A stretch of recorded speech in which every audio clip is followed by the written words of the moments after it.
Hello, everybody. Welcome. This is your host, Paul Gaither. This is NCAA 2014. Let's go. And I'm already glad to see we've got people in the chat. Let's go, Denny.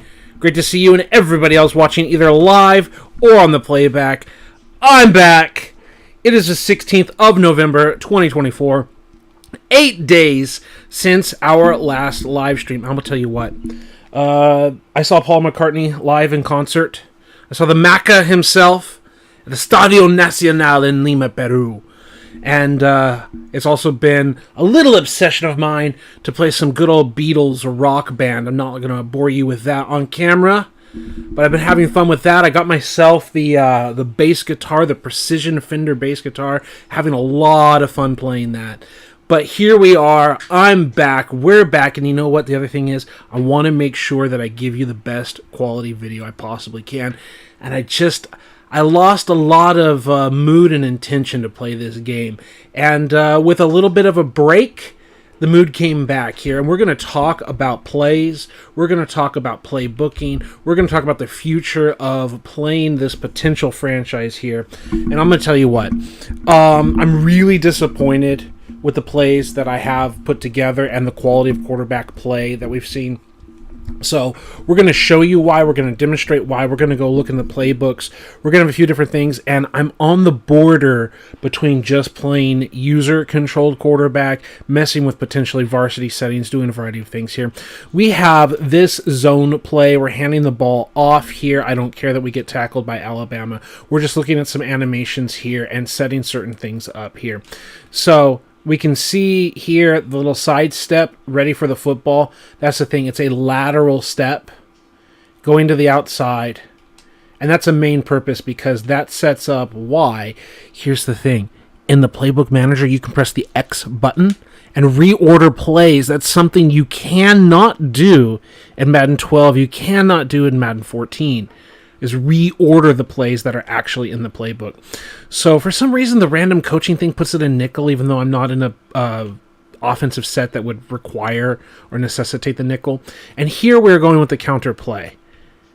And like we're bouncing off, whatever, and we're going to the replay. So I showed you the zone run to the left for a reason. We showed the animation for a reason because, yes, we know a little bit of the bend of the body language, but the footstep, the lean, is supposed to be also the way the quarterback is opening up.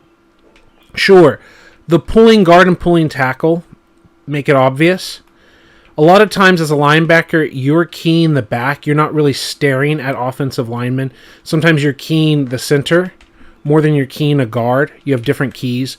So to some extent, yes, this can be a tell that it's a counter, right? But if your eyes, your real true keys are like the football, the center, the running back, sometimes like everything gets blurred together, right? And then you get lost in the bodies and the running back is not coming out the other end and then you have to react. So that's why we have the counter play tied together with the zone run because of the motion. Now, in real life football, really they don't like to tie a counter to a zone run.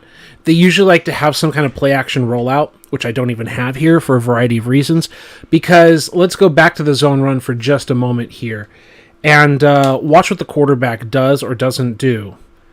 And we can see after the handoff what Southwick does here. He allegedly pulls off the fake, right? He has his hands open and ready like he's going to throw and do the throwing motion. So he's not rolling out. Some play actions, they literally are asked to boot and pull out the fake. And what I've learned from watching the videos and reading the content from the 90s and everything is that a lot of times they want you to do that naked boot because you're literally holding this defender. You're keeping this defender from getting involved in the run game, like tracking down the field across and hitting someone. Because if the quarterback does keep it or roll out, Like, he's responsible for this. I forget the term we saw in the Boise State playbook, but he's doing his job correctly instead of scraping down, because he's supposed to worry about reverses, he's supposed to worry about boots, and he's also supposed to worry about the cutbacks. He's supposed to worry about the counterplay. He's supposed to set the edge. He's not supposed to run this down the field, because if you start running down the field like that, I can just fake it, boot out this side, and it's just one-on-one in open field. I can just run a touchdown. So to the casual observer, like to the football fanatic, you're like, yeah, Paul, I know all this. But to the casual observer, it's really important to discuss that. So we get back here and get back on topic. As I said, organizing plays here. The runs, I enjoy. We've got zone weak, we've got counter trap. If we're playing on the same TV screen together, I could be calling either play. Right? Does that make sense? And the very similar way, we've got halfback dive and halfback counter. And because I've already explained several things, we don't have to do much else. Now, what is happening here? I think I hit the wrong button. So let's click reset. He gets in position. 85's there. We got the handoff. And we're just going to take a look at the animation right here. So we focus on Ajayi. And yeah, he has like the back foot launch point and then just goes straight up. The quarterback just straight opens up. It's the straight handoff. Okay. So right in that like zero hole to the left, like 0-1 to the left, 2 to the right. Let's hit back button. And now we've got the counter there. So let's again go with some cover 3 action here. And it doesn't completely match up. It's the closest I can get to matching up without just having zones in either direction. Can we please see the replay? The play's been over for a while, coach. Can we please view the replay? Thank you. See, he opens up instead of the back foot. But just like before, here's another counter. Like, I don't really have an open to the right play, especially one that I like. So, I mean, I could feasibly cut this play. But it's, again, this idea of, like, keying the guard, keying the center, keying the back, and having him counter off the backside. So I know it's not perfect. It's not the most ideal situation. But I do like having the different kinds of counters. And the other thing I want to discuss here with this counter is I want to talk about how my guard, if I remember correctly, is my kicker. And, yes, my tackle is my lead blocker. So 72's job is to just kick, and 71 is supposed to tell me where to go if I'm a runner. And then there's the awareness factor and all of that, but I'm basically following 71 where he wants to go. And I was playing with another football team. I want to say it was Texas A&M, and maybe their awareness of their offensive line was better, but I was able to follow the tackle when I was playing with Texas A&M, and he wasn't doing this kind of stuff. He wasn't doing this like weird bump and everything. I might be awareness. Let's take a moment to look at the depth chart here. And we might be able to compare it to Texas A&M a little bit later, because I'm not saying it never happened, but it was a little bit different here. And yeah, we're 78 awareness, so we're a much lower awareness rating. I wonder if putting the tackle who allegedly has 80 awareness, if he's technically at another level of skill here, even though he's a 75 overall. I wonder if that 2 extra points of awareness like kicks him up to another level. Let's go with Broyles here, the senior. Right, it's another situation where I may start the senior and let the sophomore, who's technically better overall, just 3 points of difference. Maybe there's a reason. Again, just like you want Reese here to get playing time because he deserves it, and he's just playing so much better than a senior. But it's also like there's that level of like letting seniors play. As I said, it's college ball, not pro ball. And you can see here, he's got the better skills, too. But the run block is like 2 points better. Like, he's earned the position. Reese is definitely earned in the starting position. Just sometimes when it's really close, I let the senior play. Let's take a look here, see if the 80 overall makes any difference with the same player. Because it's really helpful to check this stuff. All right, let's go. So, yeah, see, he still kind of has that problem. But, again, we're just following 76. I don't know if the guy from Texas A&M, now there, he helped out. I don't know if the other guard at 78 awareness was going to make a difference here. Watch 76 here. I really love what 76 does. There is a split double team here, and he comes in and helps out. And that just means 78 and 85. Okay, since you got split, now you're helping me, right? But the idea is 76 takes us, whoever the tackle is, he takes us where we need to go. Everything's clogged up. Okay, we're going out here. So just a couple more runs. Follow 76. He wants to go through the hole, and he's leading us up to the safety. And I say all that because we're going to get to another run where that it's a different job. It's a different player. So one of the things is sometimes, at least when I was using with Texas A&M, sometimes he was looping out around, and sometimes he was going through the hole. But again, we've got our kicker, and what really matters is the push that we get out here with 85 and 78. What happens is the good push, and in this case, again, he's winning. He's getting his knee in the ground. He's anchoring down. He's not allowing the push. Like, this is a technique that you're taught in real ball. Like, you're getting the double team. You're probably not going to win the double team. Maybe you can split it, but you anchor down. It's in the Bill Belichick playbook of, like, the 1980s of the Giants. He talks about this exact same technique. This is a very common technique. You knee down, you body across, like you got your butt, your hips like this, and you're pushing the other player, and you're just not allowing yourself to get moved off a spot, because that's the goal of this play, right? Is to move this player off a spot and kick out the other player and create a hole. Create a gap. Well, if you just settle down here, you don't let them create that gap. You don't let them create movement, right? And you can say, oh, 76, like, what are you doing? You're not blocking the linebacker. The goal is to not just get movement, but get movement in such a way that they can peel and block this linebacker. So now you're really doing a great job as a defensive lineman picking that up. But we're just trying to flow through this hole here, and 76 is trying to take us all the way out to the safety here. We get ourselves a good block here. We get ourselves a block, a big old full moving pancake pounding kind of block. We might spring for a touchdown, right? Like schematically. So I really like it. And then you said the pickup by 76 was a thing of beauty. Yeah, exactly. I love the way he picked up the double team previously of the split. Now we're coming through, and now it's a little messy. So I want to see if I have another intelligent player here and that I could put in. For example, here, let's go with our left tackle, just for fun, 86 awareness. If I have Baguette, Baguette, and then I have my left tackle here, J. Leno, C. Leno, and then see if there's a level of intelligence there that just comes to mind, because it could also be if you flip plays, right? Let's check it out one more time here. The pulling tackle. It's interesting. He actually kind of adapts. I don't like that he did that, but he kind of adapts here. And look at that speed and that mobility. They're still doing this wonky like hit right here. I don't know if maybe I need to make 72 be better. There's that little wonky hit, and then 78 kind of bends back here to like the punch in the nearest color. So maybe there's like a level that you could argue of intelligence to adapt in the hole to make a hit. But I'm just trying to follow the tackle through the hole here. So let's go back to the depth chart. Let's just generically reorder it. Let's go put our right tackle, our starting right tackle, Reese, in here. Where is he? Yeah.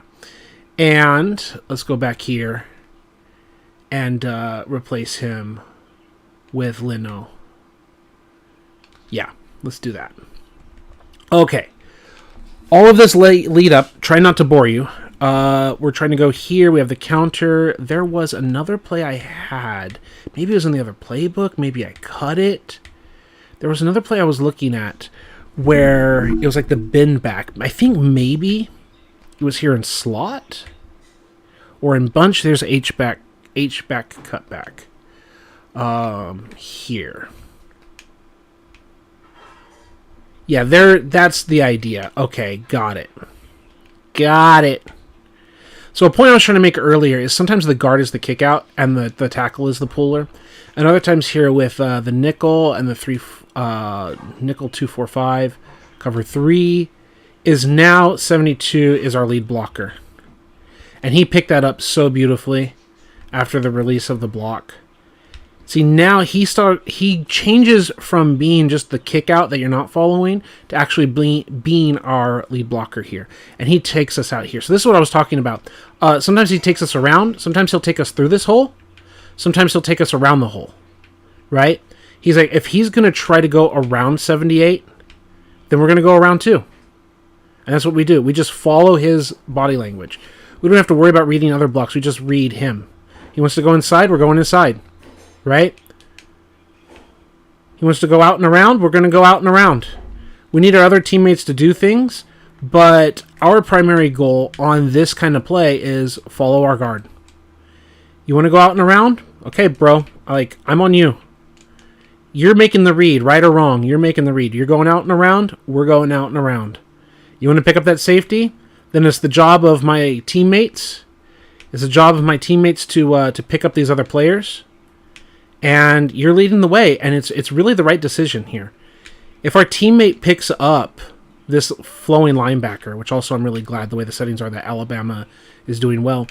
If we pick it up, we've got the whole sideline, we've got blocks, we could split here. There's a lot of things that we can do because I believe that the guard has made a good decision. And so that was one of the points that I wanted to make. I know it's taken me a long way to get there. But, yeah, he helped us lead us around the edge, and we picked up 5-7 yards. Now he gets lost a little bit there. He starts trailing instead of finishing his lead. It's not perfect, but it's just sometimes he's the kick out and you're going inside of him, and sometimes he's our lead blocker. And this is where he gets a little lost. Instead of going for the safety, he starts going back here and he gets totally confused. That's unfortunate. I don't know what his awareness rating is. I'm not going to look at it. I'm not going to waste your time like that. But even the way the kick out with 17 is, 17 says, okay, I think they're kind of working together here. It's hey, you want that inside release? I'll seal you off because we're going around. You shouldn't be going inside. Whatever the game sees, the game says we're going outside. We're not going in this hole right now. Right? Sometimes it will lead me through. At least when I was using Texas A&M, sometimes he was punching through the hole. Right? We're not seeing these 3 or 4 times, but that's a thing. All right, Denny says 77 should have bumped and climbed. He stayed for a full-fledged double team. Yeah, exactly. It's not perfect. I don't know how much awareness has to play into that factor, because when I was using Texas A&M, I saw some better play. I don't know if it's just a coincidence. I don't know if it was the slider setting when I was still playing on Heisman or not. We see 86 awareness from the tackle, 81 from a guard, 87 from the center, 75 from this guard, and 78 here. So I don't know if the other players have 80s and 90s or higher ratings, but these are not so terrible. But that was one point. Okay, let's go to another point here. Let's go back to Big. So I said I'm organizing the plays. And so we've got to run to the left, we've got to run to the right, we've got to run to the left off a counter, we've got to run up the middle. It's not exactly to the right. Though the other thing about halfback dive is you do have choices based on the blocks to bounce this thing. We are reading the reading the most outside lineman with his hand in the dirt. So that linebacker who's standing up, we're not reading him. In a 3-4 defense, we're just reading one of these 3 down defensive tackles. They're technically called defensive ends, but they're an interior defensive lineman. I'm sure Denny and others know that, but I'm just trying to make sure that I'm clear with everyone who's listening. So we're reading that outside man. We're not reading the nose. And most likely, we're taking this thing inside, especially against a 5-man front like that, 3 down and 2 up. A 5-man front, we're probably running inside, but we're still reading that, and if we can get a block that we're looking for, we could potentially try to kick it outside. And you can see how schematically they're able to do something. We've hit straight up here. There's heads up. We're not, or we shouldn't expect to get any outside breaking runs here. But sometimes whenever you have a 4-3 line or you've got different looks and different shades, you have the ability to get a double team and then just bounce this outside. So we're attacking this point here behind 72, but we have options to potentially bounce, to cut back, to do many things. And the nose tackle here is totally doing his job. We talked about getting the knee down. You're still staying low. I know it's not the most beautiful thing with the way the head is all twisted and everything. I don't love that. But just the hip work, the body work, the low knees. Look how low those knees are. That's a thing of beauty. See how he starts so low? Almost like a 90-degree angle here. And as he's taking off, he's staying low. Right? That drive, that power, that low hip, that low explosiveness, the low man wins, all that kind of stuff. And the arms are just splitting guys. And the guys are the offensive line is I'm supposed to be the one who's going to leave. No, you're the one that was supposed to leave. Like, oh, I guess we both left. Whatever. I don't know. He splits them and just completely ruins the play. This is something in real life that Chris Jones for Kansas City does so well. Is he doesn't collect a lot of stats, but he just ruins plays inside. Like, as a 49er fan and watching Kansas City beat us in 2 Super Bowls or whatever, it's like Chris Jones, I believe, in the first Super Bowl in 2019 had, like, no stats or whatever. He only had, like, 2 or 3 deflected passes, which were huge, but I think he maybe had, like, 0 tackles or a very low number. But many people, USA Today and people that watch football were like, he was probably the real MVP of the game because he was just ruining run plays. Like, the Niners were getting, like, 6.7 yards per carry, but there was all outside. There was nothing inside. And then Kansas City started to adapt and was just blitzing the outside edges. And then San Francisco was getting like 2 yards a carry. Because there was just nothing inside because Chris Jones was just dominating like this. It was insane. So anyway, I'm distracted. And then we've got Patrick C. Let's go. And it says it makes sense. Interior linemen never get credit and all that. Exactly. Let's go back here, and we're still talking about the halfback dive. There's many points of attack there. It's not just run behind the center and guard. There's a lot of reads, there's a lot of fronts, there's bubbles, there's all kinds of things that you can do. And then the threat, the power of that inside run is important because now they have to make sure they clog the A-gaps. Like, we have something with halfback zone weak where we're attacking an edge. So again, not to go into too much detail here, but that outside down lineman, and then you're here and we're getting like 5, 6, 7 yards, whatever.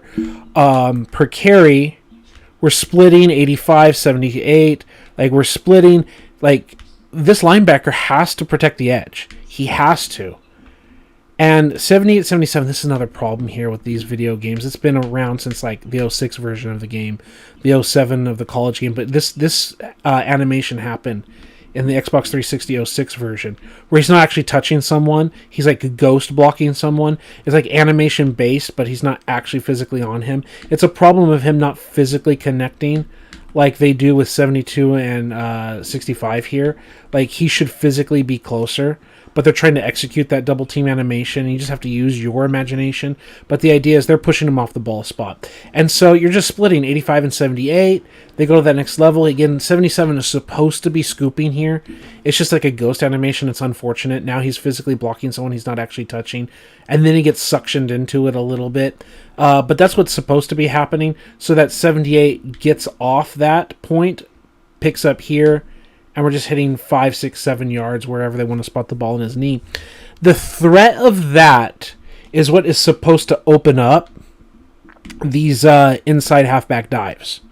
Right? The fact that they need to respect the fact that we're going to get 5+ yards, and that's where you get the cut. So just showing you that here, we hit that position. It's even, it's neutral. There's not a clean read. Now, as I said earlier, first, our edge man, the most outside man with his hand in the dirt, he's your first read. The read's not clean. Coach Alex Gibbs said if the read isn't clean, you go to the next man, head inside, and that's the nose tackle. So the ball hasn't even finished being handed off. You're one step back, boom, boom, boom, and you already know. You already know, like, that's not a clean read, and we're going to number 2. And everyone knows what you're supposed to do here. 77, 65, they're all doing their job correctly. That's why 77 peels instead of 65. The game does the right thing. To credit to this video game, it does the right thing, has the correct guy pull, right? And that's why you're just hitting it here. And you're just picking 5, 6, 7 yards up inside. So the run game, it's not perfect, but it works really well in this video game. There are flaws. There's like AI flaws. There's things that they make mistakes on. But the running game works really well.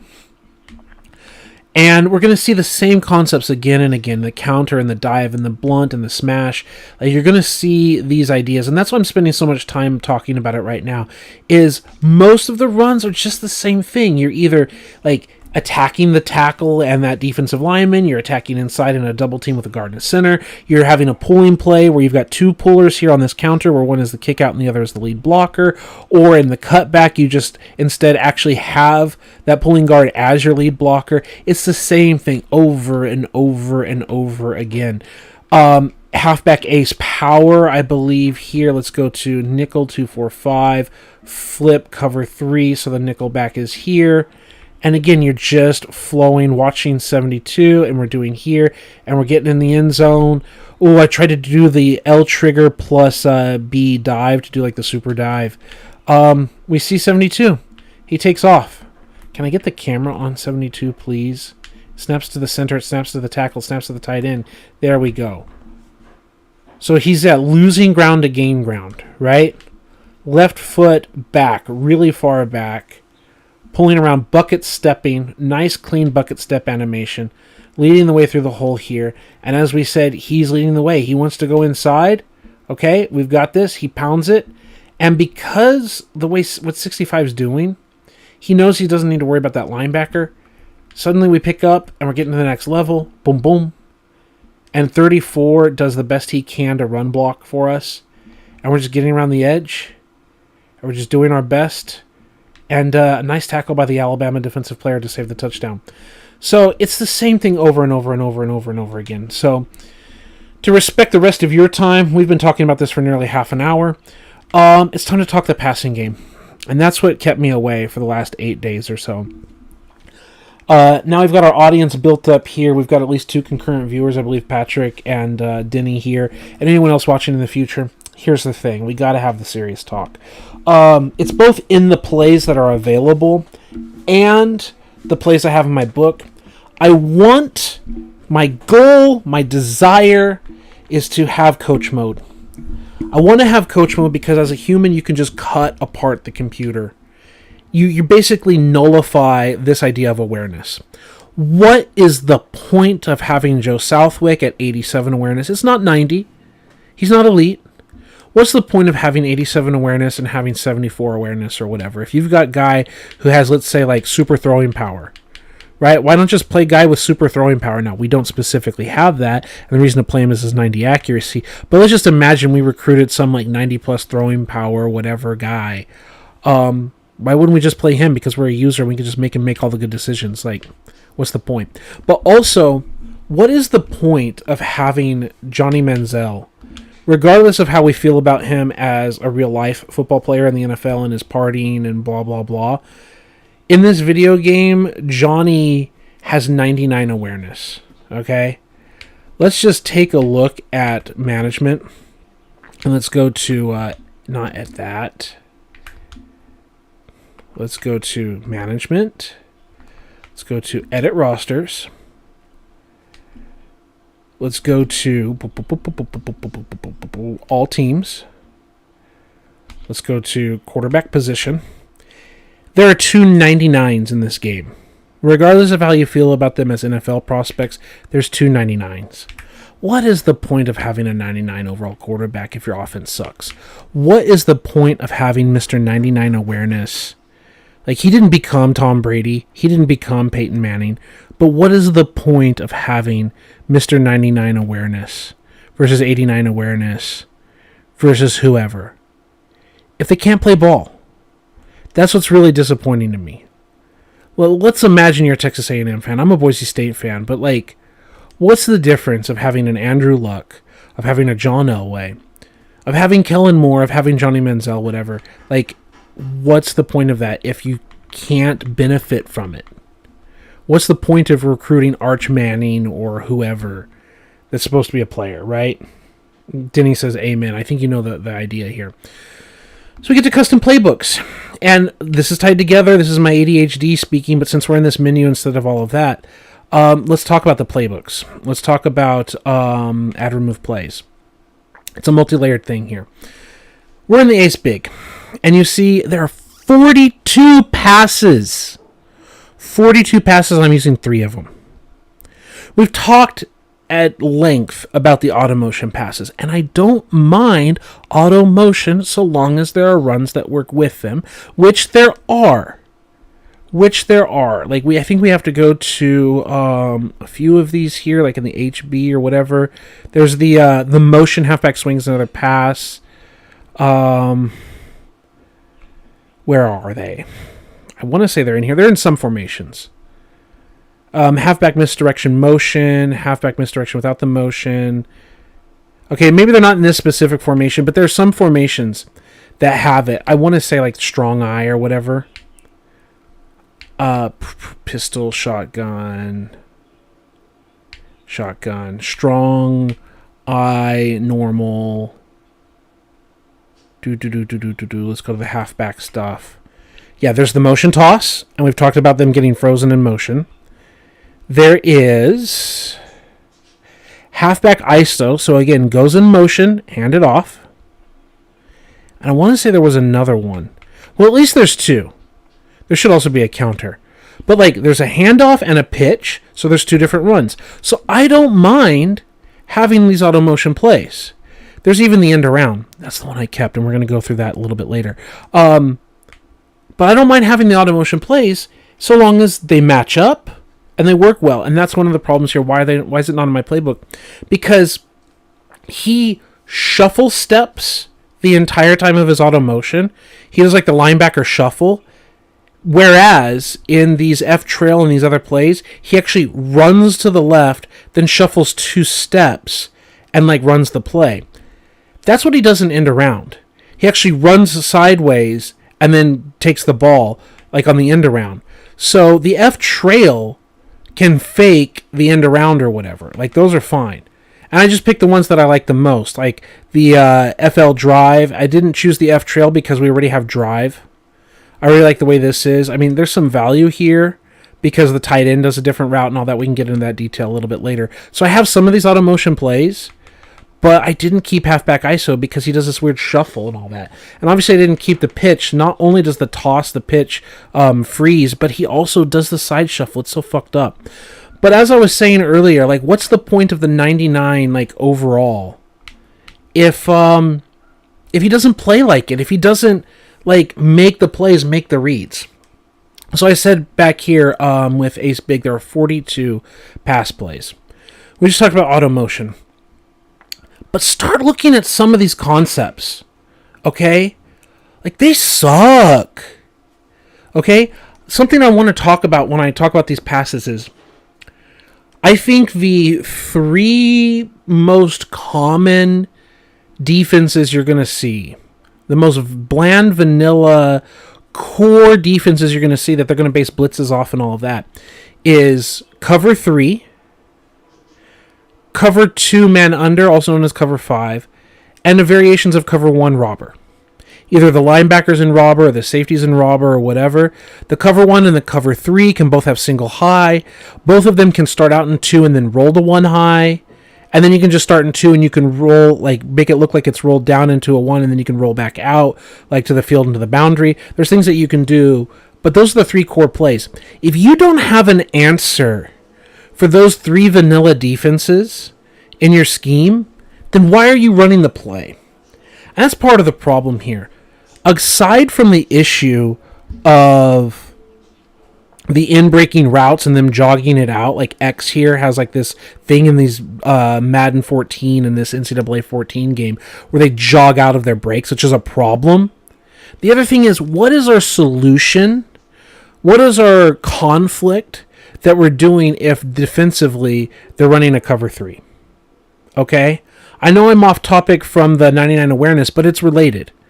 Like, even if he has 99 awareness, what's he supposed to read here? And you're going to see this theme come up again and again. That's why I want to stop and talk about it. The drag. Let's say they're playing cover 3. Okay. The drag is just running right into the flats. Maybe they're backed off in the yellow zones underneath, and you can kind of throw it underneath the linebackers, and he can catch it, and he can run with it. Okay, I get it. But he's running directly into that blue flat zone to the weak side that the free safety or linebacker is covering. He's running directly into it. Like, Y is supposed to just stop and use his body as, like, leverage to protect himself against the linebackers who are dropping back in yellow hook zones. Like, I get that. That's really the Y button is the one you're supposed to throw to. But look at B button. He's supposed to go upfield and, like, run towards what? Like, he's getting covered by the deep third, and then he's going to go run to the post of the other deep third. So, and he's not going to be a receiving threat who opens up X. I think at best, you probably want to put B in motion, but if I remember correctly, if you put B in motion, he doesn't flip his route like they do in 2K8. If I remember correctly, he's just going to go up and outside, which still isn't a problem, But at best, this looks like a play that's designed to motion B into like a slot position. So you kind of have a dagger look. Does that make sense? You're threatening up the field with B from inside in the slot, and then you're daggering underneath. And you're creating this conflict where you're basically running B towards the deep third corner, I should say. And then you're kind of trying to pull with this dagger concept of X. You're trying to pull the linebackers back to protect that dig route so that you can throw it to Y underneath. That's really what you're trying to do. But the computer just, even at 99 awareness, doesn't know what the fuck is happening. Like, that's the problem. Like, I can put that in there and show you what I mean. Look at X post. What are we doing with X post? What are we attacking? Like, aside from them jogging it out, what are we doing? Are we beating two-man under? They're supposed to stop inside leverage. Denny says, agreed with motioning. It's a big twins in disguise. Exactly. That's what we have to do. If you look at X post here, okay, like let's say we leave it as is. The two-man under, they're supposed to stop the inside breaking routes. That's the point of the two high man under the cover 5. You're supposed to like use the sideline as your buddy for any out breaking routes. So you're not going to beat that. You're not going to beat the post. And none of those 3 routes from A, B, or X, none of those are going to beat two-man under. RB, is he supposed to just outrun the linebacker? I'm sorry, like my running backs are not that fast. They're like 88 and 90 speed. It's just a dead play. Do I have to have a 99 speed running back to throw it out to the flats to him? Is that like my big plan? So then let's say we motion. Who are we going to motion? Maybe X? Maybe X to the right? So that you've again got that weird kind of version of a dagger with B and X. And again, you're attacking behind it. But what are you trying to open up? Like maybe against the two-man under, which oftentimes they're going to adjust the play because you motion over in real life. Maybe because of that, you're in inside leverage. This is just what I'm thinking. I'm like plotting it out in my head right now with you live. If you motion X to the right, so you have a 3x1 with Y being on the back side, we're on the left hash mark, and they're supposed to cover inside leverage, so they're going to cover A and B, but you're having an outbreaking route to X, and you've got enough spacing from the field to the sideline that you can get it out there. Like, maybe that's the point of the play. Again, as a human, as a user, as a computer, like, it's not going to do it. It's not going to understand that. But I think that might be a call there. Okay? But against cover 3, you're running right into the post, and you're running into the high-low of the yellow zones and everything. Like, and you're not having any conflict. Like, is A truly getting any conflict there? Maybe X is pulling the second linebacker that's over Y, pulling him off so A can run underneath it. Maybe you're doing something like that. You're just trying to get the ball to A. You're definitely not getting to RB because he's in the blue flat. There's someone there. And you're not going to get anything against the yellow hook that's on A's side of the field, like the linebacker. He's just going to take away the play from B. So maybe you're trying to get A underneath of X against a cover 3 look, potentially. X option, it should be self-evident. Like, X is in a position to make an option route. I think this is a really weird play. Let's talk about the right side instead first. This is curl flat. And, I like this play versus regular-ass curl flat. They usually have something like this. Like, why would I run mirrored routes? Like, get the fuck out of here, run mirrored routes. Like, no, I'm never going to call that play. I can call this and just flip it where the side that I want the curl flat combo to be. And the curl flat combo is fine. It's designed to beat cover 1. Right? It's kind of designed to attack a cover 3 that I mentioned. 2 of those 3 defenses.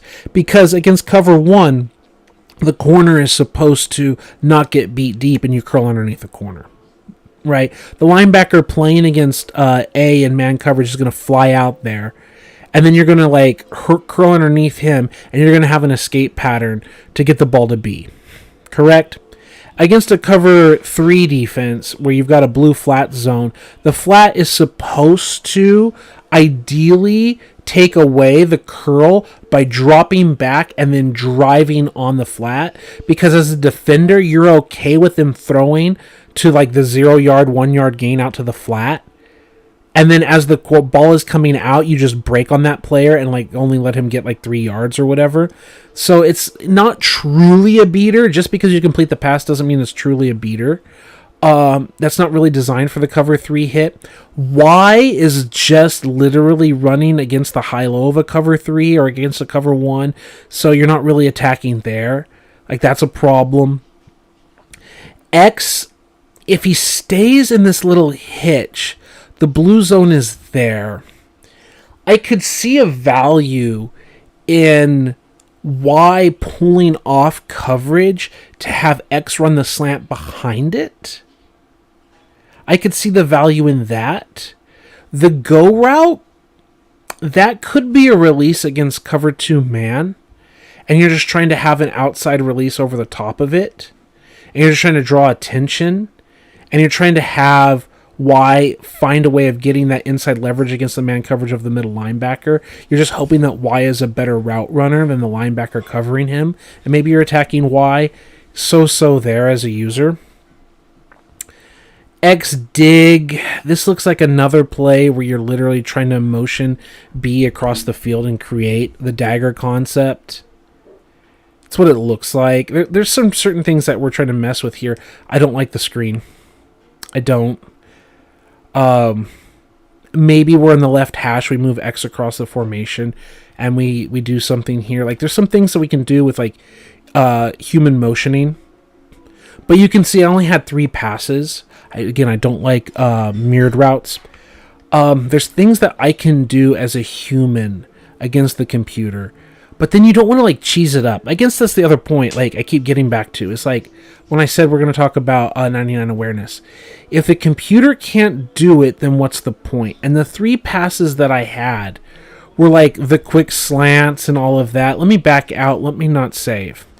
I don't want to save. Okay, let's go back in. Let's talk about the plays that I had, because I can get easily distracted here. Let's talk about them. Add remove plays. The ones that they were able to use. Wide receiver quick as a run, so under. The computer will throw to B. It'll throw to B. Like, okay, great. Quick slants. Real easy for the computer. And the other one is here. If they'll cross, it'll throw to X. It'll throw the quick ends. And like slants, it'll just throw the quick shots. That's all it'll do. The computer will take those shots. And really nothing else. It has no intelligence to do anything else. Even with 99 Johnny Manziel, like it wasn't reading the field and reading the breaks and doing things. So those are the 3 plays I had. It was like, okay, we're going to get the ball in the hands of X. We're going to get the hands and ball of B. We're going to get the hands of the ball in the hands and the ball. The ball in the hands of a tight end here or there, whatever. Denny's comment says, sort of makes me wish there was route scripting, like if-then statements, like fighting games. Yeah. Wish that was true too.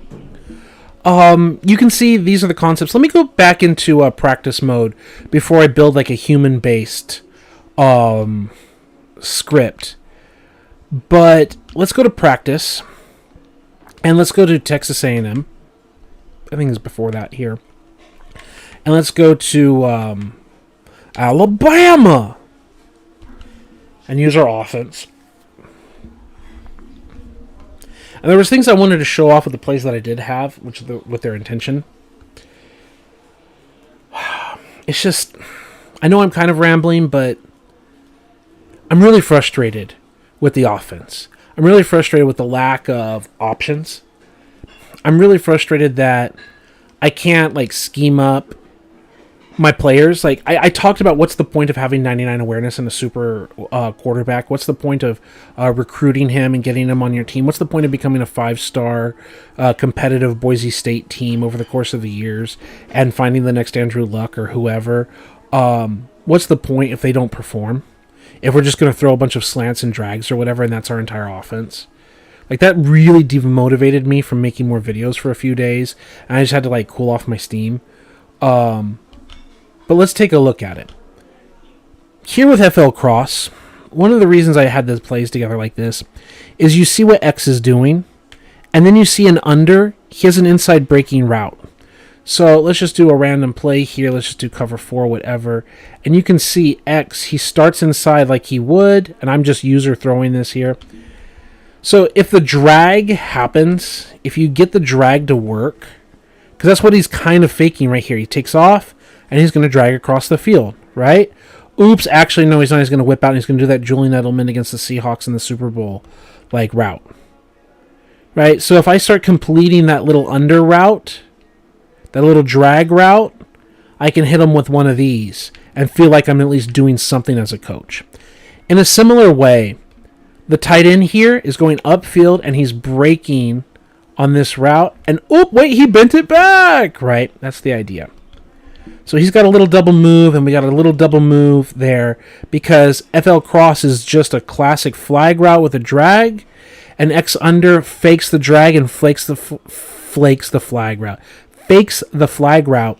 So at least there's like something tied together with Y and X. You get this play working, and then you throw the other play at them. The other thing that was kind of nice is you look at the stem of A and B here. They're not perfect, but you can see A is trying to stem upfield, B is trying to stem upfield, and then there's the break inside, and there's the post.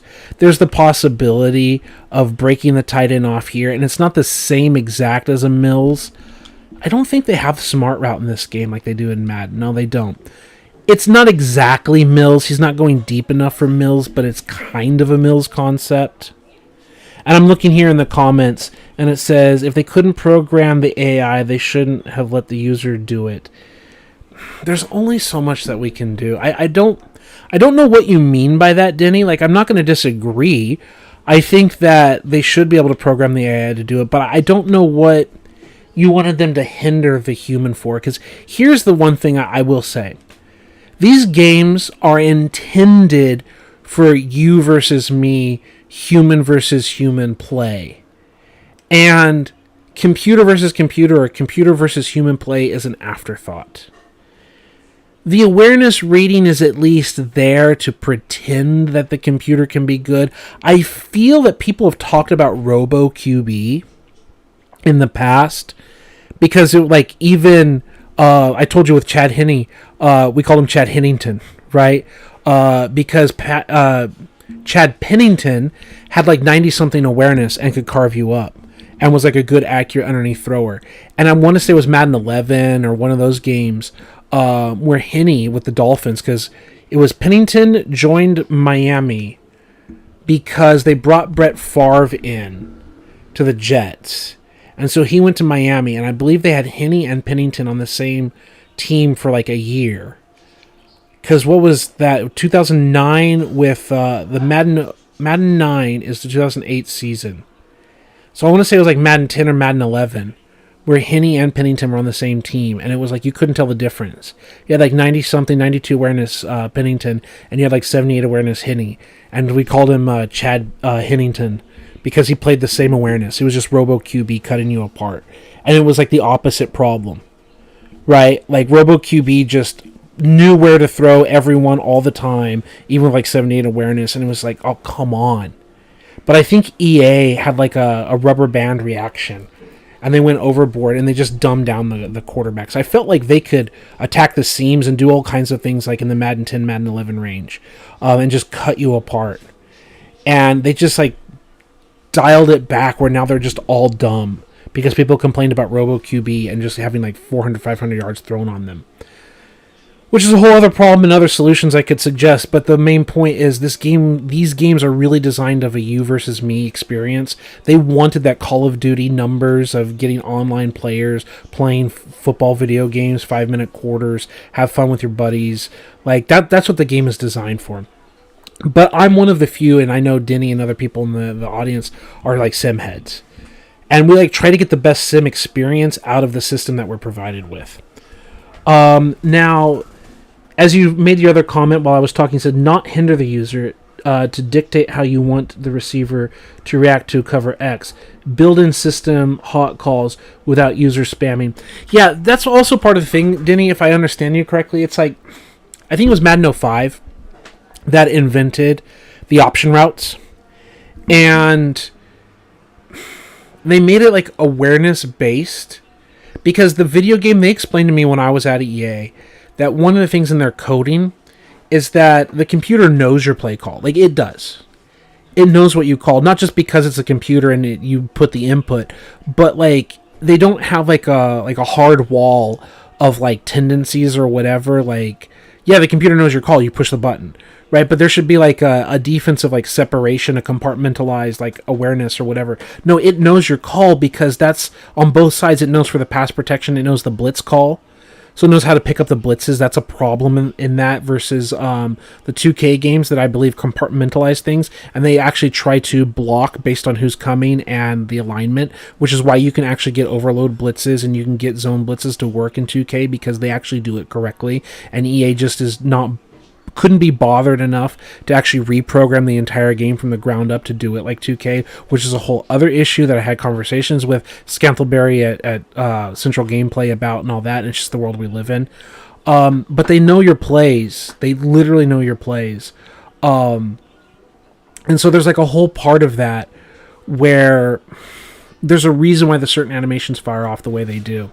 So that the option routes, it knows what it's supposed to run against a coverage, but it's supposed to do like a dice roll check of awareness to see if it fails and makes the wrong choice, which is also part of what they talk about, like you see in real life football. What was it? Just a famous example when Aaron Rodgers threw his teammate under the bus. You know, he does that all the time. So what instance am I talking about, Paul?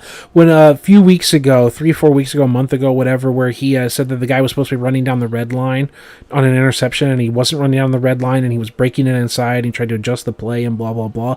Like this whole quarterback, wide receiver, reading the right thing, not reading the right thing. You see Tom Brady and Peyton Manning, like, doing their hand signals, like, go in, cut out, break here. Like we're supposed to do this. Like, they're supposed to be on the same page. The fact that they can fail was a really nice feature in Madden 05 on the PS2 era. You know, and the fact that the really intelligent guys could have like that whole Patrick Mahomes, Travis Kelce connection, you know, where like they're both on the same page and they're both running the correct routes against the correct coverage and you could cut it apart and the computer could do that against you and you could really feel like it was Peyton Manning and Marvin Harrison running routes against you in like Madden 05. Like that was a really good feature. I like that. And the reality is, as we've gone through playbooks on my channel before, is a lot of plays have multiple routes. Like, under here shouldn't technically be much of a separate play than FL Cross. Functionally, they should be the same play. It should be a drag, and against a man, you turn it into the under, and you whip it out. Right? That's what it's supposed to be. Like, the tight end is supposed to break to that post, and based on the coverage and alignment, he's supposed to have a check that he then switches it to this route. Does that make sense? Like, they should both be, like, the same play, and the only thing you're changing is the strong side, the A and B's route combination, which I was trying to talk about the stems here, is A doesn't run it as deep as he does here. B runs it too short compared to here, so the stems aren't quite right. But, like, the left side, the Y and the X, should have the exact same thing on both of these plays, and the only thing changing should be A and B, and their route reading, right? That should be a thing. So, getting back to Denny's comment, also you said, like, again, not hindering the user, to dictate how you want the receiver to react to a coverage. That's the other point, Denny, is, like, it should just do it correctly. It should just have... It should have this own code of saying, like, if they're in this coverage, you're supposed to run this route. And with an AI awareness failure, a low dice roll, or he already has a low awareness, so he's got a high fail chance or whatever, he runs the wrong version. It's something also that I like about these college games. I think it was even in 06, NCAA 06 on the PS2, is, the communication, the crowd noise or whatever. And we saw it before. I think I was doing like the Aaron Rodgers playthrough before week 1 started of the NFL, or the Monday Night Football game against the Niners, is like, tried to communicate with my guy, and he didn't run the route I told him to route in a hot route, right? There's like little communication things that like are realistic, that were really fun in the game. the home crowd effect and all that kind of stuff. I thought that was interesting. I think that's a lot of fun. But again, fundamentally, this game comes down to the fact that it's not designed for computer versus computer play. It's designed for human versus human. And the playbooks and the plays have real-life plays, but the computer should be able to handle it. So these are the kinds of plays that I have here, just like the slants and the under and the quick slants, because that's all the computer can handle when I was having 99 awareness Johnny Manziel. Something else I want to check since we're looking at Texas A&M here is, I wanted to say the offensive line, and very specifically the guard and the tackle. 70 awareness, 92 awareness. Yeah, I think that was it with number 70. Let's try to apply that same run that we saw earlier. Let's go with the big, and let's go with the counter, and let's go with, come on, by formation, 3-4, cover 3, hit, and then following 70. See, he got blown off the ball on that cutback. Some other guys are just getting beat to hell. Yes, 70, you can see there is a good example where he's trying to adapt and not just block the safety. He's trying to come around here, and he's trying to adapt. He's not trying to... He does a little bit of a slide, a little bit of a shift here, but he's trying to pick up the linebacker and not just escape to the safety and ignore the linebacker. He's actively trying to do it. I don't know if there's like a locomotion thing that's taking him too far outside, because even he is doing this like weird bit here, hitting like this, instead of taking a sharper route, a sharper angle through this hole. But you can see his awareness is he's trying to pick it up and get the first threat of color through the hole so that you can spring out, and then it's your job as a running back to beat that safety, right? But the 90 awareness, I think you can feel it a little bit more, and we're just following 70 through the gap. And again, he picks him up. Where it's the same defense. It's the same defensive call that we called with Boise State. But you can see he's actually actively trying to pick it up through the hole and help, where our Boise State player that was like 78, 82, whatever awareness wasn't doing that, right? He was just going straight up to the safety and letting our guy get hit. So I do like the fact that we can see the 90 awareness make an impact. It's a real thing. Let's go back here. So big twins, slants, X spot. Here's another issue. If we're going to talk about it here, they're in these two wides. So let's go with 2 men under. So they line up in man like that. And let's move the ball to the right hash mark. And we're going to let Johnny Manziel run the play here. We're just going to snap. He's going to drop back. And he launches it. And he can make that hit. Like, he can hit that throw. Okay, that was me double tapping the A button by accident. Okay, point out the blocks. He drops back. He reads. And then he does this weirdness. This is the same issue before. This is the Chad Henne school of throwing good that Denny made the joke with, right? He does this stupid bullshit, even with 99 awareness. If Johnny Manziel at 99 awareness, if generic number 2 quarterback of 99 awareness, forget his name and his party days and all of that, if generic 99 awareness super quarterback is doing this, then what chance do we have as a human to do anything? And the only solution to something like that is here. Let's place the ball here. Let's go to big twins. And let's go to X spot like this. And let's do 2 men under like that. And then drop back. And now he doesn't have like a threat that's going to the left side of the field. So again, he does this little hokey pokey fucking scared to death dance. He's like, I want to go to the right now. I'm going to the right. As I moonwalk. He fucking moonwalks like Michael Jackson. Bro, like, look at that. Like, he literally does the Michael Jackson slide. Does that with both feet, bro. Like, Billie Jean, it's not my love. It's just a girl who says that I am the one. But Manziel is not my son. Jesus Christ, this fucking game, man. What is the point of having Manziel? What is the point of being a Texas A&M fan and playing this game? Especially when you get like the outbreak like this. Like, you get the shot that you want to take. What the fuck, man? The Green Goblin, let's go. I'm a bit of a scientist myself. Let's go. But the idea is, like, even here, at least when I was playing, Menzel other times was hitting Y, he was hitting B, he was, like, hitting different routes. So I said, like, how are we going to beat cover 3? Right? They're going to align like this. We're going to just drop back, let Menzel do his thing. And he was able to, like, hit the throws. He was at least able to execute the offense to some degree with this play in practice off camera. You know, just offline, not, like, doing live. And he's able to hit these accurate passes. I have the accuracy set up in such a way that he's able to do this. And I was like, okay, that's fine. Like, we'll leave it in. If Menzel can hit it, then, you know, whatever. Right? And then it's just like, does that mean, like, we always want to throw passes from the left hash mark with a right-handed quarterback just so he doesn't have any routes going to the left side of the field? Like, what the fuck are we doing? And just slants and X spot, is that what we're doing? Like, one thing I do like here about, like, we look at slants and X spot here. Again, we talk about, like, the paired plays. What's A doing? He's leaving to the flats. What's B doing? He's, like, running up the field a little bit. He's stemming and is running to the slant. Right? So that's the thing.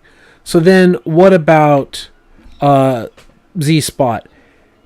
A and B button are both doing the same thing. Right? Except B is settling down. Instead of running a full slant, he's hooking underneath. So at least A and B look like their get off is the same. It's just X has a different get off. He's not running the slant as well. He's running down the field. Y isn't running to the flats or whatever. He's not doing any trickeration. But at least A and B are doing something similar. So there's, like, something tied together with my offense. So at least kind of feel like I'm running an offense. Let's go back to here and let's reset the plays. Let's go back to a nickel and let's do 2-man under or whatever. And let's put the ball back on the right hash mark. And here's the idea of going 3 wide instead of having the double tight ends is we have the tight end here tied to the line of scrimmage on the right hash mark. We've got the receiver at the top of the numbers, and we've got the 2 receivers spread out to the left. So I like that alignment here, and obviously you can flip if the field's the other way. We've talked about not wanting to flip all the time because we don't want to just run the same spam plays. But if that's all we have, that's all we have. What do we have? Slants, a play action. I'm not messing with play actions right now. We've got slants. FL drag. And even that, I don't love it, but if I remember correctly, at least he throws it to Y. Right? We've got a little curl flat happening with RB and X. We've got a little drag action. I think it's like a 7-step drop. Let's do the 2-man under, and let's have Menzel drop back, look, tries to do something. Sometimes he tries to run. Sometimes he just throws like that. And I was primarily practicing against cover 3s to see, like, if he could even have an answer for a cover 3. So let's do the same thing here. Cover 3, press A, and he would actually throw it sometimes to Y. There. He just throws it away here. He throws the check down. But he's not, like, dancing and fucking up and throwing stupid plays across the field, across his body. He's at least trying to do something. But again, it's like, what is the point of having Johnny here? Right? What is the point? Like, we're trying to create a conflict here. We're trying to see, are you going to run the seam? Are you going to take away the dagger? Are you going to let this get wide open right here? Because you are. You're getting sucked up by this crosser. And as a human, I can hit this. I'm sorry to sound like a broken record, but this is why I don't want to play as a human. Because as a human, I know, like, I could play. Maybe I'm giving myself too much credit, but I can play as the 99 awareness, or I could play as a 90 awareness, or whatever.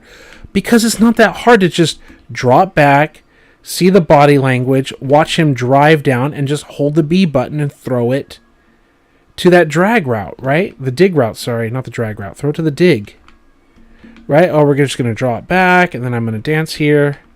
I'm going to throw this, and I'm just going to route you up with Mike Evans, and I'm going to throw for 300, 400 yards a game, every game, whatever. And it's like, well, you should do that with Johnny. I'm doing that with, like, a 78 overall awareness guy and a guy who's, like, 78 route running. Because it doesn't... I didn't need Mike Evans.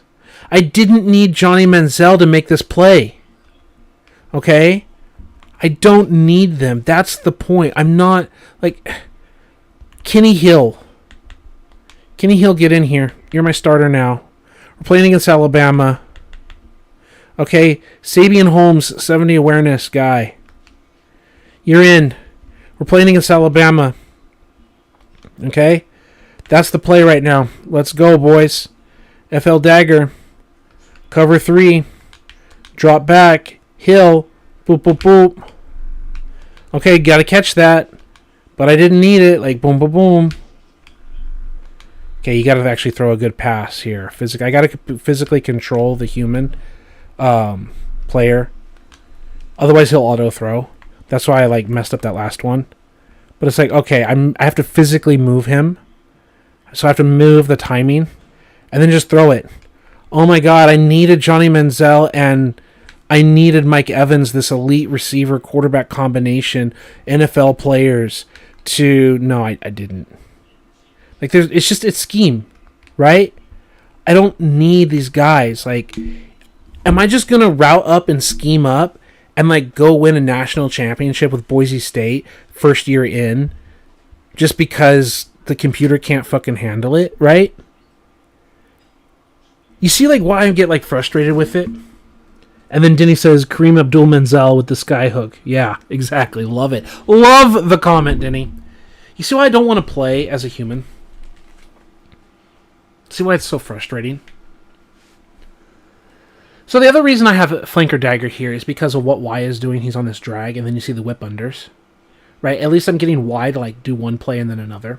At least here with A, he's running down the seam, and then A actually breaks.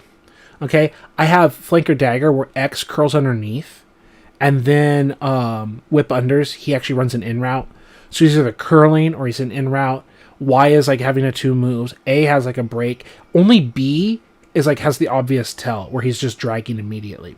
And even then with whip unders, here's the other thing. Let's just do 2-man under. Guess what? We got mesh.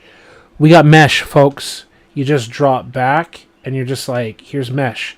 Now, that's a benefit of having a poor quality quarterback and his accuracy is we just created regular ass mesh and the ball wasn't placed where we wanted it. You see how the ball is behind the receiver? And I think I have 65 human accuracy. So at least here I was pass leading to the left. Pass leading out, and he still threw an inaccurate ball. So that's a benefit of at least having a lower accuracy quarterback. But how many times do we need to run this? And just tell him do a drag, drop back, derpy derpy derpy derp. I was trying to pass lead that up. And again, it's man coverage, and you're actually supposed to beat this with mesh. There we go. Even with pass lead up and to the left to lead him out, he still doesn't put the ball where I want him. So that's, again, a benefit of having a lower quality quarterback. You see how the receiver has to, again, bend backwards. He can't just catch it out in front of him. Even though you can tell by the lead up and to the left where I threw it, and it still wasn't up and left enough, especially left enough. That's nice. But it's okay, we're going to do this mesh concept. And then after we're busy meshing the hell out of you, we can do these double whips or whatever. And you have it here, drop back. And you can pull one of these off, right? So I know he dropped it. So it's nice to have at least some catch rating. Right? But it's okay, we can just whip here. And he's already in the whip. He's already boom, set up. And just beating the hell out of his man. Right? You're so used to this drag. And it's just nope, we're going out here and we're just going to connect it. Right? We can scheme things up. But if I'm going to scheme things up, you better hit it. Okay? And so we've got slants here. Is there anything that slants is playing with? An outside breaking route? I don't think I kept. No, I didn't keep anything with slants. The play action, the crosses. How they're running that stuff. The flanker screen, whatever. It's really just it's slants, dagger and whip unders. That's it. It's 3 passing plays and there's some play actions. And then here Denny says, do they have traits? In sub-Maddens you had to make everyone oblivious to pressure. Shouldn't have to make them worse to make them better, but EA. Madden had traits. It was Madden 12 that introduced traits. I don't know or care if they were in 13. I believe they were. They weren't taken out. Madden 14 remained the traits. That's why I like Madden 14 so much, is it's basically all the good things about 12 and then more, or like 90% of the good things. I wish they kept the Madden 12 animation engine. I don't like 13, 14, 15, and this game's really wonky physics engine that they introduced. I forget the name that they gave it. I don't like their weird bendy, all the limbs look like they're breaking their legs and stuff when they're getting tackled and everything. Personally, I don't like it. As we saw the weird head bends and all that, I really liked it animation based and it looked like real football and not the weirdness where legs start crumpling up underneath themselves and everything. I don't like that shit. Personally, because it's still animation based, but they let them ragdoll with the animation. Just try to see if we can get some stupid ass tackle or block or whatever. Some of it looks nice and clean. There is a level of ragdolliness that can sometimes be good, but it also results in some weird bendy leg stuff at times. Right? You know what I'm talking about. You've seen it. But Madden 12 had future draft pick trades. It had a lot of the undrafted free agents, the walk-ons, whatever, It had a lot of things. It had the player traits, it had the dynamic player performance, it had all those features. Madden 14 has all of those great features, but it improved on many aspects. So that's why I like 14 so much. But yeah, these are our plays, man. And then I go to bunch, and it's it's so weird. This bunch formation is so weird to talk about too, if we have to. I do like the fact that they're bunched up here, tight to the tight end. So even the furthest most outside receiver is inside the top of the numbers.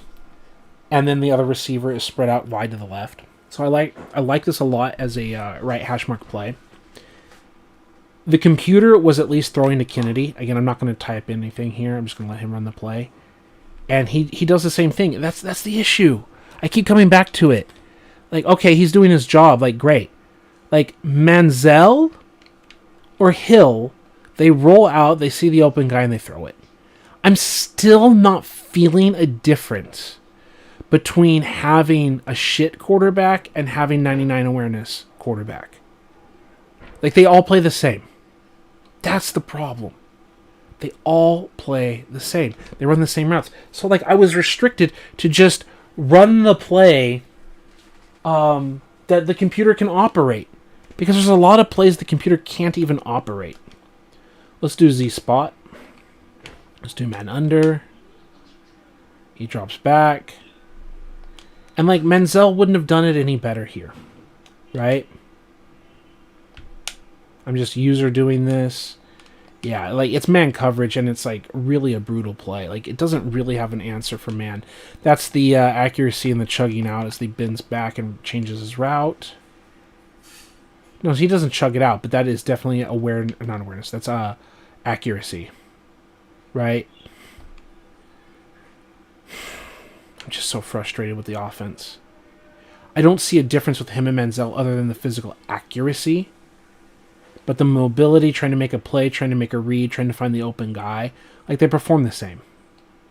It's not if you had the accuracy of Manziel here, it'd be oh my god, he made a move in the pocket, he's adjusting, he made the throw, he got the ball downfield, and he made the accurate connection. The ball wouldn't be a wobbly little duck and probably would have hit his guy and probably would have hit Mike Evans or whatever. So you can see some value, but it's not the awareness rating. It's the accuracy and the route running and the catch rating, right? Or really the catch rating and the accuracy is the only thing you're seeing, not the awareness. I don't want to repeat myself, but it's what's so frustrating. That's why I took a week off. Z-spot can beat zone, so I said you need an answer for zone. It's hard to beat man here. You're just trying to have the guys run faster. Right? You're definitely not trying to hook with Z-spot against man coverage, that's for sure. Right? You're trying to beat man with the X button. The X button is trying to beat the leverage of the man coverage and win something, especially with the inside release, and then he can either break it out to the sidelines, which is really what you want for a circus route, is you're trying to hit X as a human. Destroy just has that weird little scissor action. The other thing that I like about Destroy is here with Z spot, you're attacking the flag route, and you're still attacking the flag route with A, but you've got other little double motion here and stuff with Destroy. And you've got the play actions. It's like, that's it. It's like 3 passes. You've got some runs. You've got some slash fakes, whatever. That's what you've got. You've got the Boise State plays, which I just keep in because of the Boise State plays. You've got Jumbo Z, which are mostly runs. You got a play action boot. You got a slot middle. Like, you got 2 passing plays, a play action and a regular pass. It's a formation of running. It's these other ones, these big twins, slot and bunch that I'm trying to throw out of. And as I'm trying to throw out of them, it's like, oh, I got cross, under, and slant. I've got 3 pass plays. That's my offense. 3 pass plays, folks. I got mid slants. I've got play action. I don't even like flat combo. I added it, and I don't even want to keep it. I've got under again. Wow, we're doing the same thing again, aren't we? We have a little curl flat on the left-hand side. We got a little underplay right here all over again. We got mid slants. That's our offense, folks. Crosser on the play action. Slants. Double slants. We've got mid slants. We got dragon. We got lion dragon on the right. We got double dragon on the left. A little bit of play action, whatever. It's the same offense, folks, over and over and over again. Here's a little bit of smash. We're just attacking the flags again. Here's a little pivot. Double pivot here and then shallow cross. It's already built in. I don't even have to audible. Like, really, what's the point with shallow cross and double pivot? They're the same play. It's just which one do you want to audible, right? If I go shallow cross, man under, and I just say like that, and I say like that. No, sorry. If I reset the play, it's Y button out. Yep. A button out like that, right? Or a Y button drag, A button drag. Like, it's the same play. I just need one play. I just need one. I can do the other out of the first one. Right? Like, I don't even need the 2. But that's the whole reason they're there, is it's just really one play and it's just a read. Right? I've got stick and stick nod just so that they're kind of similar. And even then, they're not really similar. Right? Y and X are not selling anything. The only thing you're kind of selling, is just the route by A. You're not selling a stick nod with RB. He's not flaring out. He's going up and like faking it out and whipping it back in. Right? Stick nod doesn't even play with itself very well.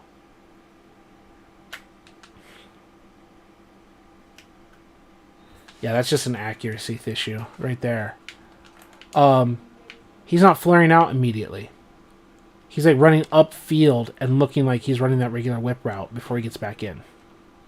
And there's the accuracy issue. Again, it's just the quarterback with his accuracy. He's not putting the ball where he should. Right? But he makes the read. Again, a college quarterback, a Division I college quarterback for Texas A&M, like the fact that you were brought in means you must be a good enough high school prospect to be a D1 quarterback that, God forbid there's an injury. We don't like to root for injuries, but God forbid there's an injury. Texas A&M trusts you enough to be a quarterback for them, to be on the roster, to be out there and practice and compete. You should be able to make these reads, right? But what is the point of 99 awareness and 78 awareness? It's just the accuracy. What is the point? Because we keep coming back to this idea. Let's look at the plays. Let's do a cover 3. Let's do cover 3 with shallow cross. Like that. Put the ball here on the left hash mark.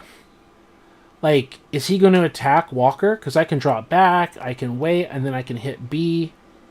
And, like, I can hit it, and boom, I'm almost getting a touchdown. Right? I see the other comments here, Denny. I'm going to get to them in just a second. Thank you for being patient. You know I will. I always do.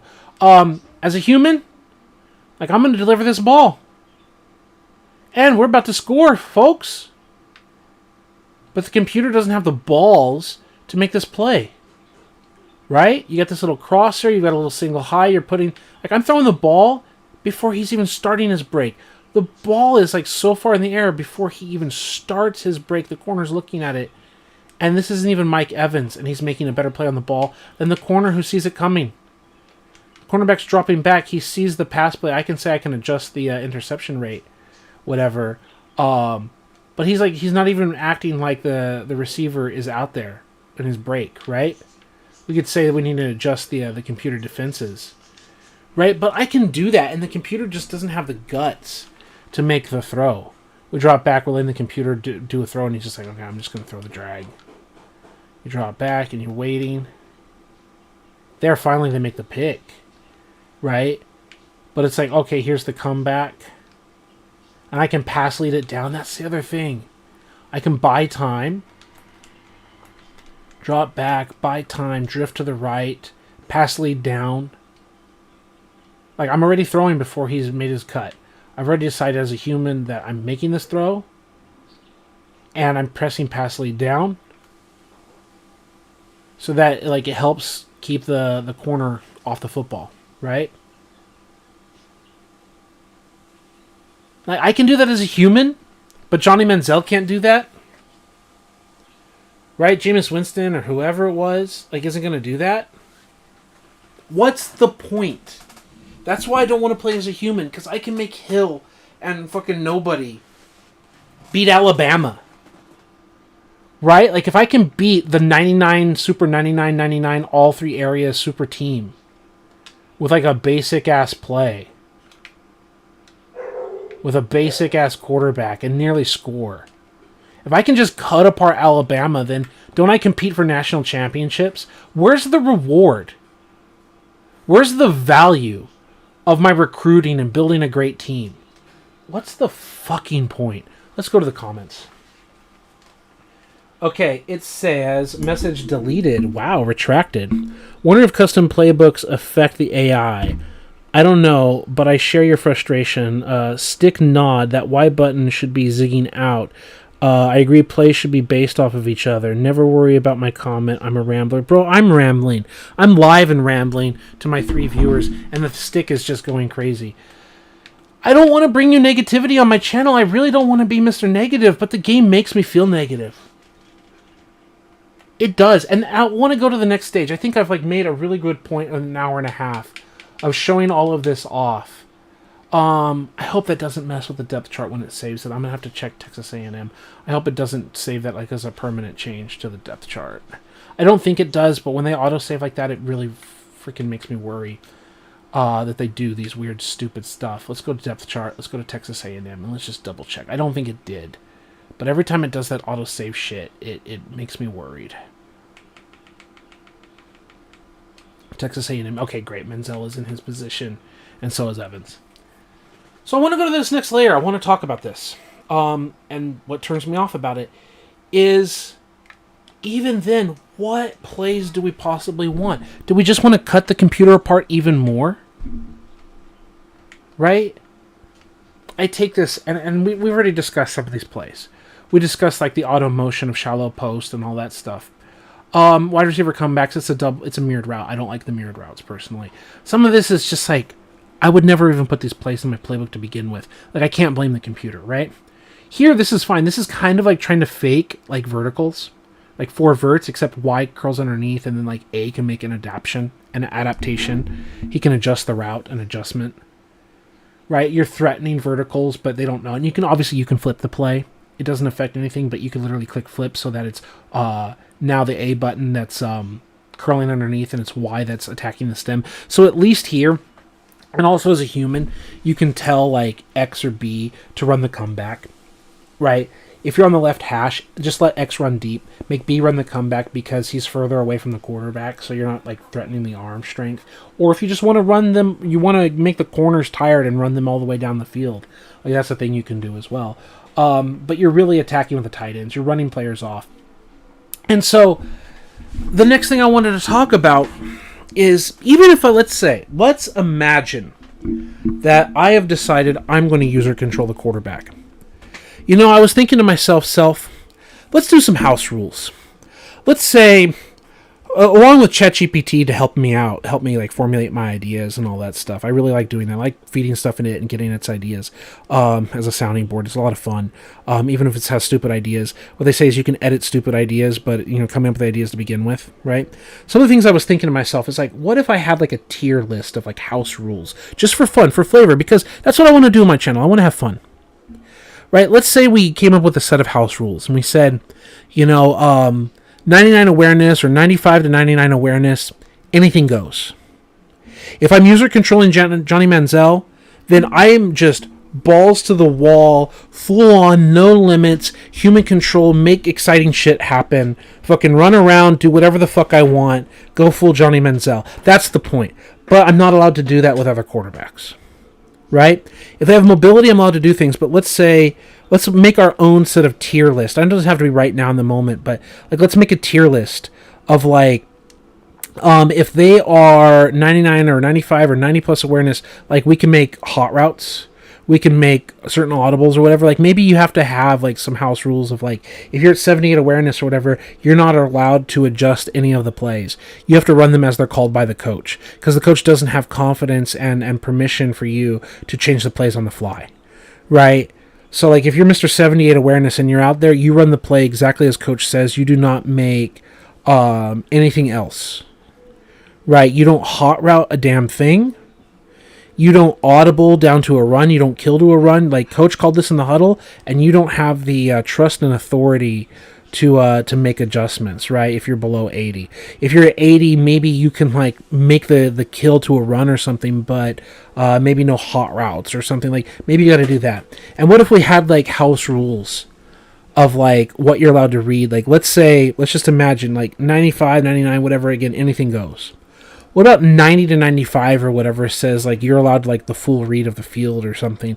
What if like 80-ish or whatever, 80, 89, let's just imagine here, you have to like pick a half of the field, right? Like pre-snap, but you're allowed to pre-snap, read the defense, and pick a half of the field to like attack or something. I don't know. What if like 70 and below or whatever, like you have to like focus on the orange receiver who's like the ideal player? Like you're allowed to go like 1 to 2 or something, right? Like what if you had to just say like, okay, you're a one read guy. Like based on this offense, you're just reading what A does because he's the orange receiver. I don't know. Those are some things I'm thinking about because when I look here at tight end slot option out, I've talked about it before. This circus route looks like he's running a slant. And it's a slant and go, and then he bends it out. So there is a play or set of plays in here that actually truly look like the slant routes, but just like how like the under and everything works is like, for example, let's run under. Before I go hunting for plays, let's talk about under. I've shown you as a human that I can drop back and press Y going to the flag route as he breaks, and I can lead and throw that. I've shown you that I can just quickly throw to X on the slant. Like if they're off the ball and they have a blah, blah, blah alignment, I can just throw X's slant as a quick slant. Like I would say that quick adjustment, that's safe for like 95 plus awareness, quarterback, wide receiver, maybe we only have it like him and Mike Evans or whatever. Like the receiver has to have like 90 plus awareness, and like we set a little rule and we say, who's our personnel? Only if my tight end has so much awareness am I allowed to throw this route to Y as he's breaking? Otherwise, he's going to run the route automatically or something. And he's not going to look for the ball or whatever. But like if I have like a 90 awareness, whatever, a Travis Kelce, if I have someone, then I am allowed to make these like little on-the-fly adaptations, but not any other way. Like, is that how we should like play it as a human? And say, nope, these are the house rules. You're not allowed to do these adjustments until you get the player that lets you do it. So I was talking about here, like, it's Double Dragon, right? Now, obviously, it's not going to be in play action. It's not going to be in power, and it's not going to be Miami. It's not going to be levels. It's not going to be halfback plays. It's not going to be flea flicker or anything. No, it's not going to be an empty. Here, double sluggo. I'm not saying sluggo works, but like that's an idea. And then there was another one. It's not curl flats. Corner strike. There it is. I thought there was a version with corner strike and something else. This is supposed to look like slants. And as a human, like the way that A and Y like leave to the flats, the way X and B look like they're looking like they're running double dragon, but then they're not running double dragon. But you can still throw it early enough if you still want it to be double dragon. You can just pop it to A and B, but then otherwise they have to run their circus routes. But you can also, depending on the stem, you can actually throw it before they hit the circus route completely. That kind of is like a sluggo, right? So that's the thing. Does the house rule say like 95 and above, anything goes? But otherwise you have to pick a side, or otherwise you have to do whatever, and you have to run the route as it is and throw it away. Like, is there a rating where like we say like, okay, here's the throwaway, here's the take a sack guy. If he has so much speed, acceleration, or whatever, he's a Mr. Scrambler or not? Like, is that a thing that we should do? I don't know. And then it says, I say we play as our opponents every week. Opponents' QBs don't seem to suffer the same disorders. The team we run will still play drunk, but Boise State would operate as intended. Role-playing is key to making these games more bearable. I agree with all of those comments. Can we do that in this game? I know that for individual play now we can. What if I go to Dynasty and I say continue with offline Dynasty files? Which one is which one? Oh my god, I don't remember. This one's default. Are you sure you want to exit? Yes. Okay. Continue with offline. Default one. I think I just had the double saves. Yeah, it's called default one. So I say start my season. And it's default one, so I'm not messing with my regular Dynasty. Let's say we just set it to like team playbook. And here's the other problem, Denny, is like if we just play as our opponents, what's our incentive to not try to like make mistakes? I mean, yeah, it's the role play, like it's honor system. Just fundamentally, like where is the what's the point of it? Can I just click spectate? And if I'm spectating, like, I don't know what the fuck we're doing, man. I think maybe spectate and just have computer sliders if we just click spectate. Part of the fun of playing is literally playing. I don't know. I hope we can click spectate. We can adjust the slider settings so that the game looks nice in spectate mode. I like to have at least a little bit of fun.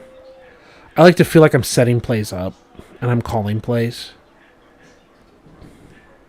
I mean, a lot of my channel foundation is doing computer versus computer play.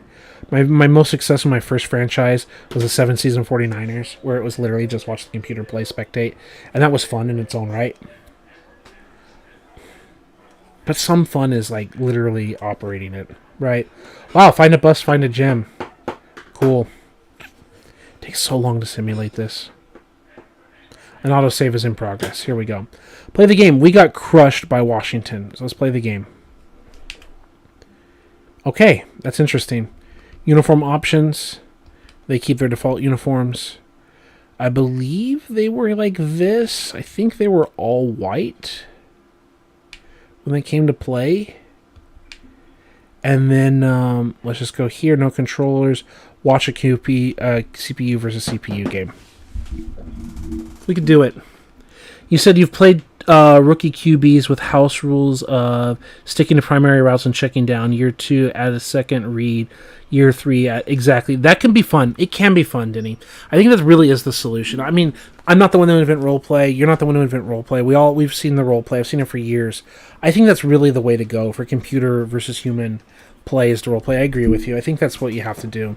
At least Madden doesn't have as big of a problem. We saw like in Madden 14, it was actually working. Let's watch a game. This isn't our primary dynasty, but let's watch it and have some fun. See how the sliders are as is. Let me unmute. NCAA Football 14 pregame show presented by Nissan.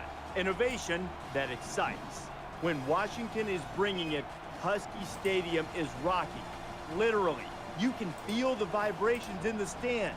Now it's up to the men in purple and gold to make sure that their visitors bow down to Washington.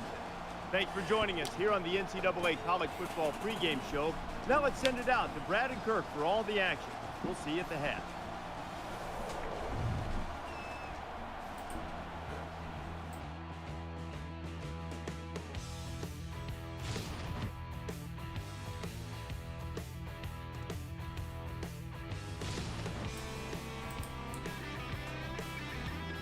And then you say, maybe just spectate this title, then control Madden. I love trying to star the plays into a game plan, then limit the game flow play. That's my point. I agree with you. I want to build a game plan. I want to feel like, okay, we're going to hit this play, we're going to have that play, it's going to set up this play, we're going to do this run, we're going to do that run, we're going to set this up, and this is how we're going to score. Like, these are our scoring plays. Like, inside the red zone, this is how we want to get in the end zone, whether they work or they don't work. These are the plays we want to go with, and we want to go down the chart.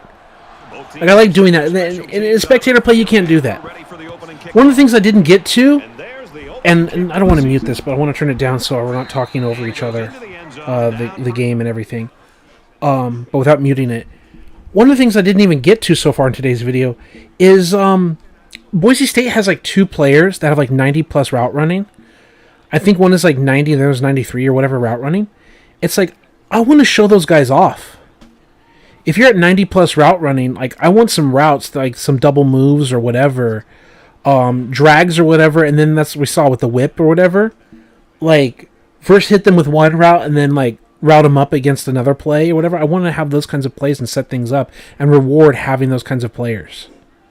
That's what I want. But computer versus computer like this, just spectator, you don't get that feeling.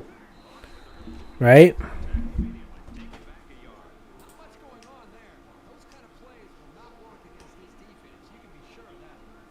And then you say control, as in coach mode, acting as the coordinators. Yeah, calling the plays.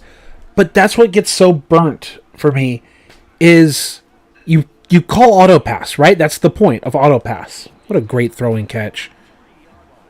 Like, that is that 97 offense versus our 85 defense, right? That's a really good play. That's the point of the auto pass. And that's letting the quarterbacks run the play. But if, like, almost all the plays suck, then what are we doing? And then they just throw it deep. That's the other thing. Like, the offense is throw the ball deep offense. Okay. I mean, I'm glad a 97 offense is getting the ball down the field. I'm not complaining about that, but it's just like, that's what it would turn into as a human.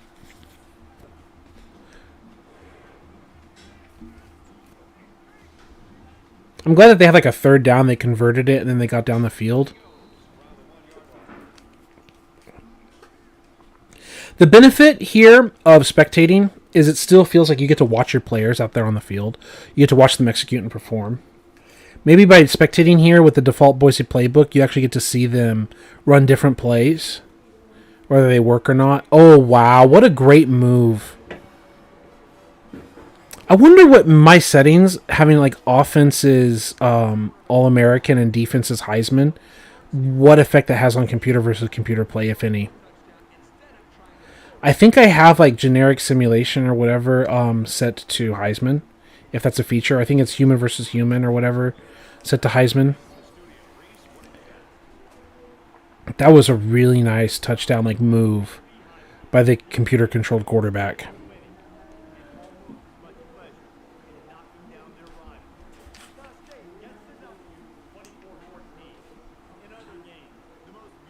I like this update, like the NBA games.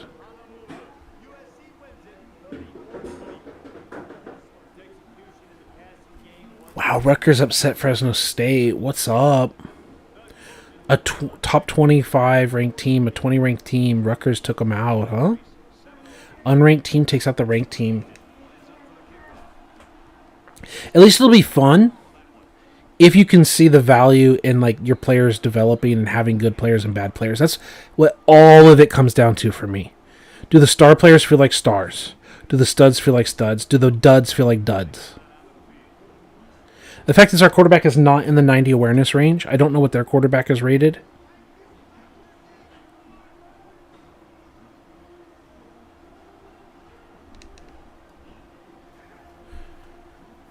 Hits his back foot. He's got the little check down.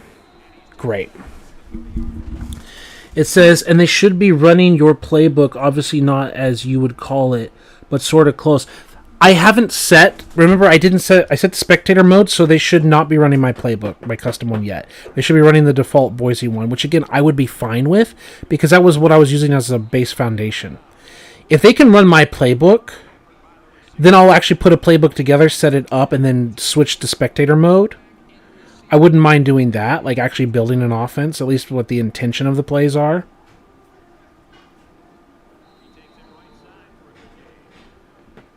But if we just get good gameplay, like I hate to like have this game spoiled because we would actually run the real dynasty that's intended to be run with our scouting board and everything. But we're at least seeing if it's any good before we take it more seriously. I wonder what the tackle ratings and all that are like right there. Nice clean tackle, 3rd and 3. We basically had 2 passes to the left and then some runs. They're in gun. And see, why are we running the no huddle as well? Southwick, the senior, just... What is that? What is that? That's what I talk about their stupidity. I mean, if both quarterbacks have stupidity, but... Yeah, it's all set to all Heisman across the board. Okay. There's no computer versus computer business. Now, this shouldn't have any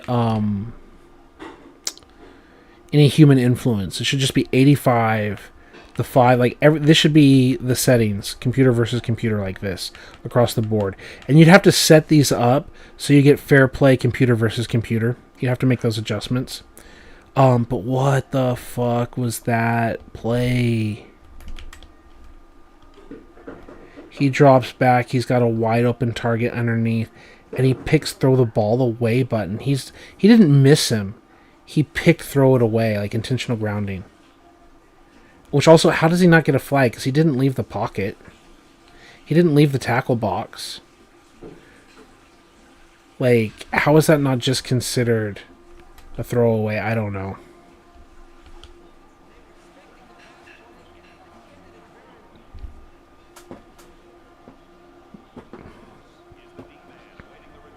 Yeah, the main point of me doing the custom playbook... Oh, it's a fake!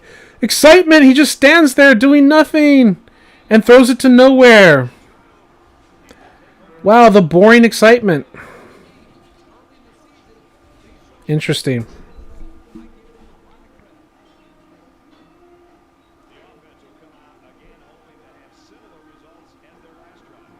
As I said, the point of the custom playbook was just to cut the trash plays and to set up a scheme, but based on the formation that Boise State already had, so it still felt the same.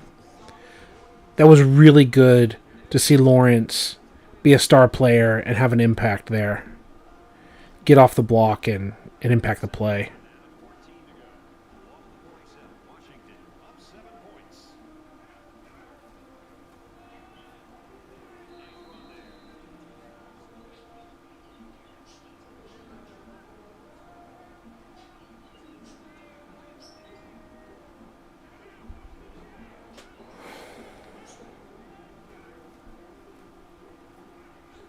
The pass rushers getting there and going for the deflection.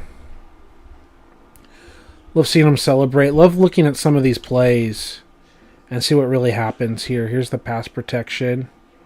Lawrence is dropping back into coverage. See, that's a reason to have the custom playbook. Are they staying in the 4-2-5? Like, get rid of like the boring ass nickel, right? And stay in the 4-2-5 for the most part. And you see like the pass rush here. How bad is 78 versus 69? Right? Should he just defeat like that? Because, excuse me.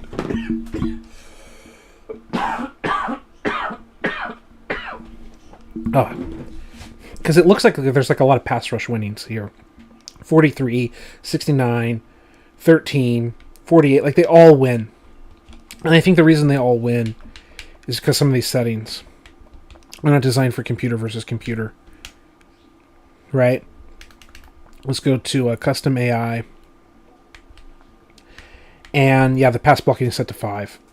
Right? Because human versus computer, they were locking up.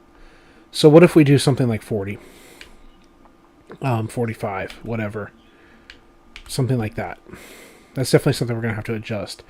There's no way that they should... Why is that Army's logo? I noticed that earlier, but it was in the back of my mind. Why is Army's logo here for... What's up, Michael? I see you in the comments. Let's go. I just saw right now. Why is Army's logo in here? This could also be fun to just start like looking at things and start making in-game slider adjustments. Catching, tackling, accuracy, defensive awareness, pass coverage, whatever. Right? Let's go. There's that super accuracy for the punt. I love it.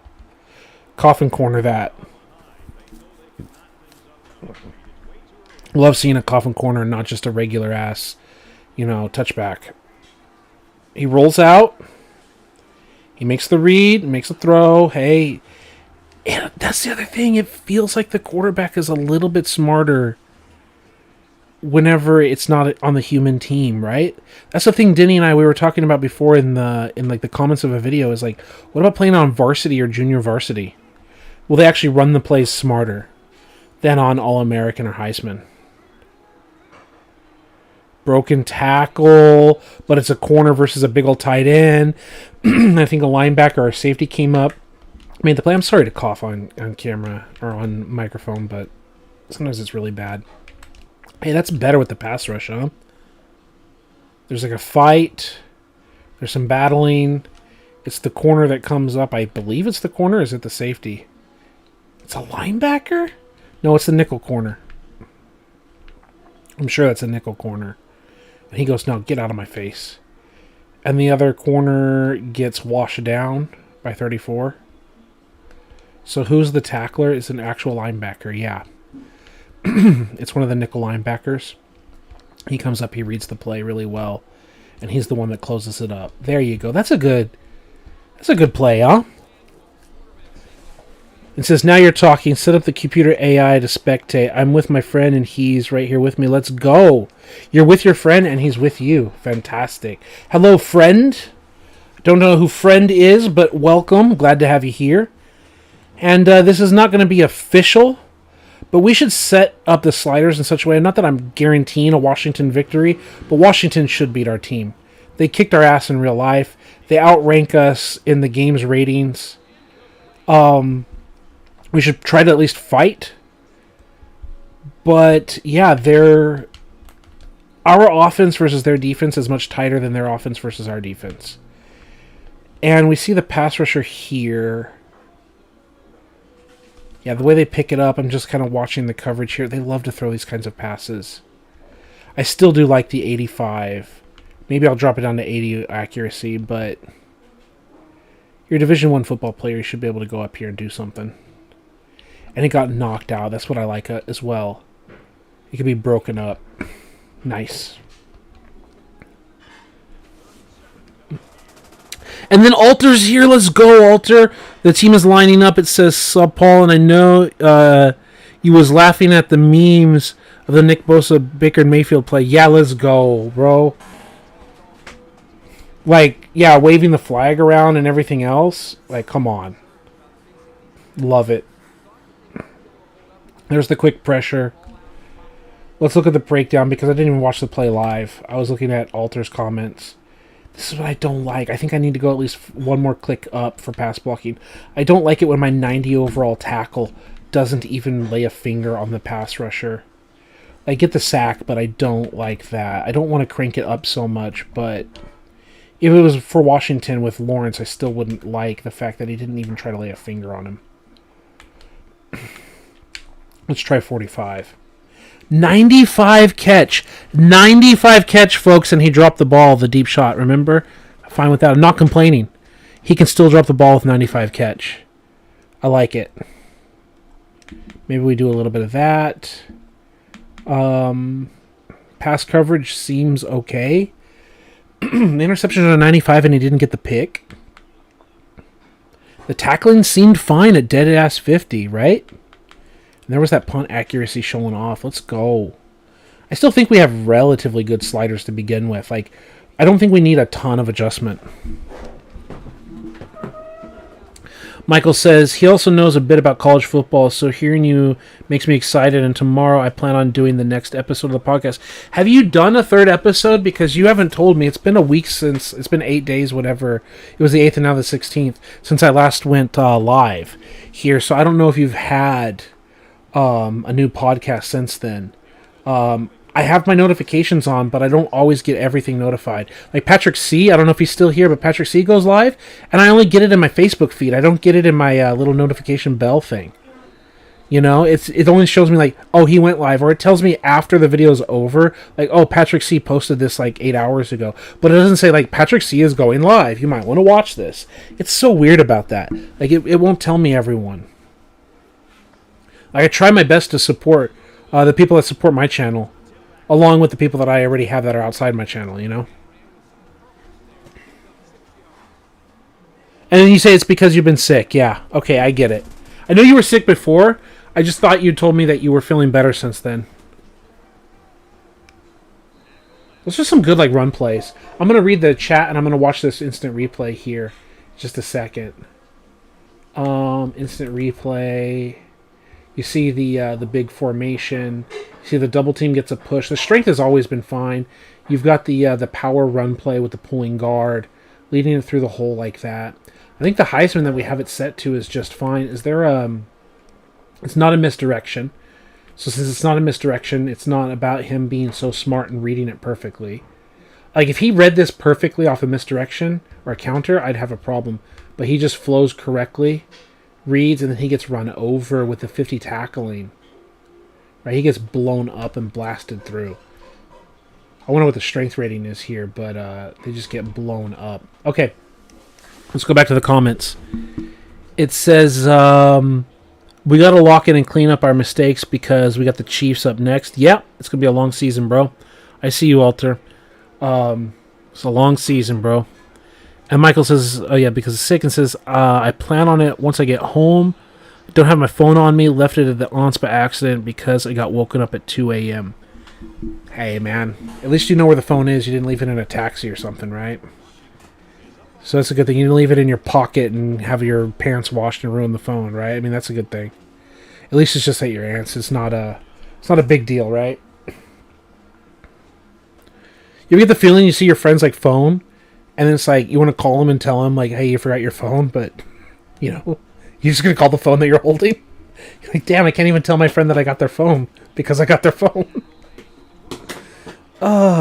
This shit always feels funny.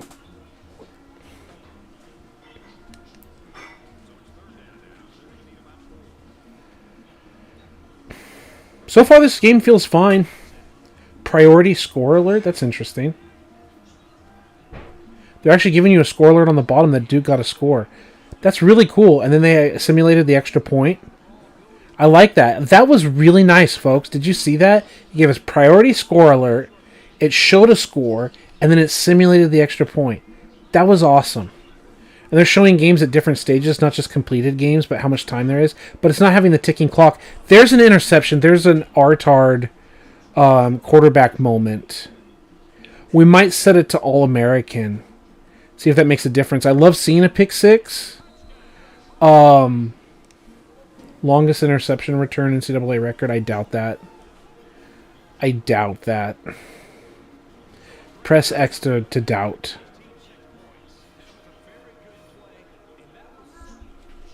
I think we probably want All-American. I don't know what the awareness of this quarterback is, but there's a play action, and then he just does his little skibbity-doo dance, and then bends around and throws the backwards interception pick six bullshit.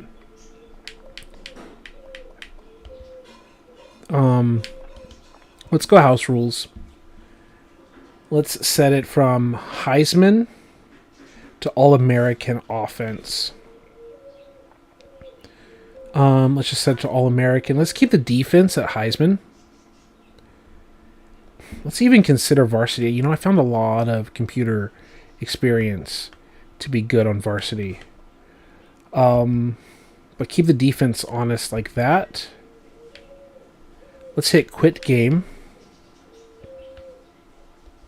Yes. And let's, not that I want to restart it, but let's actually see if there makes a legitimate difference and not ruin the tempo of this game. Autosave in progress. Again, it's Dynasty 1. It's a side file for a reason. Let's go uniform options. I like the all whites, but what I'm a super fan of, I am a sucker for these uniforms. I'm a sucker for them, and I'm a sucker for this old school like Boise State helmet. And since we're not playing it as a serious game right now, let's set that up. And let's watch the game with those uniforms. And see if let's go to the settings and see if it keeps that varsity setting that I had. Because in the autosave, I hope it did. Let's go in here. It says, right, regardless, you'll have it up soon, which is awesome. Anyway, going to head out. Your PC is almost dead. Wish you well. Thank you so much, Michael. And let me know. I'll keep you updated. As we said, we're not trying to like do a full-on sim. We're just trying to see how it goes. Trying to make adjustments. And you know how a pick six can mess with things. Mess with their momentum. Now they're playing from behind. And maybe the quarterback is rattled and blah, blah, blah, blah. Let's see if playing like 2 steps lower varsity, they play a little bit better football. See if we need to make some adjustments. We can go back up to All-American. Nothing's stopping us. But let's see how it goes, huh? Fuck, I love those uniforms.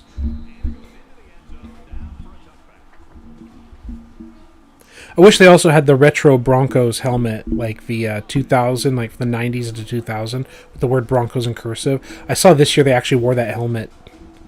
They wore that throwback helmet. It was really nice.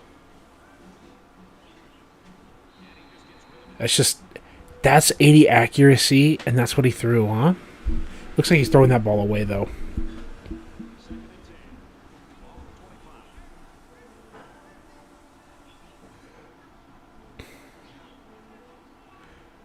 Motion. Dropping back. And throwing the ball away on 2 separate plays. So, Southwick, you're just throwing the ball away. Interesting. Why the fuck is it Army? Twice in a row. Why? So it saved varsity. Is it like the Heisman defense or something that's making them freak out? How's the pass rush? Did it not save the pass blocking? It saved the difficulty setting, but not the pass block. Oh no, because that's the human mode, right? That's the human set to 5. It kept this. It kept this. Okay.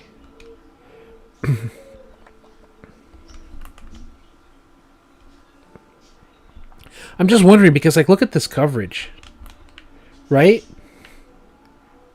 Like, he's wide open. This is what I'm talking about. The quarterback doesn't have any balls, right? This is what it's for. He's getting juked so hard out of his shoes. Like, he's getting super juked out of his shoes and he can't throw that. So ridiculous. It was recommended that pass coverage be 60 for some reason. I don't know if the pass coverage is inverted like it is in Madden, but there was highly a recommendation of having it set to 60. But what are we doing when we're running these double curls and we're just throwing the ball away? On varsity too. Oh, don't give me that he's rattled. The game just started.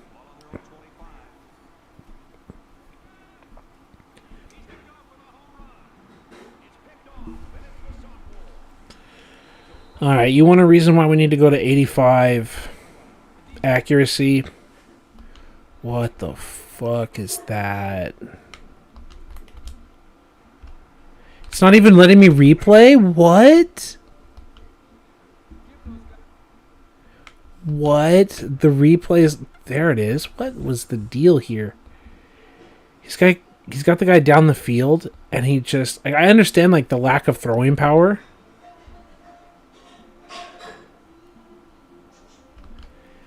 Wow.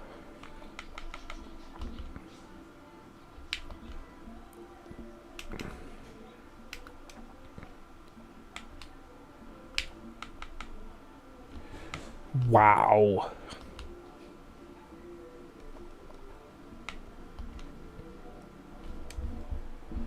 Come on, I didn't want instant replay. Sorry. Resume game.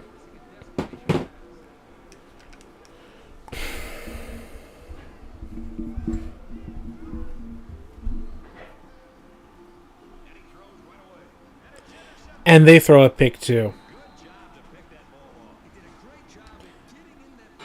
So am I getting experience points because it's my team? No? My coach is getting experience points for the interception where the other one didn't necessarily get anything on the screen. That's interesting as well.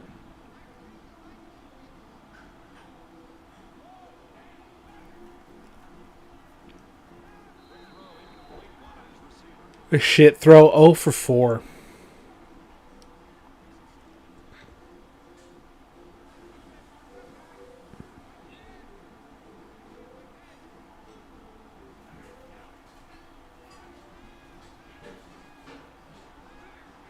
First completion.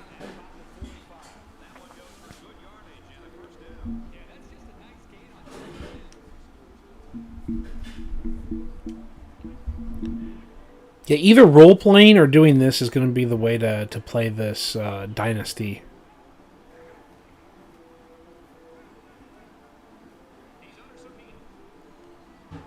That 85 accuracy made a difference, right? 85 accuracy made the difference between the earlier interception and that play. Right? He's still like wibbly wobbly, like, I don't know what I'm doing. I don't know what I'm doing. I don't know what I'm doing. And then like he actually launches a catchable pass. Right?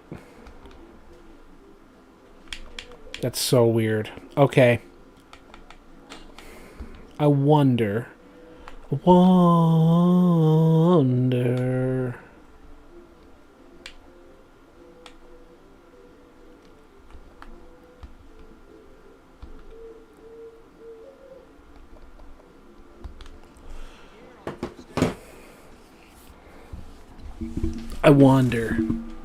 All-American, All-American. I was thinking about varsity and freshman. I was thinking about a few different things.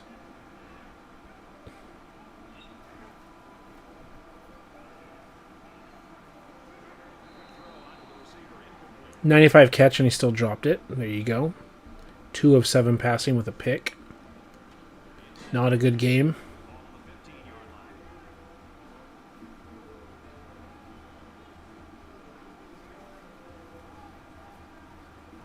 There's that 77 ball carrier vision where he's got the blocks so he can just run north and south and he decides to bounce it out like an idiot. I just hope that higher ball carrier vision runners don't do that. Over 1 on third down or second third down. It's a long yardage situation. And he basically throws the ball in the dirt and trying to kick a field goal. Already looks better, at least looks like real football, sorta. Yeah. I mean, let me know if I should go back to Heisman defense or whatever. That's my ultimate goal, as you saw with my Madden 2002 and the NCAA 03 and all that stuff, is just trying to get something that resembles football that's fun to watch so that it feels like the ratings of the players are being respected and the results feel like they're earned. Before my original Xbox broke, I was having fun just doing those. Wow. Did it get blocked? What was that for accuracy? I might have to increase that a lot. No, he just shanked the shit out of that kick. That's got to be changed. I don't know what his rating is, but it's not like 40 accuracy. Like, come on. I've seen wide receivers kick better kicks than that. Yeah, it's set to like that. Let's do 35. Let's do 40.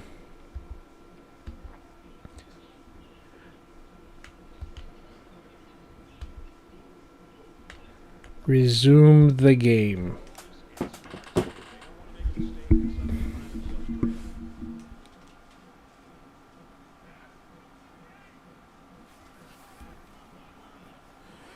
That's a better run. I don't know what Bishop's ball carrier vision is, but he didn't just try to force that completely outside. He let the lead blockers kick out, and then he ran up the middle.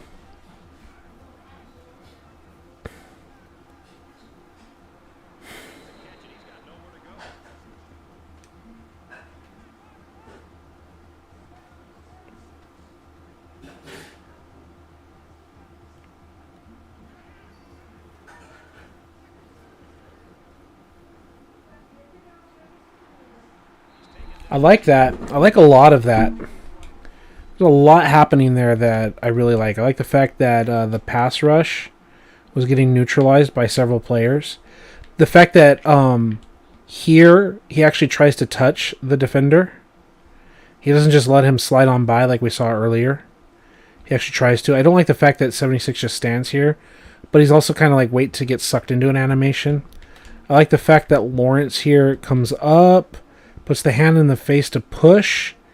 He's trying to fight, and then he throws the spin move and wins with this 97 spin. 97 finesse moves. At least he started to win. That looked like a win at first. That's interesting. Well, we can mess with the pass blocking a little bit more later, but a lot of that looked just fine.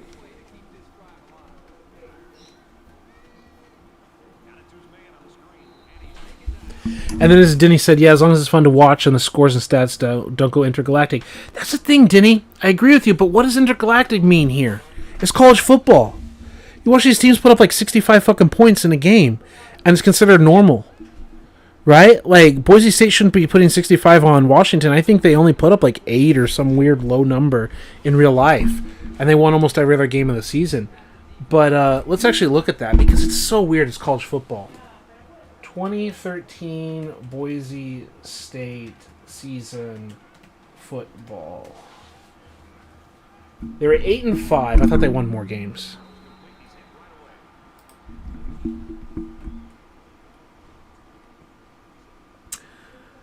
Where are the game results? Schedule and results. Another tab. 2nd and 3. Watching it. Oh, they did even worse than I thought. Another decent screen. 38-6, Washington beat our ass. And then we followed that up by playing Tennessee Martin, a non-major conference. We won 63-14. We beat Air Force 42-20. Nice little edge run. I like that. I want to see what this running back's ball carrier vision is. Strategy. Depth chart. Come on, Washington. And then Jesse has 89 awareness, but that doesn't matter. What's the BCV? Bishop was a 95 ball carrier vision. Now, Collier, okay, 77. He's the same as Jay Ajayi. But the 95 ball carrier vision, I don't want you to have to be that much ball carrier vision to get it. But he just goes outside and just runs it to the edge, right? I just didn't like how Jay Ajayi like constantly just tries to bounce things when he's got runs on the inside. Beat Air Force. Fresno State 41-40. 81 combined points were scored with Fresno State and Boise State. Right, so when you say like intergalactic, like the next game, Southern Mississippi 60-7. Later in the season, Colorado State 42-30 victory. Wyoming 48-7 victory. New Mexico 45-17 victory. It's always weird to me, like, and you say 70 points is as a major against some community colleges acceptable. 99 plus is too much. Yeah, I get that. And they're laughing, yeah, because that's the issue. That's what I've always found about playing these college games, especially the PS2 era games on the Boise State schedule, is that when they were just early on in Division II football, I believe, maybe I'm wrong, I believe around 2000 or 99 or something is when they were like officially brought into like Division II football. So like NCAA 03, the 2002 season, is like only like the 3rd or 5th or whatever season they were in Division I football. And they were like shitting on teams, right? Because they also didn't have a bunch of like huge opponents. They weren't playing. I think they played Arkansas for the first time or something. They were playing Idaho Vandals like in state, and they were just like shitting on them like 63 or 70 something points. They had a lot of games that they were just smoking teams, and they were building the reputation that we later now have. But even this season, like you saw, like just smoking teams. But yeah, 38-6 this game. So if anything, I need to adjust the defense or something so that Washington can put up more points. But we'll see. It's the first quarter. They might score here. They might have more big plays. We'll find out. And there's a bunch of false starts. I think that's something that I want to adjust, I think, in the past. Let's go to settings. Let's go to house rules penalties. I think that was set way too high. I was using recommended penalties. No penalty slider adjusted at all. That's weird. I thought maybe it was Madden I only had it. But we wanted like offside. Let's just do like the generic, like the 75s. False start should not be as common at home, but your false start should still happen. Let's do something like that. Let's do face mask on the little bit lighter side. There shouldn't be a bunch of face masks. Let's leave offensive pass defensive pass interference as is. Let's leave. Let's have this actually happen from time to time. Clipping actually does happen. Let's see if we need to reduce it. There was something about 57 level. Intentional grounding. I want to see that actually like get called. It probably never will. But roughing the passer is something that even in Madden we were looking at. Let's do 56. Roughing the kicker. Let's just see if it even happens. And let's see them jump offside. So if we can dial it, if we need to dial it back, we will. Yeah, if we need to dial it back, we will.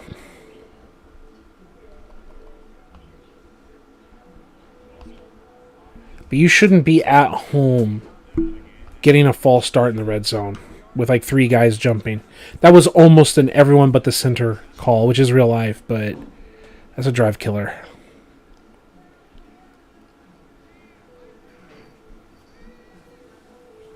Okay, they're calling the little screen, and he operates the screen, and he gets out there, and he does his job. Nice little play there. Nice little play.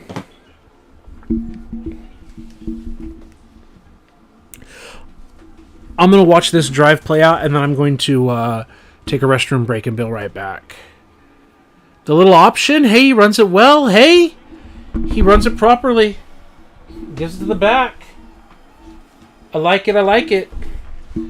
I would hate to have to rewatch this matchup all over again with our regular Dynasty, but I want to make sure that if this is respected, then we use those settings and we apply it to our regular Dynasty as well. You know, we save them, we write them down, whatever. And we get it going, right?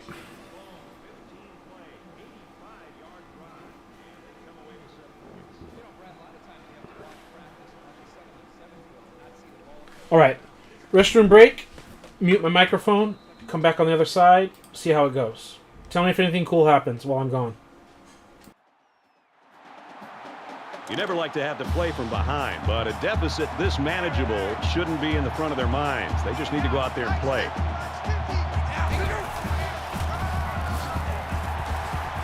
Tackle made right around the 26-yard line. That brings up 2nd and 9.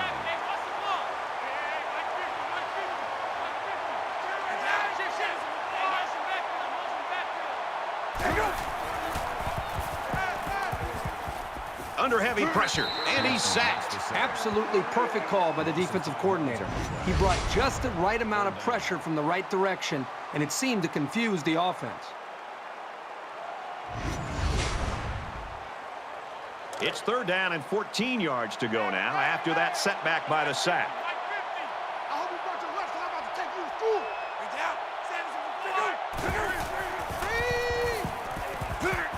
Pass right, running back's got it. That's a great tackle at the 21-yard line. And the screen pass goes nowhere. 4th down. Harmon is waiting for the snap. And this one is a beauty. And he's taken down at the 45-yard line. The Huskies really taking care of business early in this football game. Yeah, somebody forgot to tell them that they're the big underdog in this game and they're supposed to lose. I love their confidence that they're playing with right now. The last time we saw this offense on the field, they drove the length of the field. And you think back to what that defensive coordinator tried to do. He tried to change some things up, but nothing seemed to work. It's going to be interesting to see how he can have an impact on this drive. That's good for a gain of 1 yard. That makes it 2nd and 8. Washington is up a score.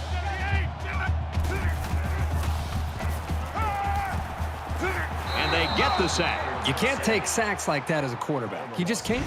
If you can't find a receiver, get out of the pocket and throw the ball away.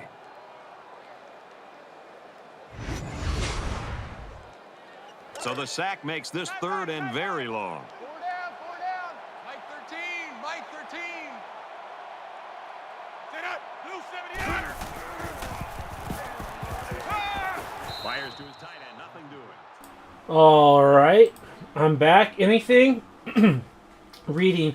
Intentional grounding may have been the issue. Now the QB will be paranoid about throwing the ball away. Maybe that includes the sky hooks. First down, short run. Second down, sack. Third down, ugly screen punt. Interesting. Interesting. Do you feel the sliders have had an impact on the way that they're performing so far on this drive? Obviously, that's just going to be a punt return thing. Never mind. What am I doing? I was going to look at the third down. Lunch is served, and I'm going to try to take some time to go out there and have a lunch with my wife. I just wonder, do you think that the slider adjustments of the penalties made it worse? Ooh, what a throw! What a throw, huh?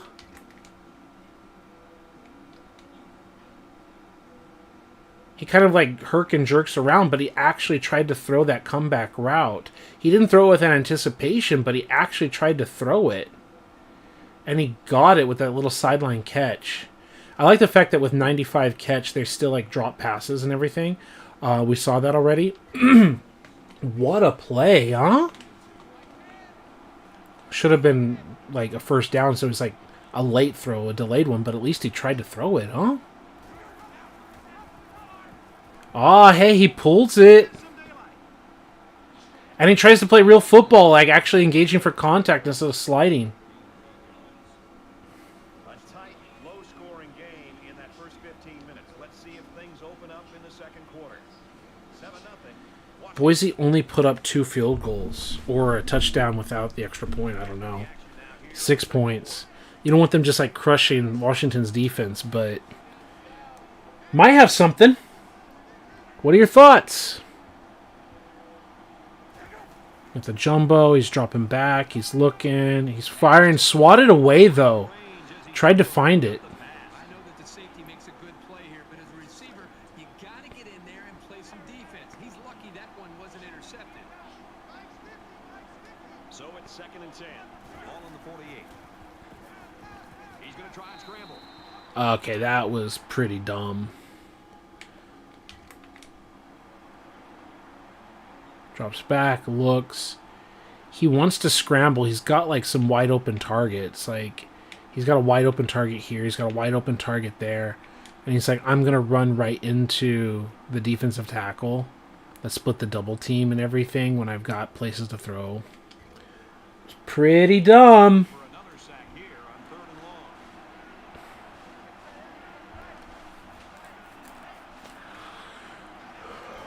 Pistol.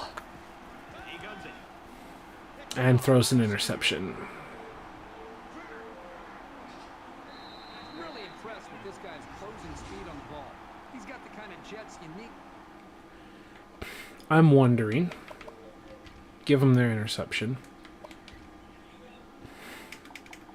How much can we lower computer interceptions before they just stop playing the ball? Because they have like 95.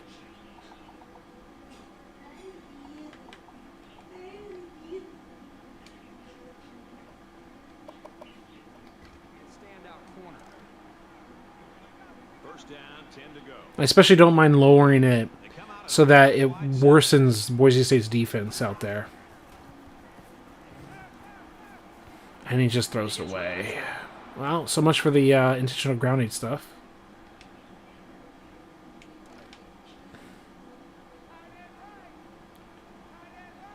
Washington is up by a touchdown.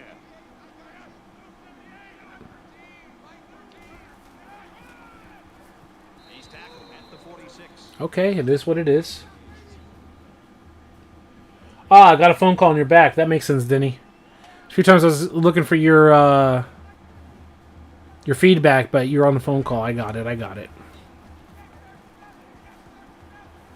What a football play, huh? What a football play. Back a little late there.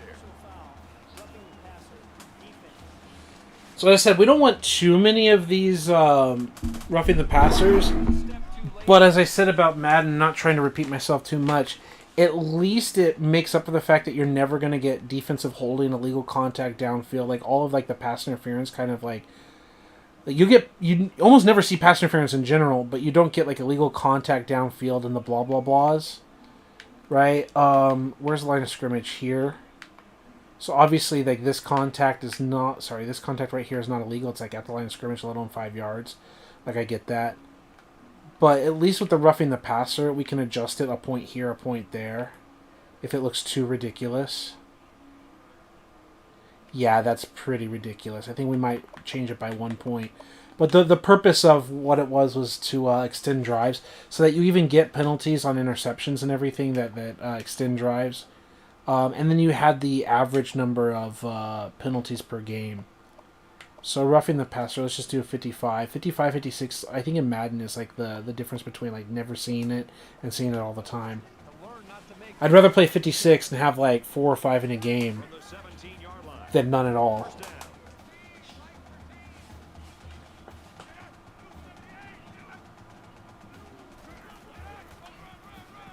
Yeah, we saw Blaine Gabbert take a roughing the passer on an interception, and then we kept the football and kept it going. That's exactly why I like having the roughing the passer versus face mask, because face mask only gets called if they actually catch the football. You can't get a face mask on like a pick. Like you or the computer throws a pick six, you're not going to get like the entire play momentum changed. Where roughing the passer, you will. Let's go with that 95 running back Paul Guerrier vision, huh? Let's go with that run. Yeah, I really like roughing the passer as a call as a solution to the penalty problem.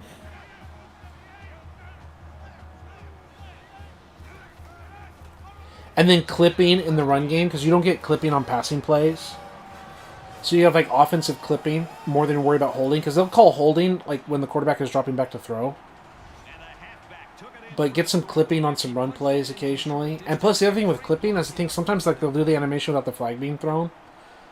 But the score is looking pretty accurate. Nothing by Boise State, and Washington keeps putting points on the board. They're 24 points away from their real-life score.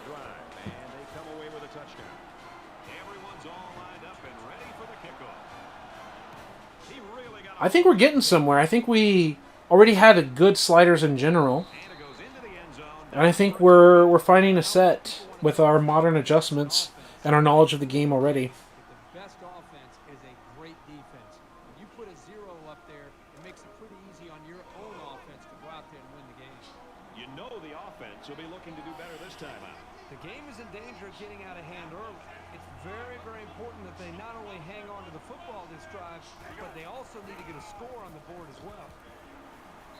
Good run defense.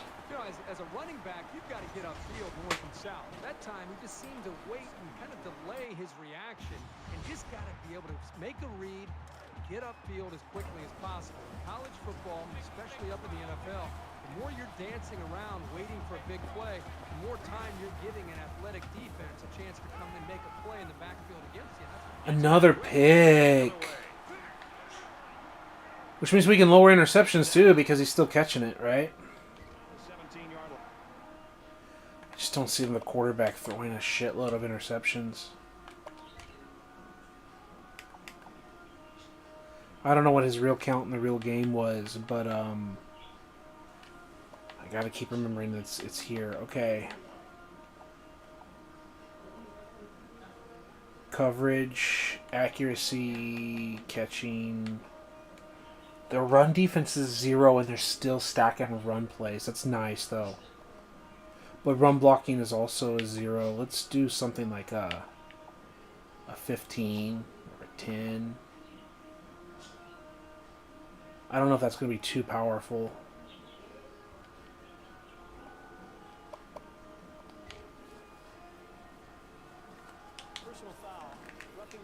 Oh, let's go! It got called back because of the roughing, just like I wanted. Let's go. I don't care whose helmet you're wearing. That's exactly what I was talking about. How cheesy was it? Yeah, it was a little cheesy, the little clippy, like the little leg kick, whatever. You know, it's super fucking cheesy, but that's exactly it. Like, drive killing, drive saving, interceptions. It's like, oh, defensive pass interference, defensive holding, whatever. Like, it doesn't just have to be that, right? First down. You're supposed to imagine there is defensive penalty. It kept drive alive. And he is drilled at the 40-yard line. He gains a couple of yards on the carry. The sophomore just stuck it to the ball carrier right there. That's a very good tackle.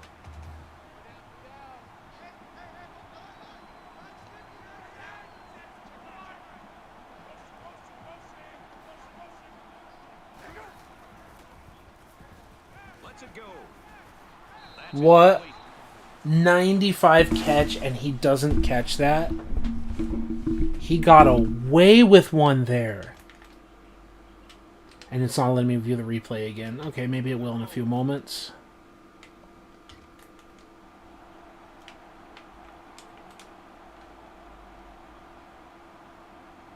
Kirby. And you just straight drop it with 95 catch and not being hit. I mean, that's just like the dice roll of like losing concentration. I don't want to put it to 100 catch. I don't want to put it to 100 catch. All right, I think I see 2 comments. Let's read them as I watch this play. All right, knocked out of bounds. Nice play. It says, I know the penalty slider affect everything else. False start at 0 means your linemen get the jump. Offsides at 0. Let's pause this, actually. It's really good to read this. The false start at 0 means your linemen get the jump. Offsides at 0 has the defense basically timing the snap. Pass interference at 100 makes defensive backs less aggressive because they're scared of a flag. It's all interconnected. I've heard that. I don't know how true or not say not true, but like how extreme, how influential that is. I have heard that before. Like not wanting to be flagged or whatever, or the ability to be aggressive. It's definitely interesting to talk about. Let's go house rules. Like, what do we want to do there? How extreme do we want to do something? Like, is this enough? Like, just have our offensive line, like, protect a little bit better? Right? Versus, let's say, like, the pass rushing, like, the pass blocking slider versus this slider. I don't know. Defensive pass interference. Do I want to drop it so they're more aggressive in coverage?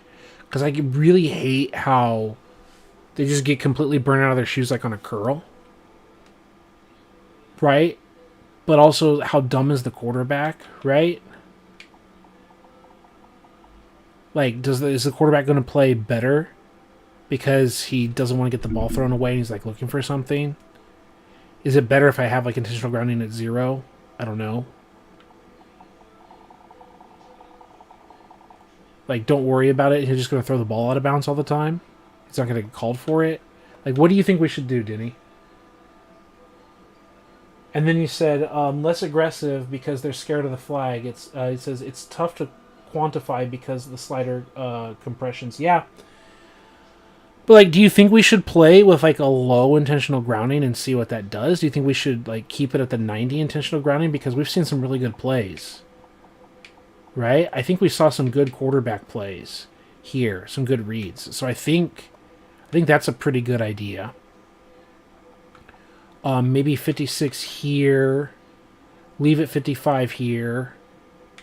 Have some runs that can get called back. Have some runs that are good. Maybe a little bit here, maybe a little bit there. Maybe this will help the tackling. I don't know. Well, what about offensive pass interference? Do you think like the wide receivers are going to be more aggressive for the football or something? Like, what's the thought process? I'd go low defensive pass interference, low interception. Okay. Low interception. Grounding either 100 or a 0. I remember using 0 in Madden 12. I mean, they never throw the flag anyway. So why not? And then you said low interception. I mean, I'm willing to listen. You know I will. Like, how low? Like 5? I played some of the games with like 5 or 10 or whatever. I wanted it low enough, but high enough that they would still like catch the sideline back of the end zone interceptions. What do you feel is low? I think maybe 15 and see how it goes. If they start dropping every pick, that's a problem. But again, it's a practice game. It's not like a game that counts for us, like, truly. Why not, right? I mean, we're constantly adjusting the game. If it's offensive pass interference 0, the wide receivers are supposed to be more aggressive going for the ball. Like, that's what we would like. I think they've been pretty aggressive going for the ball. I don't think they've just, like, let it sail over their heads. But let's do it, right? And here we go with the offense ready to get things going again. 15 sounds good to test, exactly. I just want it to be fun. That's what we all want. I mean, it's just a shit play call. Bring him down for a loss. They get a 1-yard loss on that one. Not much going on there. Those kind of plays will not work against this defense. You can be sure of that. From their own 19. Shit play calls are shit play calls, but that's the point of, watching it, is both sides call shit play calls from time to time. And he shoved out of bounds at about the 27-yard line.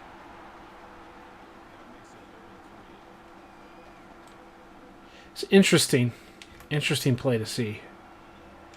Drops back, looks, he's not herky-jerky dancing.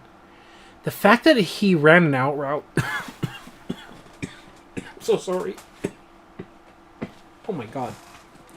The fact that he runs the out route and he's not chugging, that's really weird, and like in a good way.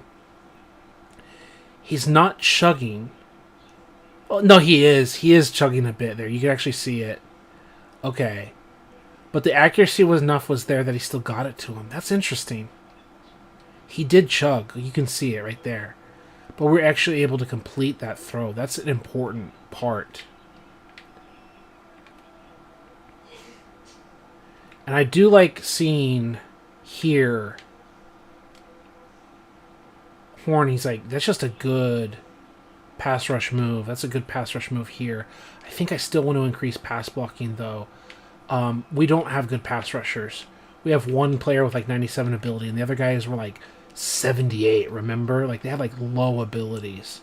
I think we want to look at their offensive line, but I'm willing to bet that we want to increase the pass blocking even more. Just as a reminder, we go with our defensive ends, and we go super to the right, and we say block shedding, power moves, finesse moves. Yeah. Across the board here, and even Lawrence is here like this. 68 and 60 power moves, 71, 78, like just trash moves, like sub 80 and sub 70. Right? Other defensive ends, same thing, like 80 only as like the guy that's not even on the field, and like 70s and sub 70s. Let's move over here. Yeah. Power and finesse moves. Ricky here is the only one with 80 or more of any skill other than DeMarcus Lawrence. So we compare that to their offensive line.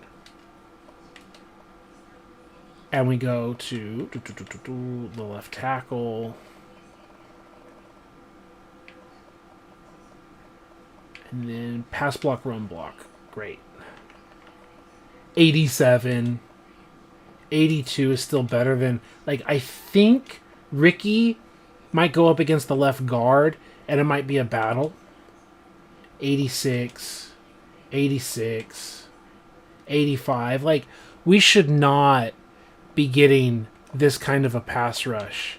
I mean, it's hard to block anyone, right? But you shouldn't see like, oh, we're slipping, like all these guys are slipping, we're driving you backwards. Like, okay, I get the fact that he's got the 80 power moves, and this is the center, but I think he was like an 86 pass block, and like, okay, he's getting driven backwards. There's like the strength rating, but the power move is working. But I think it's very obvious that we need to increase the pass blocking. Like, I know that I like having my team do well, but that's not right. So we need at least the dead ass 50, and may need to increase it. This is why I love spectate so much. No human slider set to interfere with. Yeah, that's true. There's a value in it. I would actually like spectate in Madden because that's again how my channel was kind of like developing, was full spectate. I really like scouting, recruiting, drafting, and Madden free agency. Another nice ass throw, man. I don't like to just stop every play for an instant replay, but what a nice ass throw. That's where we like try to balance between like 80 or 85 accuracy, right? And this zero, what is it? Zero, what was the word we were looking for? Intentional grounding? They're in the pocket and they're just reading it, right? Just drops it in like a dime. What is his accuracy? Because I do like to lower it a bit so that not everyone is just a perfect thrower of the football. Because we've got like 90 accuracy for our quarterback. He has 84 awareness. And his throwing accuracy is 92. I think we want to keep it there, right? Our accuracy is 90. His is 92. His is 84 awareness. And I think we have 89 awareness, 87 awareness. Our quarterbacks are very similar in terms of like the raw like pocket passing ability. Our guy has 76 speed to their 77 speed. 58 strength, 58 strength. He's got more acceleration, 84, 87. Like, he's got more agility acceleration. But we're an 88 and a 92. Like, we have very comparable quarterbacks here. Very comparable quarterbacks here. The throwing power is an 85 versus our 80. Like, he's got more agility acceleration, more throwing power. We've got a bit more awareness. He's got a little bit more accuracy. We're very comparable QBs, like on paper. I like a lot of this. I don't want them throwing like 90% passes. We can dial it back a little bit, but I like a lot of this here. Sorry to like replay so many plays, but some of them are really worth looking at. We might even increase intentional grounding a little bit. He's reading it well. Yeah, this is good. This is really good. We might actually put intentional grounding up. That might be the bigger difference. Might even be worth going back up to Heisman or something. That could be a big difference, huh? If it makes such a big difference, if it truly makes such a big difference, it might allow us to go back to human play calling. Like, is he getting streaky because it's at 0? Like, he's making great plays, which I'm glad to see. I'm glad to see great plays. It says, leave it alone unless a 75 throwing accuracy starts dropping those same dimes. Yeah.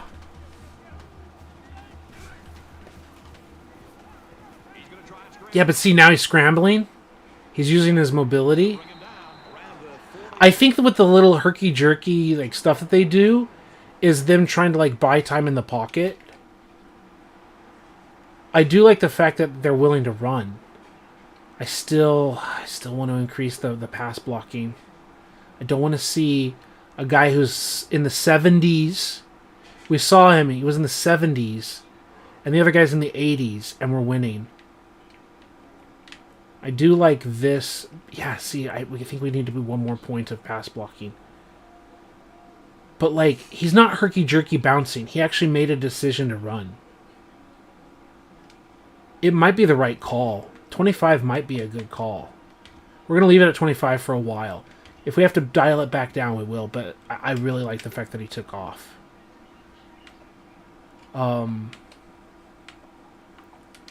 Let's do that. Because there's no pass rush slider. You know, I can't, like, decrease pass rush.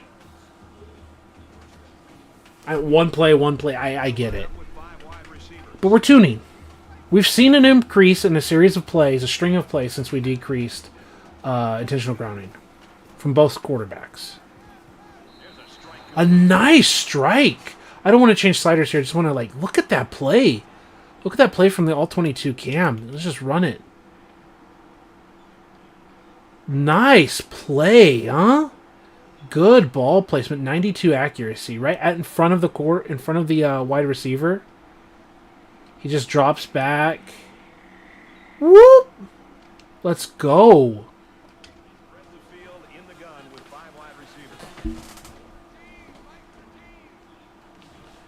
Like, we might have to increase it later because now they're playing, like, 90-something awareness guys, right? The little play action, stands in the pocket. He's got some good movement. He's not herky-jerking. He's not doing the herky-jerky. That's a big deal to me. That's a huge deal to me. He does the fake, which is a default, like, play action, right? He's a single back, so they call this the play action, like he's going to quarterback draw it. He hits his back step, and he doesn't, like, tap his feet in the weird way. He's moving in the pocket, but not the, like, move, like, stupid bullshit. He actually moved around in the pocket intelligently. The coverage is there. Like, look at our dudes. Like, remember, we have some good dudes. Right? I need to look at the man coverage rating, but they're doing their best to stay with these men. They're not getting beat hard. We talked about the corners. He's not doing the weird backpedal bullshit, like getting beat on the hook. They're reading the quarterback. They're coming up. Both sides are doing the same thing. Like, the defensive pass interference being low, I think is making a good difference. Like the slider. He's running with the guy, but as he gets beat here, look at the wide receiver. He checks like, oh, I'm looking for the ball here. He, like, tricks the shit out of this guy, I think. And then he's like, whoop, and just slips right by him. Like, oh, I'm going to undercut you. That's what it looks like to me. He's like, I'm going to undercut and come back. Oh, gotcha, bitch. I'm going to the end zone. Fuck, what a play. What a play. How smooth was that?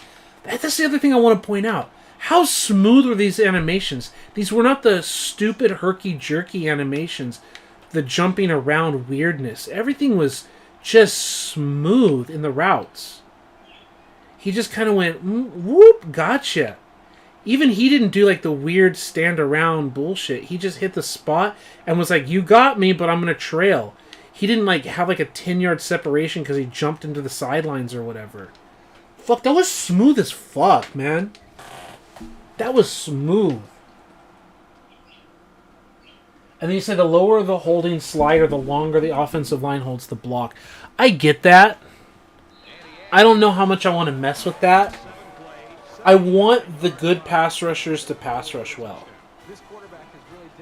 And I don't want a bunch of yellow flag laundry on the field.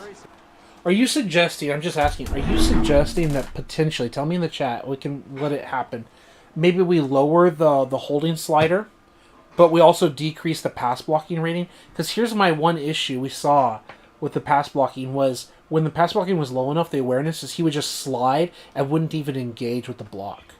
Right? Should we try 45 pass block but lower the holding so he holds the block longer? Is that like a thing we should potentially look into? Things are on the verge of getting out of hand before we even hit the half. These next few drives are going to go a long way. That's how my brain is thinking about it. So you tell me in the chat. Tackled after a decent pickup. I really like the way this run blocking is working. The zero run defense. No, was it zero run defense? And they were running really well. He plays that for the read. The pushes are fine. And it was like 5 or 10 run blocking, and he's like actually reading the whole. Like everything looked nice and smooth here, right? Like the blocks. But they're still able to get off the block even with zero run defense. They're still able to play coverage. He has to respect his man. Run! And he turns around and does something. I think we've got something going here.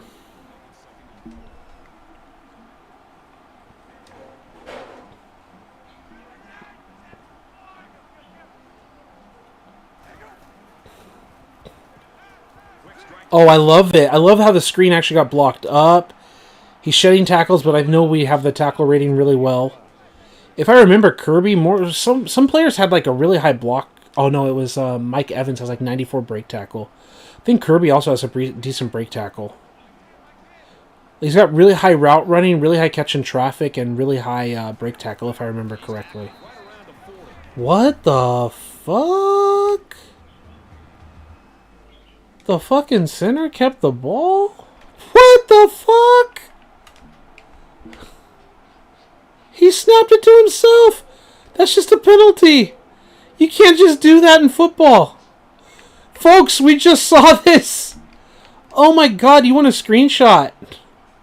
Fuck, I wish you could have a GIF. A GIF. Fuck, the center kept it. Oh my god, you want a thumbnail? That's our thumbnail, folks. 2 hours and 46 minutes or whatever. The center snapped it to himself. You do not see that every day, folks. Not even Fumblerooski. He just snapped it to himself. He says, fuck this shit, I'll do it myself. What the hell? Oh, please never do that again. I love that it happened, and please never do it again. Oh, lineman! Lineman carry the ball twice in a row. Come on, man. It's just a stupid video game. Let's go. Also, again, instead of herking and jerking, he actually tries to take the ball off and run. They're actually trying to run with the football. And then the fumble. I'm thinking this 25 is like a good range. Maybe we go up to 30, maybe we go down to 20 or whatever.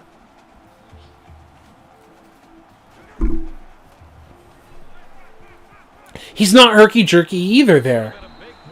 Now we may or may not. We can look at the catch rating here on this interception. But he's not herking and jerking. He's like standing, and he's not doing like the falling off the back foot. He's actually throwing it. And he's not dropping a perfect dime or making the right read. I think he's throwing to... is he throwing to 17? Yeah, and he's throwing behind. So the 85 throwing accuracy to me is fine. We've seen some dimes being dropped. I don't know what his catch rating is. I think we've got something pretty good here. They shouldn't just glue sticky hands catch everything. But if they start dropping everything, then we need to raise it.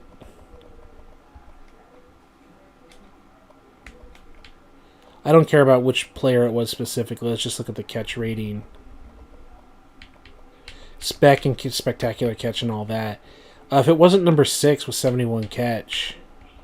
Catch and traffic is just getting hit. Spectacular catches, even the Cromartie catch.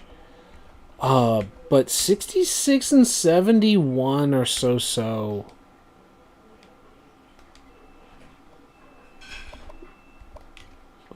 Who was it that dropped it? Also, was it the number 1, number 2, number 3 corner? The number 3 corner should be this guy. Yeah, that's number 3 corner. He's not the one that dropped it. So he had the highest catch rating. This guy with 63 or 66 catch. So it's sub 70. Oh, let's go Amor. I say don't forget to have lunch and sending the hearts. I love it. Thank you so much, Amor. Let's go have lunch at halftime. It's 1:26 left on the clock. Washington is winning this game. I think we're getting some good sliders here, folks. I see all the hearts being thrown at me. I think we're going to do it at halftime. There's 1:23 left to the half. Yeah, I think that's a good plan. Yeah, he's not herking and jerking. He's checking it down. I love it. I love it. It's a big difference. It's literally tempting to go back to human play calling if that makes a big of a difference. What do you think, Denny? It's tempting.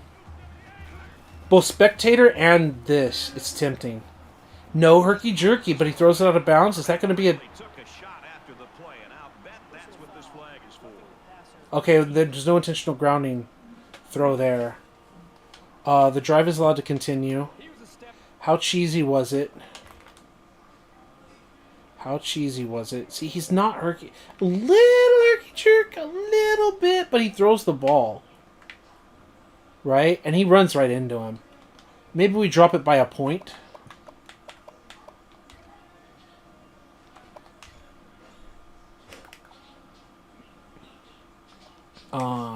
Rules.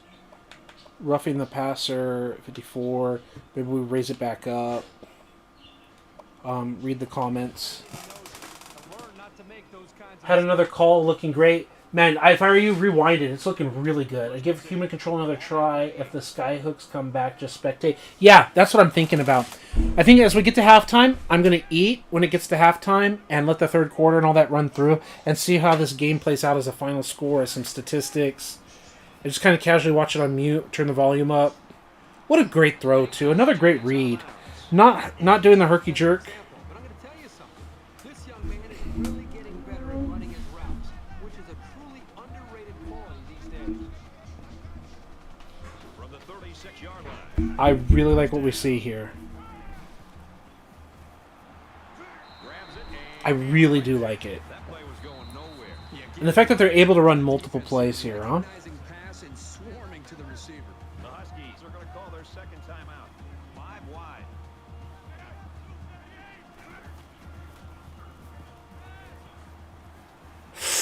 Nice tight throw, but got hit and dropped the ball. Big hit by the defense. I love knocking the ball out like that. With 95 catch, still can knock the ball out. It's so satisfying.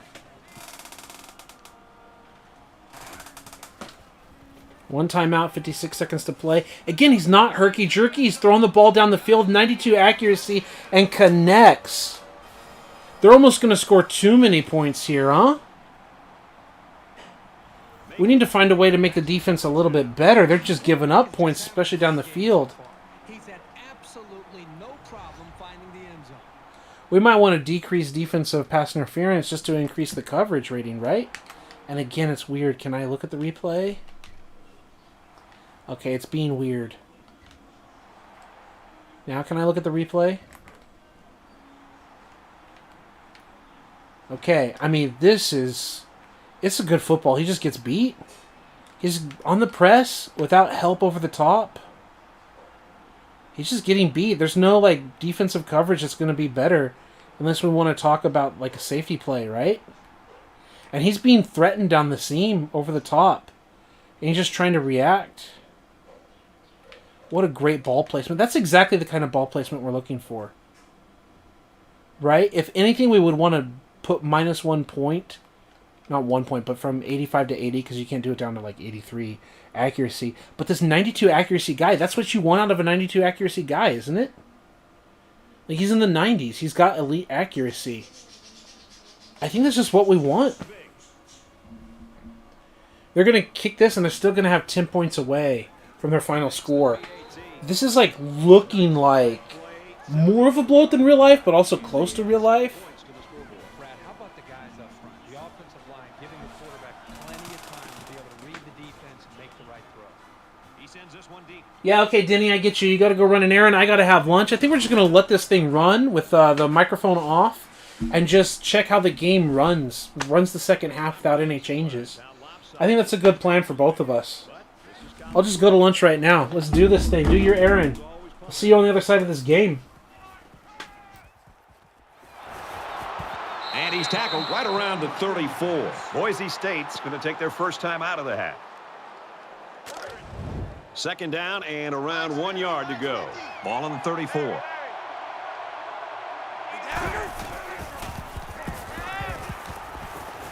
Quick throw, incomplete, wanted his receiver. Well, he must have hurried there because his receiver was wide open.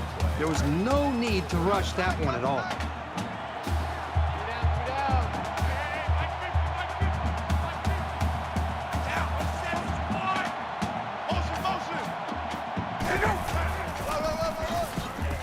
And they make the stop, the 37-yard line. Boise State will have 1 timeout remaining.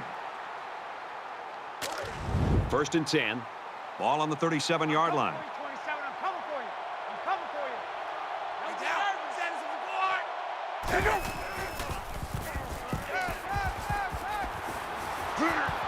And he's taken down at the 47. Let's give this quarterback a lot of credit. He recognized the man coverage. And, guys, I'm going to tell you something. He probably knew he was going to go to the post before the ball was even snapped. Well done.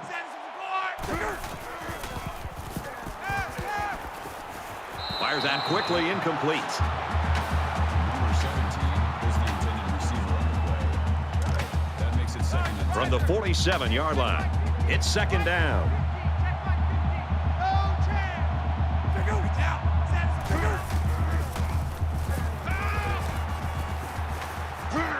wrapped up for the sack.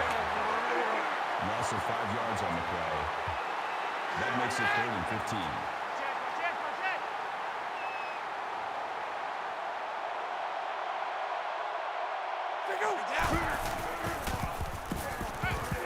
15. He airs it out. He's taken down at about the 9-yard line. How easy does that make it for a receiver? Run your route, put out your hands, and there's the ball. That is scary accuracy in a big game. This offense has really stalled on their last 2 trips to the red zone. It's up, and they tack on 3 points. We've played a half of football. The Huskies lead 28-3.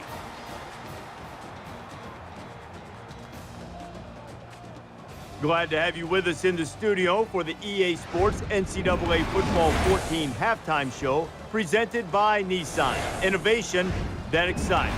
Reese Davis and David Pollack here, completely locked in on that first half. I really hope you'll stick around and watch the second half of this game. During the second half, I expect Kirk Herbstreit to give us a comprehensive history of every playbook he's ever had in his entire football career, dating back to Pee Wee. That would be infinitely more interesting than having to watch the second half of this blowout. Definitely, that would be probably more entertaining. We get on games all the time. They start to get out of hand.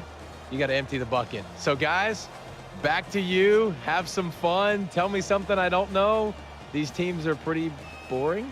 Give me something from the human interest file, Brad Nessler. David and I will be keeping an eye on your game and everything else going on in the country here in our palatial and comfortable surroundings in the studio.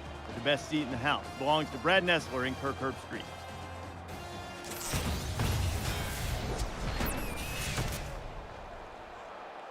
Davis and Pollack, you should be here instead of Herbstreit and myself.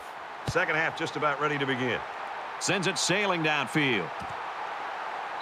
This one's going to be down in the end zone for a touchback. Washington's dreams are a reality in this football game. They've scored 21 points in a row. Well, the guys are chomping at the bit down there, waiting for the game to start back up. Washington comes to the line. They got a big advantage in this one. Tries to set up a screen for the wide receiver. He's knocked out of bounds at the 30. Gain of 5 yards. That brings him 2nd and 5. Man left, man left. Four down. They'll spread the field with 5 wide.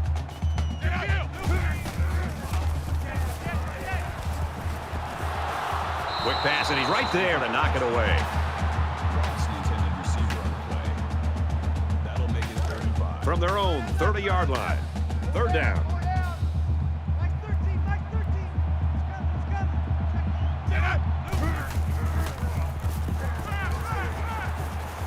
They'll bring him down right around the 42-yard line.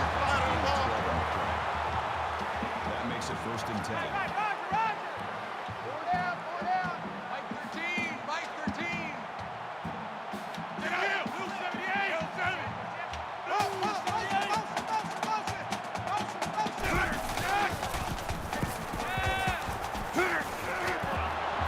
And he's immediately tackled. That'll move the chains for another Washington. 1st down. Mike 13, Mike 13.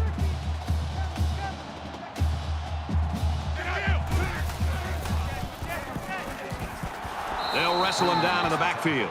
You keep gaining negative yards, and you put yourself in a position of having to make bigger and bigger plays. Puts a lot of pressure on that quarterback. From the 49-yard line. 2nd down. Four down. Mike 13, Mike 13.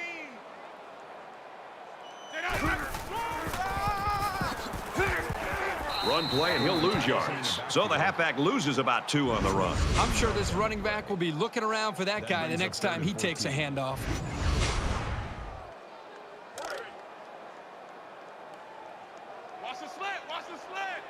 Washington looking to put this game away if they score here.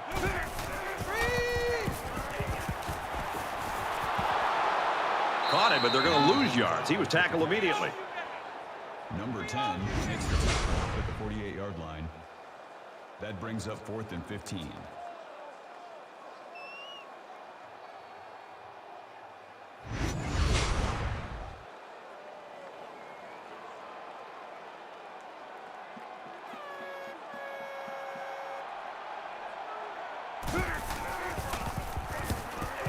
They get this one off, and it's a beauty.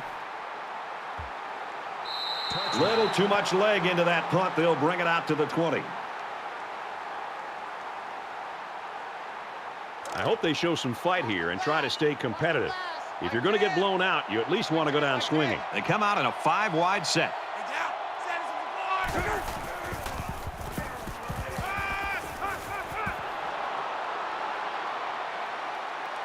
And it's caught, and he's brought down quickly. Gain of 4 on the play. That makes it 2nd and 6. In the shotgun and 5 wideouts.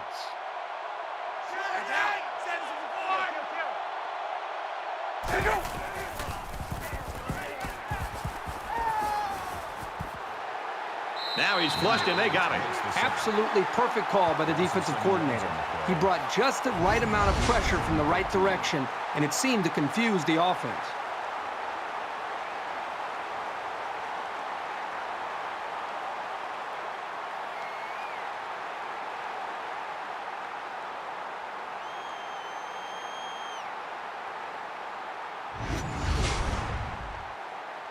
So that sack leaves them a little ways to go here. It's 3rd down and 13. Mike's 50, Mike's 50.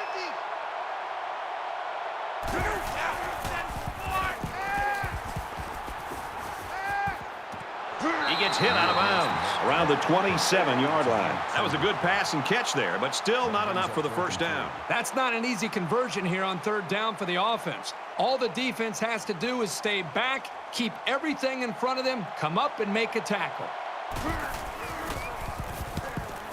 And this one is a beauty. Ross takes it to the 21, brought down at the 23.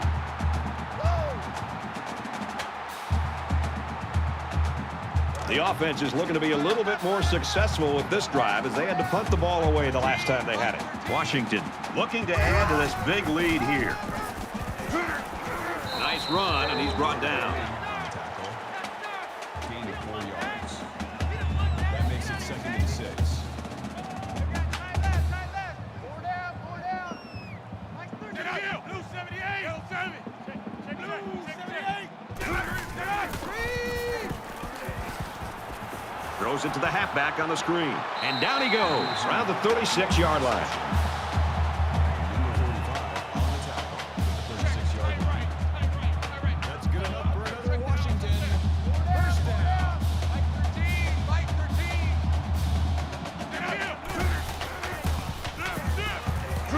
And he's going to be sacked. Boy, Brad, that was a big hit on the quarterback. It'll be interesting to see how he responds from this hit and whether or not he comes after his offensive lineman and challenges them to start playing a little bit better.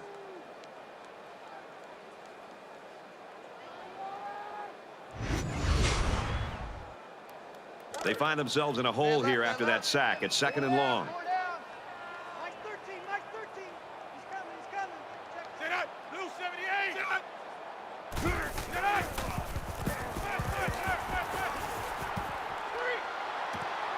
Complete. What a catch. Brought down at the 44. That's good for a gain of 26 yards. First down. Tight end right. Four down. Mike 13. Sit up. Blue 78. He's tackled at the 31. Thompson on the tackle at the 31-yard line. That'll move the chains for another Washington. First down.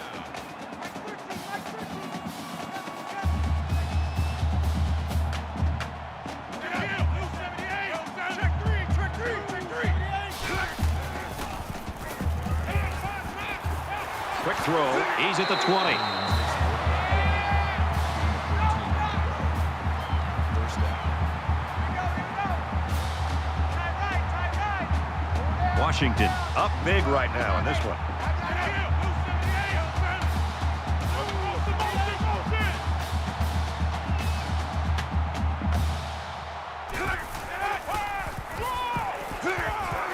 He gets out to about the 18-yard line.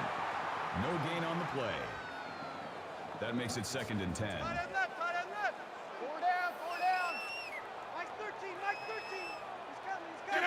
Somebody jumped early down there. Play. Blue 78. False start, offense. Just a mental lapse, but it's going to cost them 5 yards. Still second down. The penalty makes it 2nd and 15. Right. Four down. Mike 13, Mike 13. Sit up. Blue 73. Tries to set up the screen, but drops. Number 25 was the intended receiver on the play.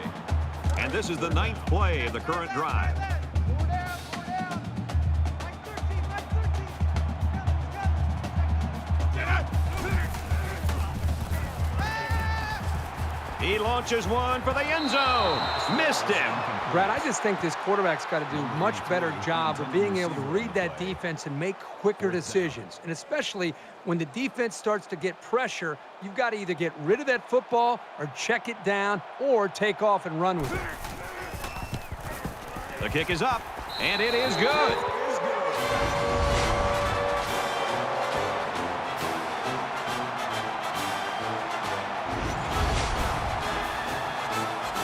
The kicker looks like he's ready to kick this one off. He kicks it off, and he got all of that one. And it goes into the end zone, down for a touchback. Well, that's what it's all about for these guys. If you can turn up the pressure, you'll create more chances for your defense. This is turning into a day that the offensive line wants to forget. These underdogs are fighting about as hard as you'll see a team fight. Not a whole lot's been working for them so far. They should just come out and play loose and easy because they've got nothing to lose.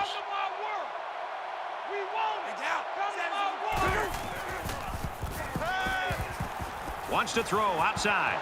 Makes the grab and steps out right away. Gain of 19 on the play. That makes it 1st and 10. Mike 50. Quads. Check 27. Eyes on 27. Let's go one more. Check it out. Shift. Now he tries to buy some time. He's going to take off. Tackle made around the 43-yard line. That's good for a gain of 13 yards. 1st down. Larry. Hey, alert. Mike's 50. Stop your whining.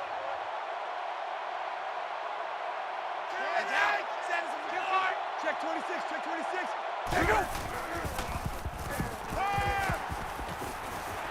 Makes the catch, and he's got nowhere to go. So it's complete, but they didn't get much there. And that's because the defense was just waiting on it, and they attacked. The quarterback should have found somebody else downfield. Mike 50. Check.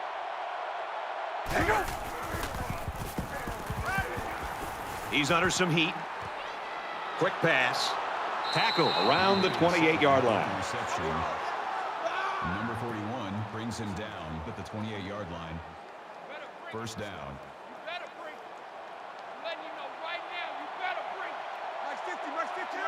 Looks like he flinched down there on the line. False start, offense. Once you're set, you've got to stay that way. The slightest first down. flinch is going to be enough to draw the flag. So the penalty makes it 1st and 15. Larry. 34's the Mike. He gets rid of this one. The defense got some pressure and forced a bad pass. I think they've been a little bit more aggressive here with their pass rush, and that time it paid off with an incompletion. That's track. Mike 50.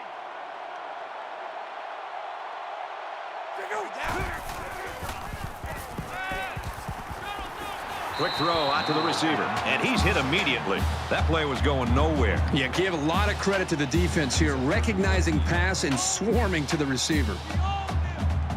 Mike's 50. Here's a quick throw. Oh, he had the pick, and he dropped it. It can be tough making a play on the ball sometimes, but that's probably a pick he should have made. They'll call on the field goal unit here for this long field goal attempt. He gets it up, and it's long enough, and it's good. And he's got to be happy about that kick. Oh, no question. This kid is just a solid kicker. 31-6, Washington. Everyone's all lined up and ready for the kickoff. And he got all of this one. Great kick. This one's going to be down in the end zone for a touchback. The Broncos have simply rocked the college football world with an astounding effort in this one. This is one of the biggest upsets I think we've seen all year. You know what's great? They didn't worry about any of the outside distractions. They just kind of locked into themselves and their coaches, getting ready for this football game, and it's really paid off for them. Washington with a big advantage. And he makes it out to about the 27-yard line. Gain of 2 on the play. That makes it 2nd and 8. Watch the screen, watch the screen. Watch the screen. Get out. Blue 78. Yellow 7. Check 9, check 9. Blue 78. Get out.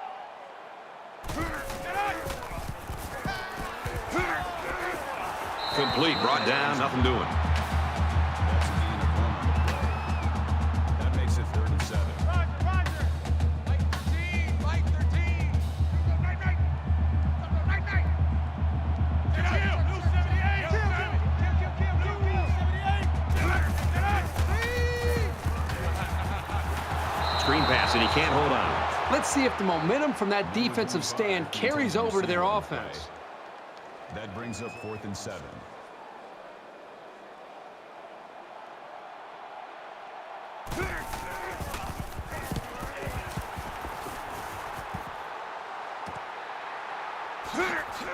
He's tackled at the 41. That's 3 down and 1 to go. The Huskies are up big.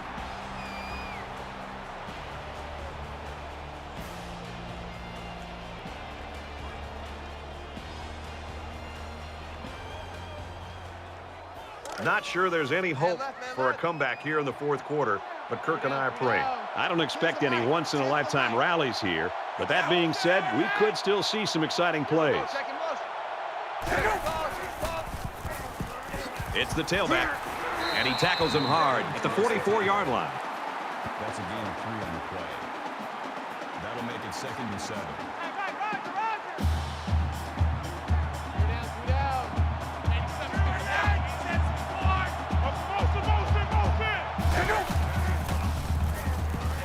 He's going to try and scramble. And he's taken down around the 45-yard line. That's good for a gain of 1 yard. That'll bring up 3rd and 6. Three down. Mike team.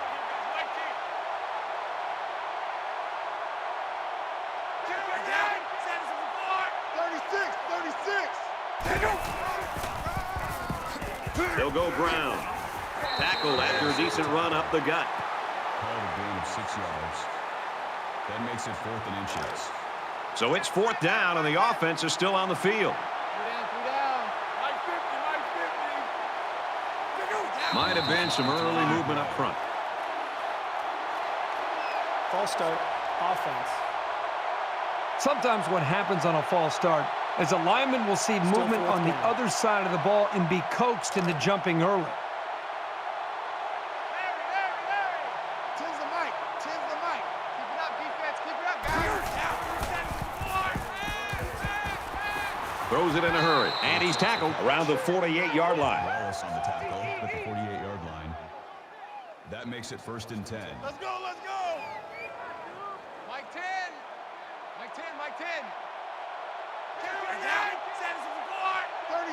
36.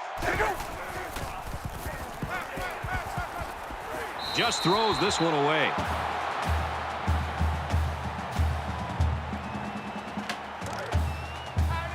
Second down and 10 to go. Ball on the 48-yard line.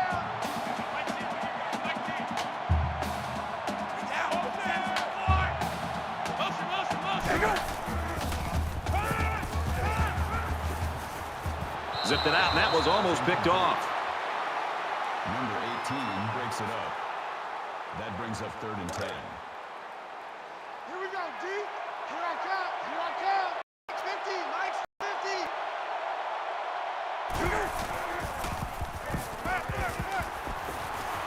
Gets it out to his receiver in a hurry. He's taken down at the 25-yard line. Number 13 on the tackle at the 25-yard line. First down. Hey, Mike's 50, Mike's 50. Tight right. Key in 21, key in 21. Hey, let's get this.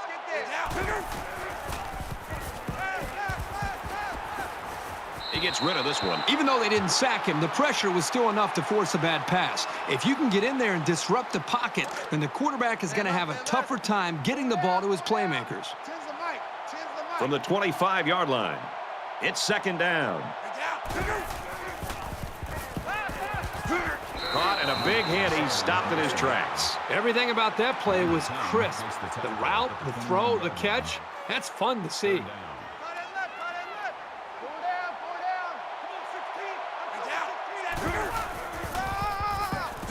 On the ground, inside, and he hits him hard at the 21-yard line.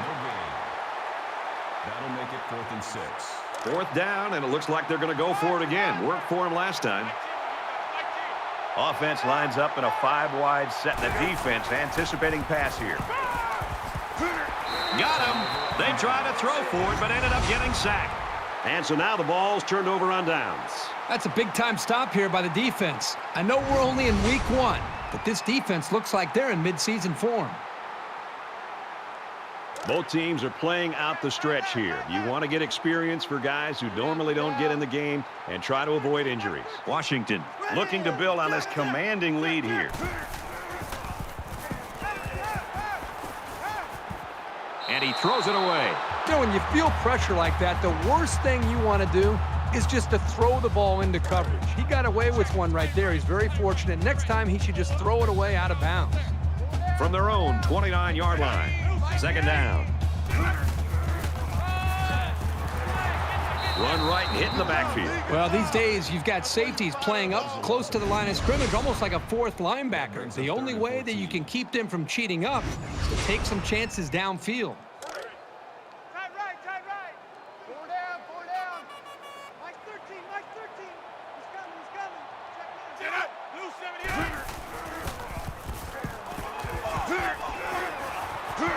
He's got it out to his tight end. They'll bring him down at the 43.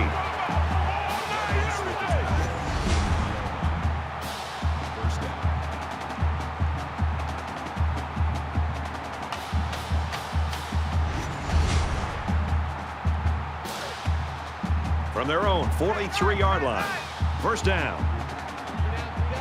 Hey, number 8's coming. Number 8's Mike. Blue 78.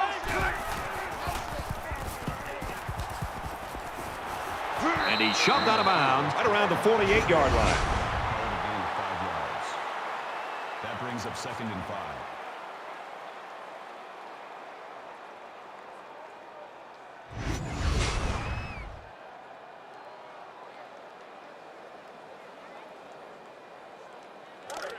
From their own 48-yard line, 4 down. second down.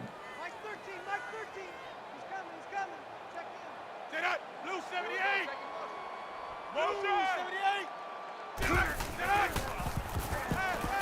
78. Catches it, and he's punished. Pretty nice pickup here. These guys are getting very tight on their timing. That'll make it 3rd and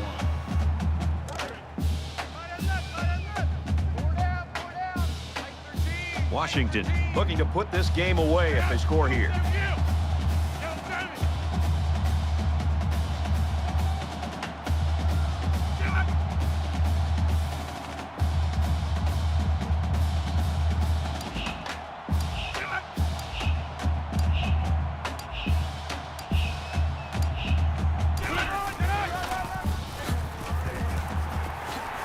Has some daylight. To the 20. To the 10. And he's finally brought down at the 1-yard line. Ball gain 36 yards. That makes it 1st and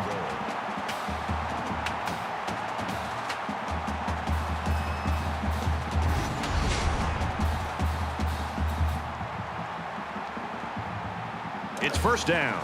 And they come to the line with a 1st and goal.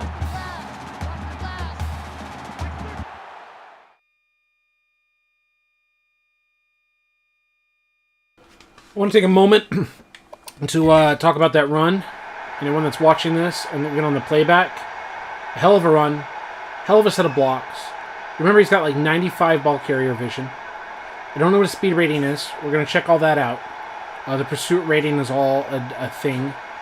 We're going to look at number 1 back here, who's our number 1 corner. And we're going to look at the speed difference and the pursuit rating. But he comes up and makes a play, and I think it's a beautiful football play. And now we just got to look at like the running back, the stamina, a few different things here. So Boise State, we're going to go with corner first. And we're talking 87 speed, 92 acceleration. Okay. The pursuit's an 86, so he should have a pretty good pursuit rating. And he's got a lot of stamina. So that's important. Halfback here has less stamina. Okay. 90 versus 96. We saw his ability to read it. The speed is faster. The acceleration's an 87. Okay. So he's a faster player. Let's look at this pursuit here. Let's look at the angle. The miss. Just vertically, horizontally, like what's going on the field. He's basically at... No, I was going to say midfield. I thought it was in midfield. He's at the 45. Right?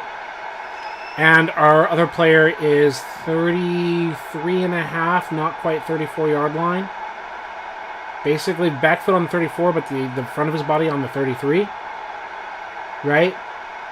And there's like, what? How many yards between them? If I had to guess, like 10, 20 yards, like 15, 20 yards range. Right? If we look this way, with the 40 to the 30, like 20-ish yards. Like, not the entire half of the field. Like, he's at the middle of the field-ish. Like, especially right here, he's towards one hash mark. But we're close to the other hash mark. Right? You can just look at that angle here. And look, he's not running away. That's the other thing. Is the runner is not running away. Like, he's running upfield. That's the thing you have to keep in mind. Like, oh, he's got the faster speed. He should get to the end zone. They're getting closer and closer and closer together. Like, in the triangle. He's not truly, like, trying to run away in, like, a straight line versus straight line, like, chasing. Like number 5 is. Number 5 gets in line, and then he's, like, running away from number 5. Right? They're both kind of going at an angle. And the fact that number 1... Like, you see him right about here. He's, like, super just going north-south. And they're, like, closing and closing and closing. And only now does he kind of really start to turn away from our guy. But we're having this, like, forward pursuit angle. And we've got a good pursuit leverage. And he's leaving us. That's the other thing. He's got the faster speed. We're in front of him. And now we're even... And now he's leaving us, and we're barely getting the hips. Right? I think that's a hell of a football play, and I think that the player speed threshold at 61 or whatever is, like, perfect. Like, dead on perfect. I think it's beautiful.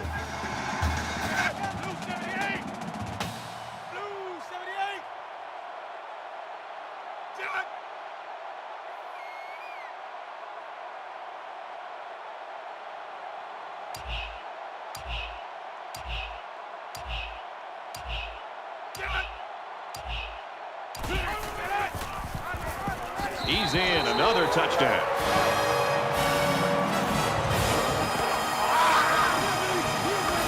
Nice run and a score by the halfback. And a nice call by the coach there. Just give it to your main man anytime you're near the goal line.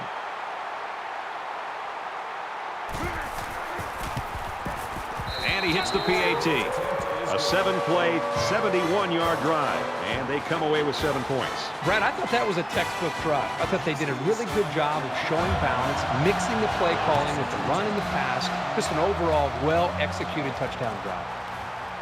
And it goes into the end zone, down for a touchback. It's been a good day for this defensive lineman, really showing off his skills. Yeah, Brad, you're right. This guy has just dominated the line of scrimmage today. This guy is just flat out a tackling machine. You can always find him hovering around the football. If you want to point to certain individuals as reasons why they're winning, he'd be a good start. I don't expect any once-in-a-lifetime rallies here, but that being said, we could still see some exciting plays. A little more than 2 minutes to go in the fourth quarter. He makes it out maybe to the 26-yard line, and he gets a yard on the run. That brings up 2nd and 9.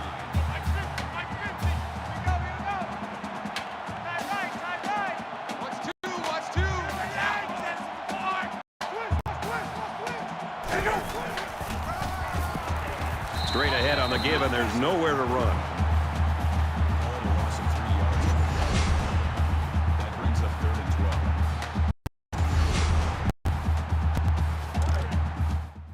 3rd and 12 coming up on this one. All on their own. All right. I mean, it says no viewers right now. But we literally have the real-life final score. There was just no way anybody could catch I think it doesn't matter. Like, if they put up more points, it would suck. But I think it's time to start taking notes. I really like this. We're gonna write down in our copybook. The first thing we're gonna write down is NCAA 14 CPU spectate sliders. Very first thing we're going to say is All-American.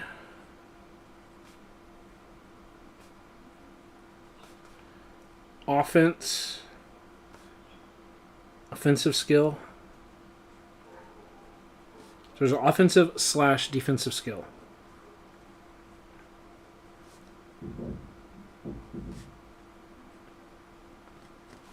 Okay. So, injuries, fatigue, play clock, all that, slow. 60 threshold. 60 threshold is what it was. I thought we were at 61. 60 threshold. Okay. So far, penalties. We're going to go to game rules. Game rules. So far, we're going to say offsides is going to be 75. We may change that. False start.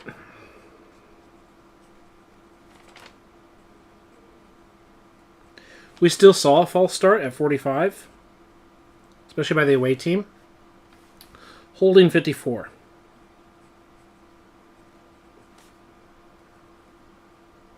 Haven't really seen holding calls. We'll see how it goes. Face mask 43.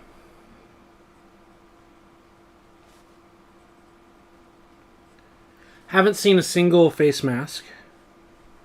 I'm going to put parentheses a plus to face mask. I'm going to put parentheses a plus to holding. I'm going to say parentheses lower than 50 for false start. So we might be somewhere between 45, 48, 49, 47, whatever. Offsides. Let's just put the word open to any. Because that's the jump on the ball. So we might even want, like, I want to see them jump off sides. I want to see them actually, like, you know, give the offense 5 yards for jumping off sides, which is a thing that happens in real life. But I also want to see them pass rush really well. But right now, we're, like, playing with, like, a lower pass rush rating as it is. We're going to say OPI, DPI. We're going to go OPI / DPI 25. And then we're going to write open. I think we've had some pretty good defense. Boise State has been beat through the air. And Washington has kept Boise State from scoring touchdowns. And the final score is the same. So it seems like this is good. KRPR interference. So KRPRINT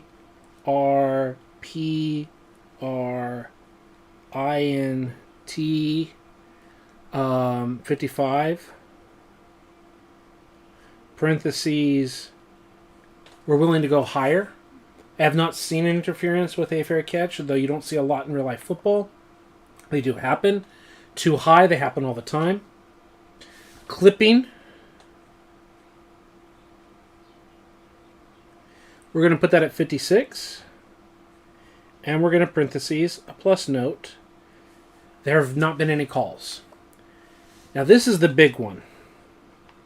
INT grounding. We're going to put an asterisk star next to it. And we're going to say 25, parentheses, plus slash minus. I'm going to put an arrow pointing towards the plus. Because this seems to be making like the biggest impact in the quarterback play than anything else. I see very little herky-jerky action. I really like what we're seeing so far. And at 0, it was crazy. We might be able to try it at 30, 35, down to 20. We're going to try different things. Roughing the passer. Okay. We're just going to call it roughing. And that's at 54.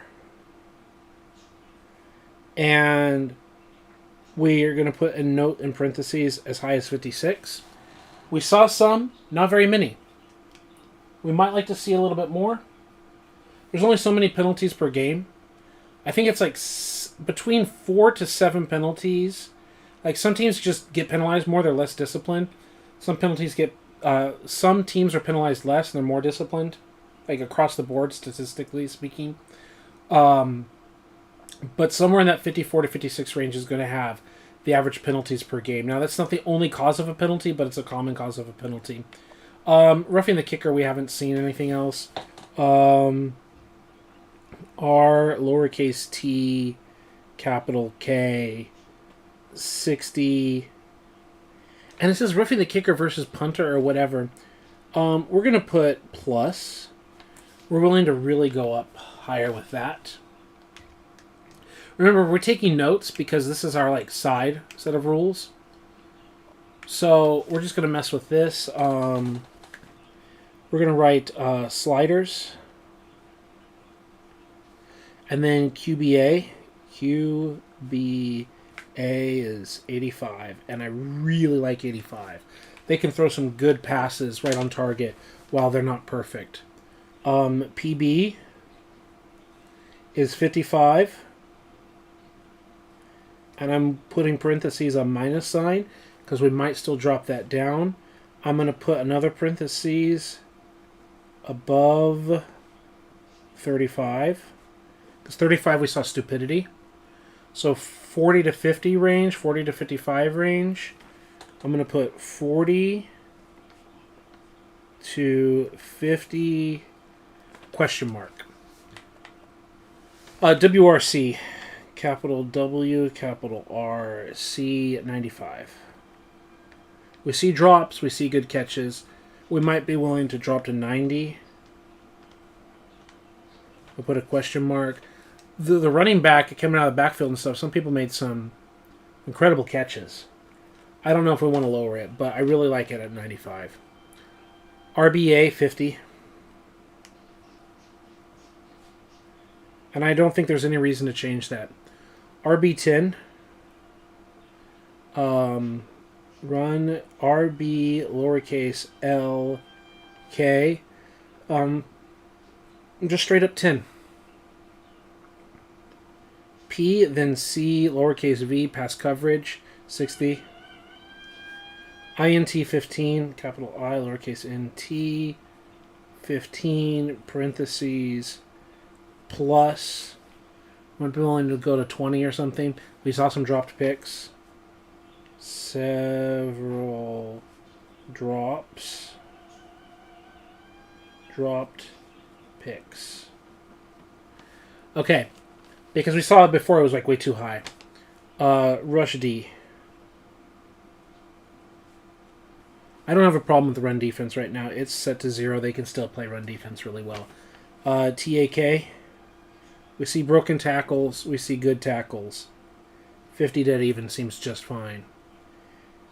FGP75.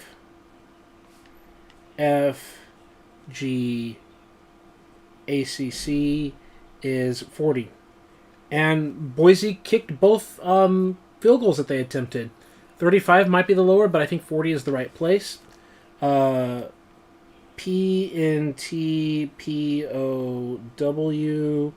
75, and I love the 100 accuracy in the coffin corners.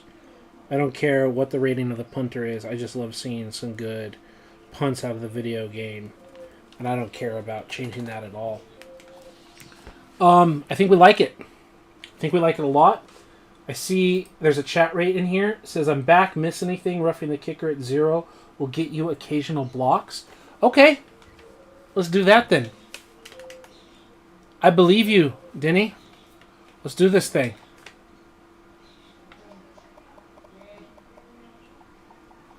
I was hoping to get the actual penalty that extends the play. You know? Let's see if there's not too many blocks.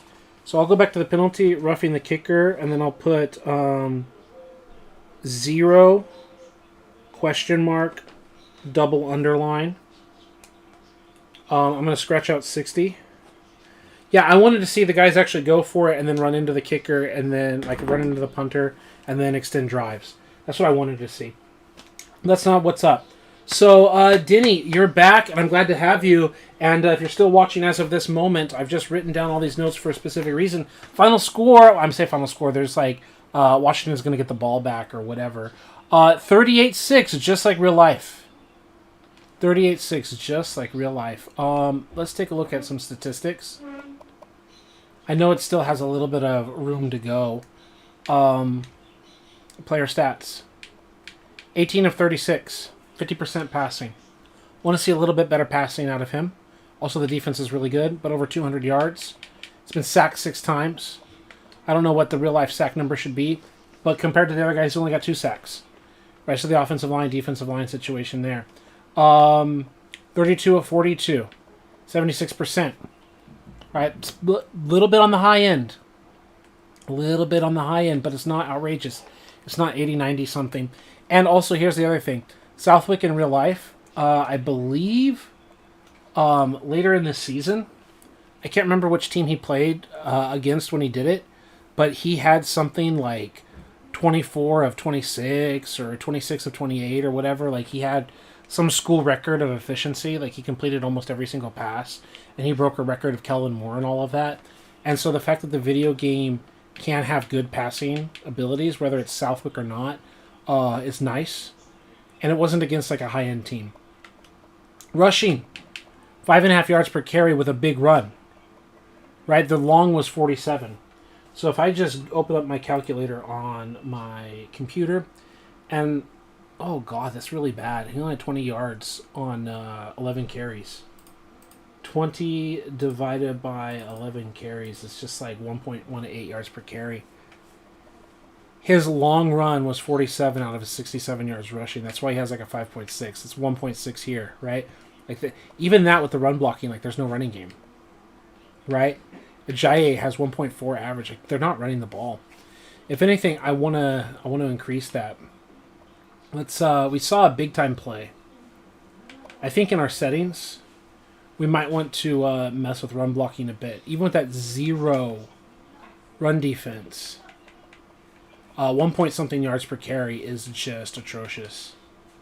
That's an alert. Let's go 15. Let's go 20.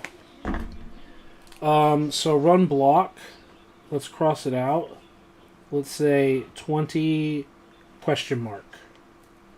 I don't want it to be too powerful, but like 1.18, 1.8, like less than 2 yards a carry.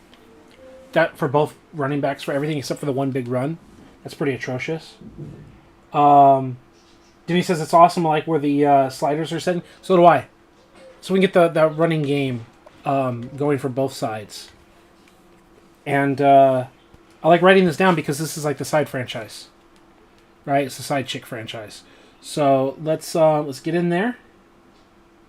Hit continue. And it's auto-saving this dynasty. But let's get in here and hit exit. Let's go into our regular dynasty. Nope, that's the one they automatically saved. Sorry, it's even set the record, so that's going to help us. You sure you want to exit? Yes. Let's make sure we set our normal dynasty that we've been working on. Because I don't want to do all this work and then forget to do it. So let's do it preemptively. I'm assuming it's going to be in Dynasty setup. Dynasty house rules. All-American. See, that was one of the things. And I think we wanted this. Denny, if you get a chance to rewind, there was a great run with a great pursuit. And it worked out beautifully. And I broke it down. It was awesome. Okay, so we're going to do... See, offsides, I put inning. As we saw, like, I want them to be able to jump. I don't want them to be bad pass rushers, but I want them to jump and actually get a penalty. You know, that's the issue. The false start at 45 seemed good. The holding at 54, we're going to try some 55. We saw no holding calls. We're going to try 56. Face mask 43. We're going to go 44, 45 range. There were no face mask calls at all. I know that has an impact on the quality of the tackling. Let's try 45. OPI and DPI was at 25.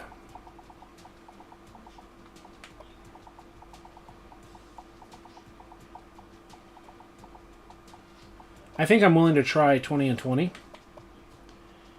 Interference. 55. Let's go 56. See if they'll actually run into someone occasionally. See if it doesn't happen too often. We don't want it to happen too often. Clipping. 56. We didn't even see a single clipping penalty that I'm aware of.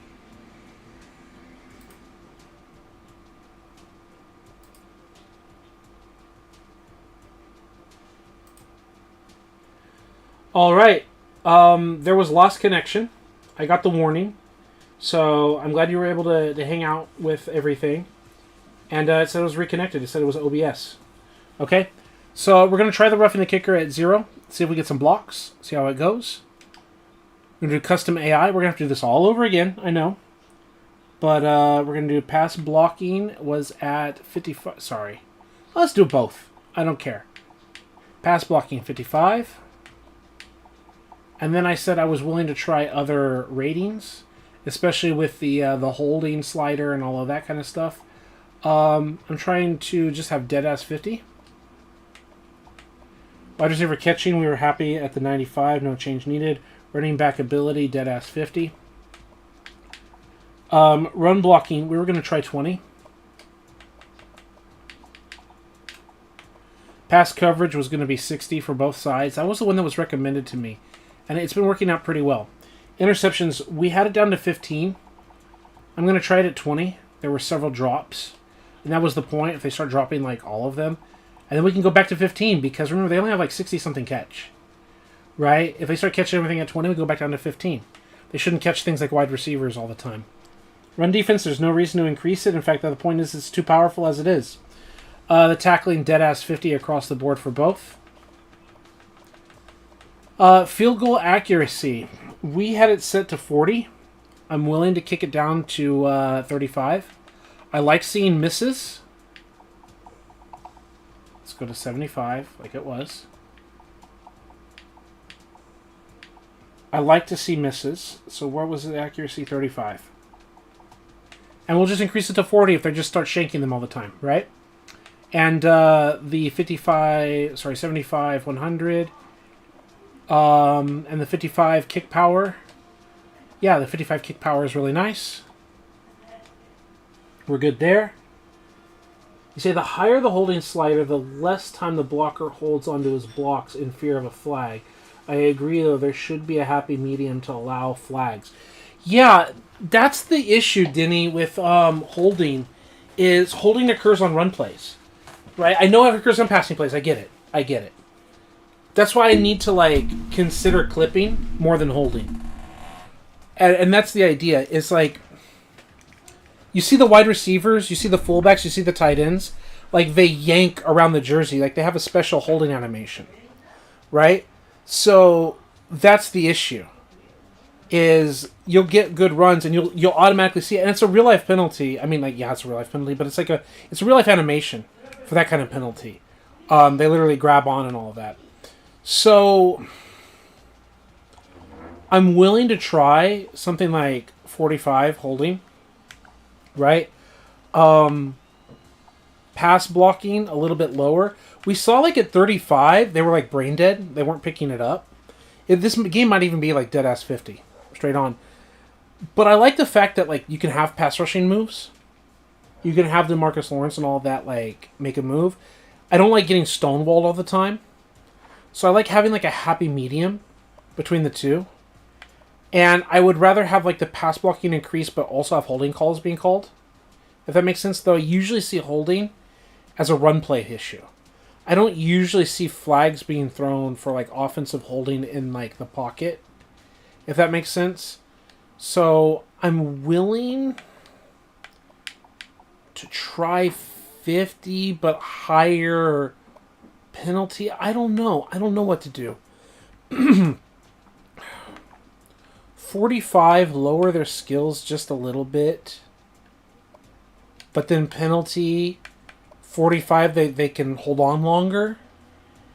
Maybe that could be a balance. That's the beautiful thing is like we can start tweaking that. Because we saw 6 sacks and 2 sacks, right? I like to see sacks, but you don't want like 9 sacks, right?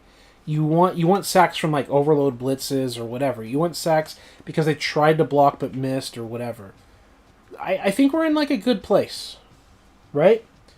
And now I don't want to be boring, but we've saved like that. It has hit the autosave, and we want to apply it to regular gameplay as well, right?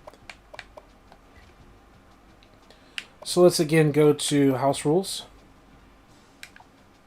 Let's make sure it's all-American, like that. Game rules. See, we had offsides at 99. That might have been their jump problem, right? And the false start at 45. Remember, that also helped the quality of their blocking, but we also saw a penalty. The holding, we were going to go down to 45. Sorry, 45. Yeah, I know that Face Mask had to deal with the tackling quality. I see more comments. Chris J says, not a big fan of how the computer will audible out of the original play when it sees cover 2. Like how man cover 2, because it doesn't allow for the QB to pass into a soft zone coverages. Any tips for zone concepts? You mean for your defense to play well or how to beat them? Chris J, like, I do understand what you're saying, how they'll audible. I always felt that, Chris, when they audible, they were trying to, like, have man beaters. I felt they were trying to go for, like, slants or man beating combinations when they felt that there was man. And do you mean when you say any tips for zone coverage, how to play zone better or how to defeat zone? Because that can be interpreted 2 different ways. Let me know. Pass interference, we were going to mess with 20.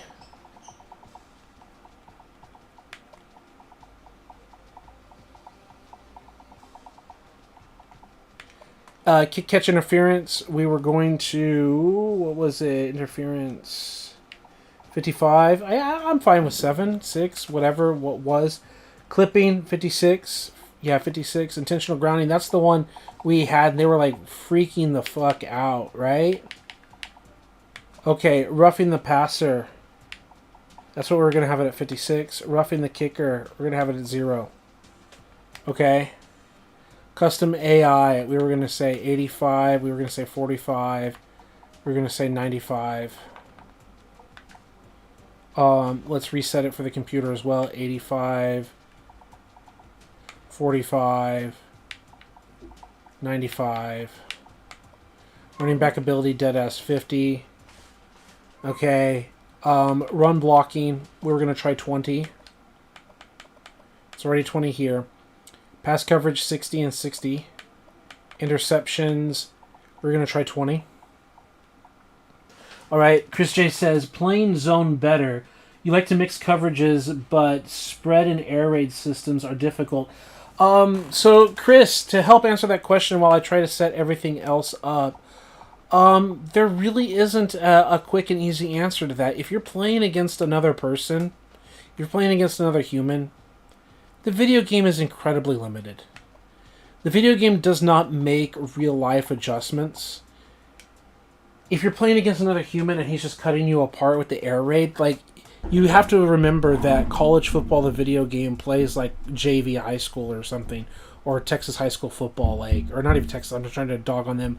I'm trying to say, like, it's high school ball. It's not Division I defensive football, right? There's a really great channel called Match Quarters, and Coach Cody was an assistant defensive coach, whatever. Like, I don't know if he just did secondary or what, but Coach Cody worked with a Division I defensive coordinator. He was an assistant with him, and he worked with positions and all of that, and he has his own channel where he breaks stuff down and he has his books and everything. It's great art, great footage, great breakdown. He's got great stuff. And one of the core things he talks about, it's not the only thing, but he talks about cover 4 and how the safeties are supposed to be involved in the run game, in run support.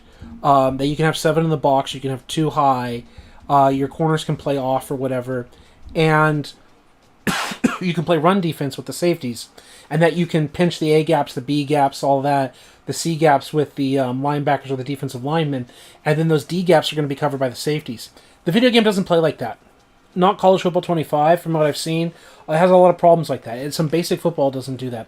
Coach Cody also at Match Quarters talks a great detail about what's called trapping the wide receiver with a corner and the safety, especially when you've got a single wide receiver like an X on an island by himself, and the way that they move the corners inside, and the way that they can either double team him or have the off-ball safety, like the safety way off the ball, be the one in man coverage and they blitz off at the corner, or they can pull the corner like 10 yards off the receiver, bring the safety up in the box weak side, and actually the safety's in man coverage and the corner plays deep zone, or the corner stays in man coverage but the safety blitzes, or they double team. There's all kinds of crazy shit that they can do to like trap a single wide receiver.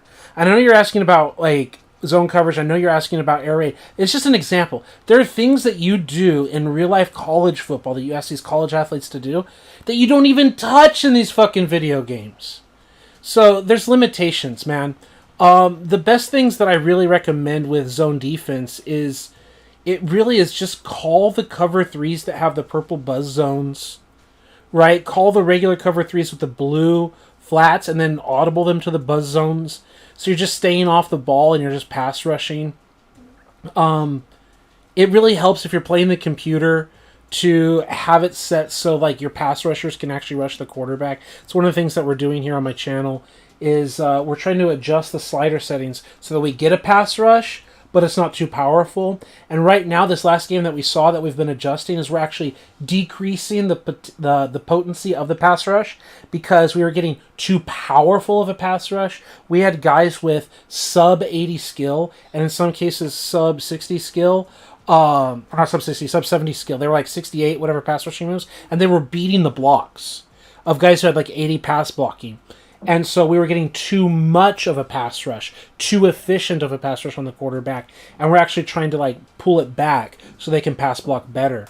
And there were 6 sacks by Washington on Boise State. So, and it was computer versus computer. So I think we're finding like a healthy medium here. But that's part of the point here, Chris, is you have to be able to trust in your pass rushers to get after the quarterback if you're going to drop into zone. You've got to be able to have zone blitzes that work, like your overloads and everything. That's another issue, Chris, is a lot of these video games, whether it's College Football 25 that I've seen or this game, is many, not all, but many zone blitzes don't work because the offensive line is not tricked. So they will literally take a guard or a tackle from one side of the offensive line and he'll swing out to the other side and pick up an unblocked defender. And it's like really nasty and it's unrealistic. So even when you're trying to zone blitz, if you watch the offensive line protection, they just unrealistically pick up your blitz. So you're not getting the very pressure that you're trying to dial up. which then defeats the point of your blitz because then the quarterback has all day to throw and he'll cut you apart. Then there's another layer, Chris, if you're playing against a human, is that humans know their coverages. Like, they understand what their route combinations are. They know who their key is. What's really great about these more recent Madden games, and I mean Madden like 17, 18, maybe Madden 15 as well, Madden 20, Madden 25, they have these like training sessions where they literally teach you how to read a defense. They teach you how to read corners, your number one, your number two, who your key is on a curl flat combo. They're doing a very good job, EA, at trying to help teach, at least at a basic level of football, to the average player. And with Kirk Binkirk on his, I believe that's his name, Kirk Binkirk, on YouTube here, also trying to teach people how to do basic route concepts and everything. It's something I do on my channel too. You get someone who actually knows what he's doing, and against how vanilla and boring defense here is, you're going to get cut apart, man. You're going to get cut apart. And one of the best things to do, I know your question is about zone defense, but I'm going to be honest with you. One of the best things that you can do is just try to hold to a field goal. It's to really play bend but don't break defense. Play sound defense. Make sure you've got your numbers. Make sure you guys fly to the ball and tackle, make clean tackles. You're playing team defense. You're not trying to shut them out. You're not trying to hold them to 0 points. You just need to get inside the red zone and keep them out of the end zone. You just need to make a stop here or there. Like, you need to make one turnover. You need to make one possession where they kick a field goal. That kind of thing. Like, to win games, especially against another human, it really just comes down to, it's your job to score every time you go out there, and it's your job on defense to keep them from scoring once. Right? If you can manage the game clock, the play clock, so that you can double dip on a possession.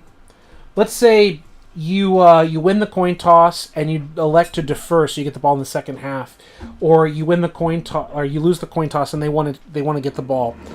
They go down and they score whatever. It's your job to match them, but it's your job to manage the game clock, the time, the play clock.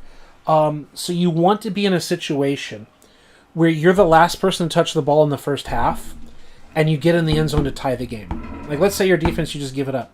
Your job just to match them. So their first possession, they score. Your first possession, you score. Their second possession, they score. Your second possession, you score. And, like, that's the first half, like these 5-minute quarters.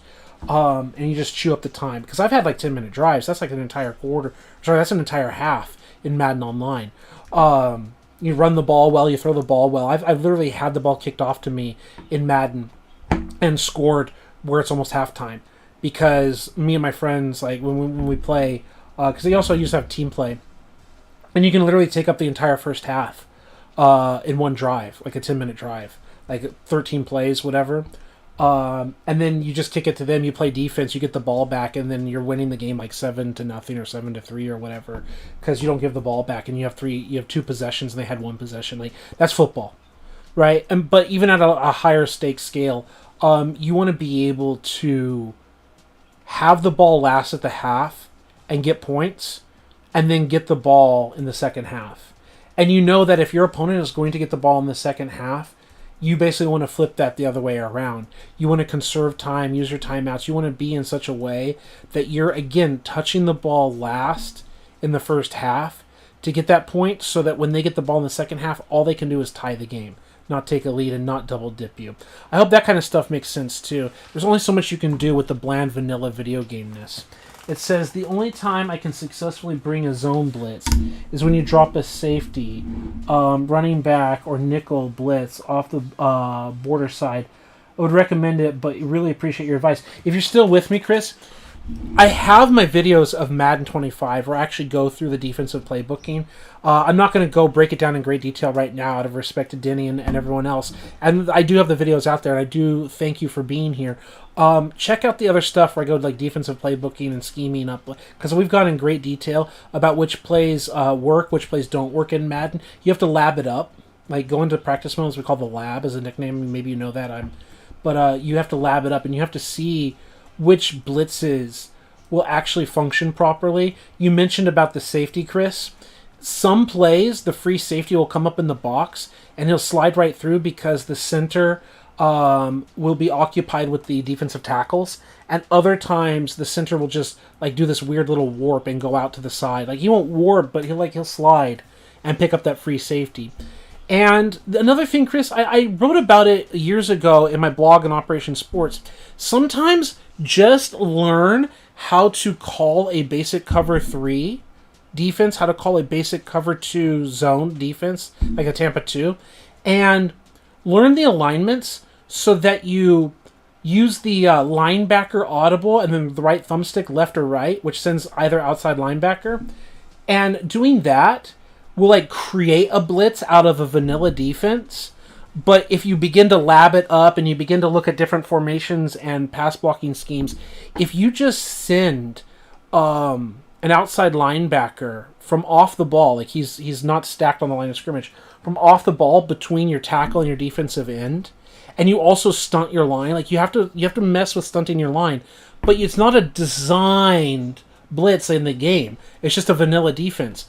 But you call, for example, cover 3 buzz has the weak safety in a yellow hook zone, and then it has the outside linebacker off the ball in a blue flat zone. Sometimes just telling him to instead blitz, but you're like, let's say on the left hash mark, he'll get in and he'll create disruption or problems.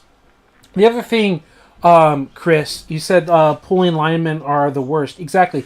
Chris, the other thing is, and again, it depends on if you're playing humans or computer as well, stuff that really worked when I played online team play back in the day and I played the video game and everything, is remember, a lot of these quarterbacks are right-handed. And humans, and also the psychic awareness of the computer, is they can see that they don't have a blind side. Right? They're not a real-life human putting a helmet on with a peripheral vision of a helmet and looking wherever your eyes can see and can't see behind you. No, you've got a video game. There's no blind side. They can see the pressure coming. So one of the things that helps is sending blitzes off the TV right. Right? And whenever the ball is on the right hash, that means like the field is narrower and the corners have less space to come after a corner, a safety, a linebacker. Getting the pressure off the right-hand side so you're flushing the quarterback to his left is a big deal. Okay, because especially in these more modern, like Xbox 360, PS4, PS5, whatever games, they've done an improvement over the PS2 games in this specific area. In the PS2 games, like you could throw from any platform, left or right. But going to the left, it has these really weird, awkward, wonky animations. Thankfully, it's a good thing for the quarterback to throw on the run. And it really makes really awkward passes. And also these Xbox 360, PS4, PS5 games, they've added the rating, throw on the run rating. So not all quarterbacks have a high throw on the run, so they also have like a lower accuracy if they have to move. So if you're going to get the opposing quarterback to scramble, make them scramble to their left as a right-handed quarterback. There's no such thing as a blind side. You're not going to trick them or get them him not knowing what's coming. But let him know what's coming and send the free rusher overload off of that side and make him run to the left to his weak side and make him throw a shitty, ugly pass with his low throw on the run rating and his left-handed awkwardness. And you're going to get players like a Russell Wilson who has like 95 throw on the run and all of that, and it doesn't matter. You're going to get those guys that you can't do anything about anyway, which again comes back to this idea, Chris, is what you really want to do is you just need to play good enough defense. Good enough. Just solid defense. Just count the box, make sure you're not out-leveraged. One of the things I talk about in my defense video, and I'll briefly comment here, you want to be +1 in the run game. You want to be +1 in the pass game. And what does that mean? Think of a simple I formation, Chris. You got a receiver to the left. To the right, there's a tight end and a wide receiver, and there's a fullback and a running back, right? Basic I formation. That means to the left, there's one receiver, and probably either the fullback or the running back is coming out to the flats. Maybe the tight end leaks out on a drag, whatever. The fact is there's probably 2 threats to the left. So generally, you need +1 to that left-hand side. You pretty much need the corner, whatever the weak side linebacker is, and that weak side safety. You need those 3 guys in some kind of combination of man and zone. You need them in such a way that there's +1, 3, versus the 2 threats. To the right-hand side, let's say the tight end goes on a flag route or whatever. He doesn't go on the drag, right? They've got the wide receiver, they've got the tight end, and maybe the running back on an angle route or whatever. They've got 3 guys. So you need 4 guys to cover on that side. You need to be +1. That would be the strong safety, the corner, and 2 of the linebackers. So that's why usually I like to kick my defensive line away from the tight end and my linebackers to the tight end. I usually like to have my free safety, is also what we call the weak safety, strong safety, weak safety. I like to have my weak safety, not the deep middle defender. I like to have him in the yellow hook zone. I like to have him in the purple buzz zone. I like to have him in the blue flats. I like to have him accounting for the backside and having the strong side safety, the SS, him being the one in the deep third in the middle. I like him being the one in the cover 1. I don't like bringing him up in the box. I like kicking my linebackers so I'm covering up the tight end and I'm overhanging the tight end. And that way you've also got the middle linebacker kicked to that side as well. Now you've got the middle and the strong side linebacker kicked towards the tight end. That's 2 guys. And you've got a strong safety and a corner. That's 4 guys against their 3 targets. And then backside the weak safety and the the weak linebacker and all that. Suddenly now you can be too high, but you're covering all the gaps. Remember, the defensive line is kicked to the left. That means he's overhanging the weak side. The linebacker's overhanging the strong side. You got 3 down linemen right over the middle, over usually the guard, the center, and the other guard. And then 2 linebackers off the ball, the middle and the weak linebacker. So you've got 5 guys in this little box of 3 offensive linemen, the 2 guards in the center. And you've got 3 down linemen and 2 linebackers off, 5 guys right there. And you've got the edge overhangs taken care of. I hope that all makes sense visually. So that's a really good play. Knowing how to understand that defense and then knowing how to adjust so you constantly have an overhang, so you constantly have a +1, is going to keep you balanced on defense. And that's all you can ask your guys to do is just be balanced, beat your blocks, make your tackles, just play good coverage, and just play good enough defense that when you're in the red zone and the field is tight, that's when you start flooding them with cover 2 zone unders. Be it cover 2 hard, cover 2 sink, cover 6 and then show blitz. There's all kinds of things where you've got flat coverage and you're really tightening up space and then you're making it really hard on the opposing quarterback to throw the ball and you're in a really compact space. I hope that makes sense. Where it says, you understand that you like to blitz out of the quarterback blind side, which is why you like broader blitz with the cornerback. He can beat the lineman. That's basically it, Chris. I don't like blitzing off the quarterback's blind side because there's no such thing as a blind side. The video game has infinite vision. The computer doesn't play as though it has a blind side, and a human doesn't because he can see the football field. I like it in real life. It's just not good strategy in the video game. That's my personal opinion. I can enjoy it in real life, and if you're talking about real life, it's something you like that's a cool thing about football. I agree. It's one of the cool parts about real-life football, the importance of having a pass rusher off the blind side. It's the importance of having a left tackle off the blind side. It is a real thing in real life, but it's not in a video game. And if you want to play better in the video game, I'm not saying you have to throw out real-life principles, but you have to adjust your football, apply real-life principles to the problem in front of you, right? Real problems require real solutions or whatever. I don't know what the meme is, but that's the idea. You can still apply sim solutions without having to be cheesy. And get better. And I know this is a sidetrack of our conversation. I hope Denny enjoyed it, and I hope that was really helpful for you, Chris. I like helping anyone who comes in here and asks me a good question. And like I said, I really recommend watching my defensive videos where I literally spend hours going through it and the plays and the designs, and we go through it. But I thought this was a good 15-minute plus whatever sidetrack. Getting back to this, thank you for asking. We're going back to tackle and dead-ass 50 is what we were happy with. Deadass 50 was fine. Field goal power was 75. 35 was not enough accuracy. Let's do 40. We may have to go up to 45. Kicking power.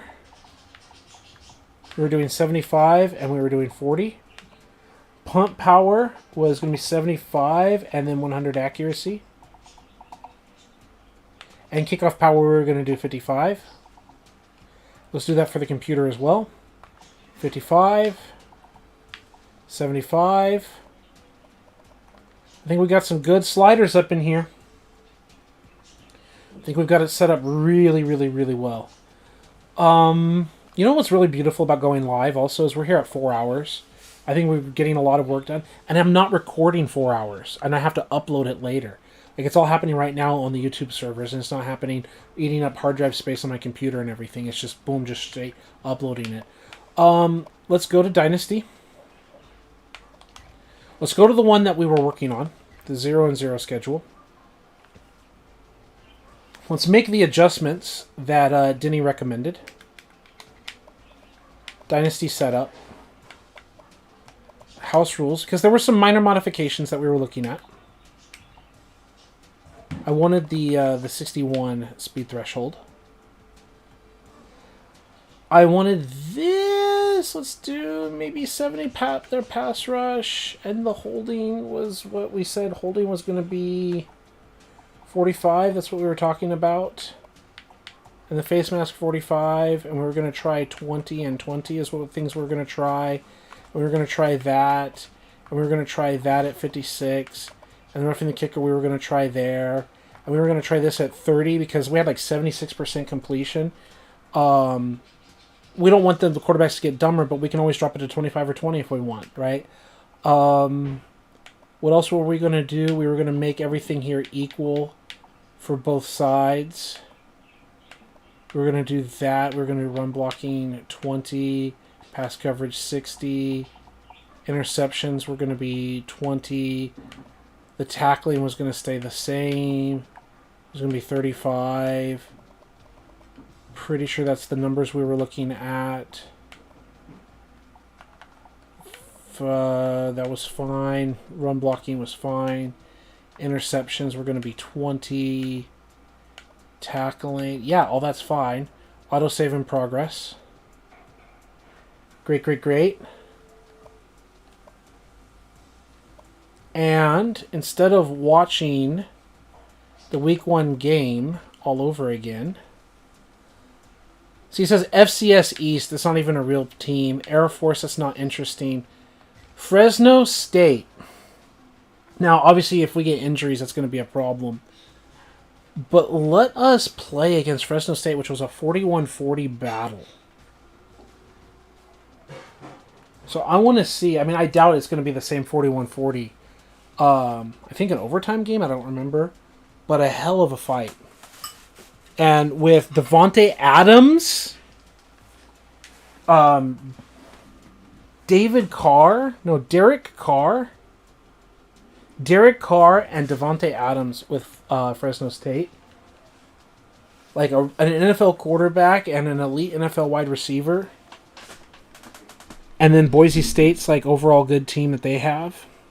I think we're going to give ourselves a good game, folks. That's our goal. That's our hope. That's our desire. Remember, we can decrease actually the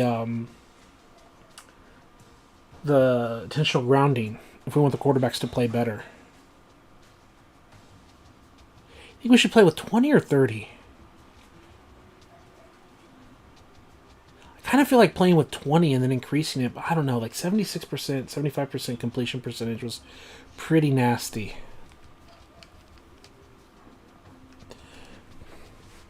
I don't want them to be gods. Like, our quarterbacks didn't even have 90-something awareness. I think they had 90 awareness. We had 89 or something. No, it was 84 and 87.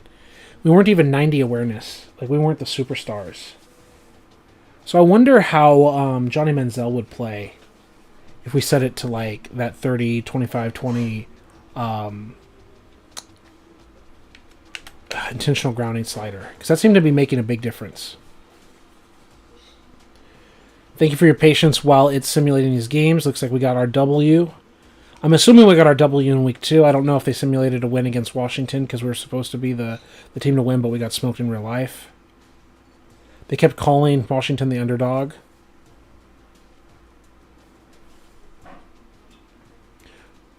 Obviously, I don't know the injury situation. We'll have to figure it out. I just want to play a different team, and I don't want to sit there and watch us win like 63-10 or whatever in another game. I want to see a good matchup. Yeah, hit continue. I don't care. 2-1. I hope basically that means we lost against Washington, and we won the other 2 games. I hope that's what it means. So we would lose this game by a single point. Let's go to uniform options. Okay. And they're wearing their cardinal and their big old V for the valley, the Central Valley of California. Let's go. That's where I'm from. I'm from north of Fresno, but I like Boise State a lot more. I'm like really far north of Fresno. I want to say like 2.5, 3 hours north of Fresno. Like they're not my backyard. I think I'm closer. Where I'm originally from is closer to San Francisco than it is to Fresno. Let's go. I love this uniform, but we just saw them wear it. What was just this classic? Yeah, this classic blue. And then modern style. Yeah, let's do it. Let's do it to it. It says we're a little bit advantage. They have a little bit better offense. We have a little bit better defense.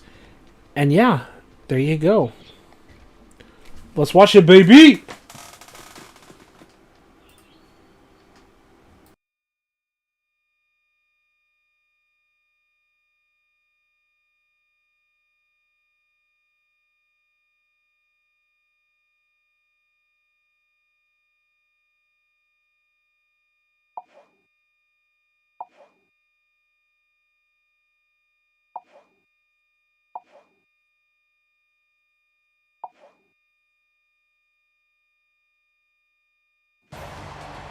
Hi, everybody. Reese Davis with you, bringing you the EA Sports NCAA Football 14 pregame show presented by Nissan. Innovation that excites. Tough to dig out of a hole if you have an early season schedule. Important game, the early part of the schedule in the Mountain West. That's going to do it for us here on the pregame show. NCAA Football 14 action coming at you right now. Fred Nessler and Kirk Herbstreit.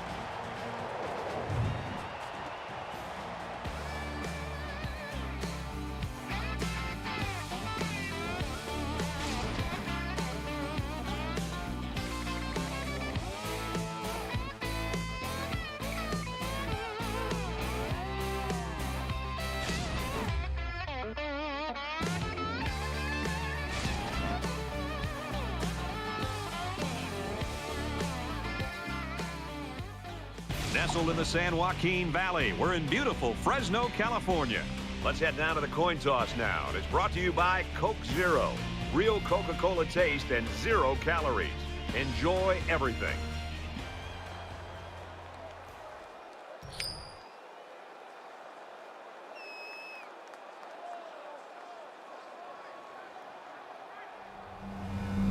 Boise State will be kicking off, and you can just feel the energy in the air for this opening kickoff. And he got all of this one. Great kick. And it goes into the end zone, down for a touchback. Carr's a guy that loves playing at home. He loves the big crowd. He loves the spotlight. He's got it right here. He does. I think, Brad, the one thing about this guy is the bigger the stage, the better he seems to play. He plays well on the road, but I think he just feels more comfortable when he's here in front of this crowd, and they seem to give him all that love, and he responds to it. Got his man. Can't tack on any yardage. He ran a good route there and was able to pick up yards underneath the coverage. It's okay to move the ball in small portions because it relaxes the offense and can open things up for the big play.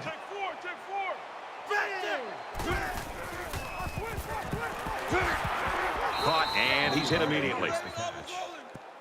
Number 5 makes the tackle at the 30-yard line. Third down. Four down. Mike 13. Mike 13.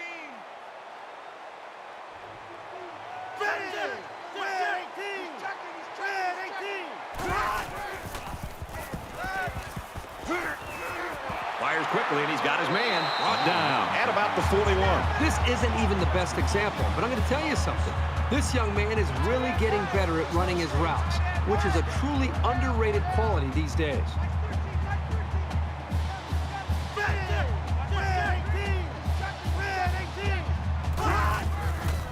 Throws it out, and it falls incomplete. Fresno State's got a guy that statistically is leading the conference right now, and he has got the attention of everybody in the country, including the coordinators.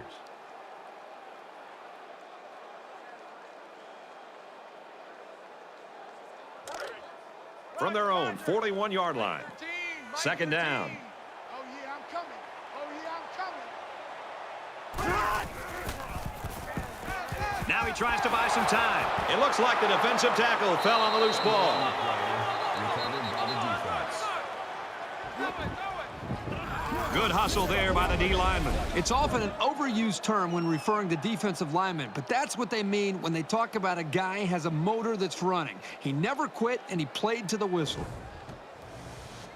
So the offense will come out in opponent's territory for their first drive of the game. They couldn't have asked for better field position than this.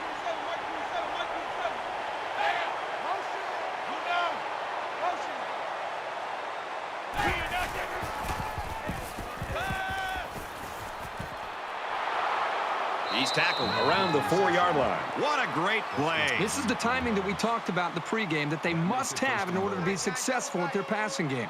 That time the quarterback threw it to a spot, and his receiver was there to make a nice grab.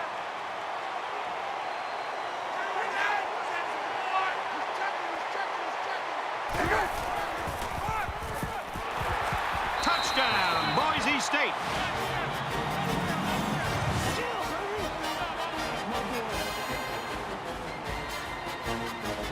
So the halfback took it in for 6. Simple play call there by the offensive coordinator. Just give it to the back and let him find his way into the end zone.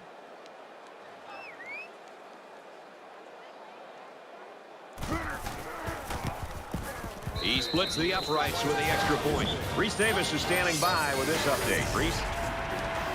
The Crimson Tide took the field ranked second in the nation, but believing they'd been snubbed even a little bit and deserved that top spot in the polls. And for Alabama, as time runs out, clock on 0, they score! Alabama pulls it out by a field goal. Thanks, Reese. 7-0 game here. They line up to kick this one away. Sends it sailing downfield. He's to the 20. Brought down at the 21. Boise State's in the driver's seat right now, but it's still early, Kirk. Yep, very early in this game, but you got to love the feel for it as far as they're concerned. They came up with the stop, and then they get points, and right now they're out of the game. You never like to have to play from behind, but a deficit this manageable shouldn't be in the front of their minds. They just need to go out there and play. Green 9, green 9, blue 4, blue 4. Lost the ball, fumble. And they fall on the loose ball, and they'll bring him down behind the line. Close one there. Maybe the ball carrier will try a little harder to secure the ball next time. Yeah! That's our goal, baby!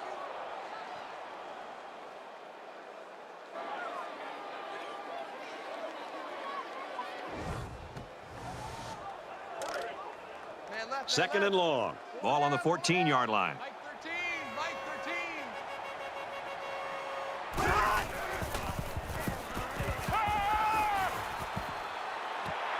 He's taken down at the 28-yard line.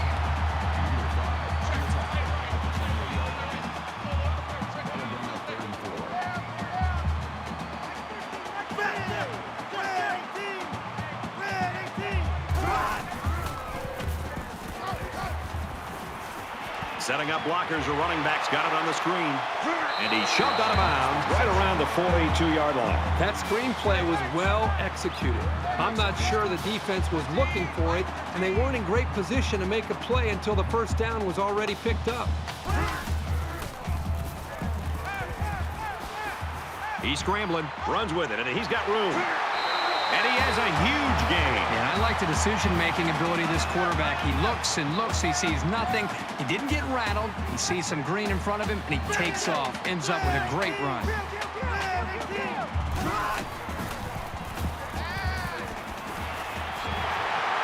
Tackle to 37-yard line. Good gain on the pass to the running back. This young man is becoming more and more part of this passing game. He does a great job of making guys miss after the catch. They'll line up with 5 wide receivers.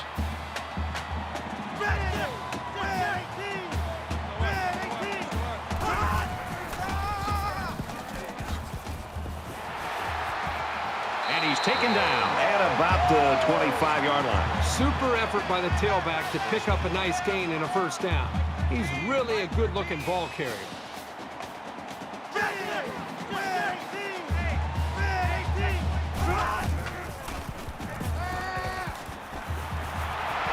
And he's tackled at about the 17-yard line. What impresses me so much is the guy's vision. He read the coverage perfectly to find his man for good yardage.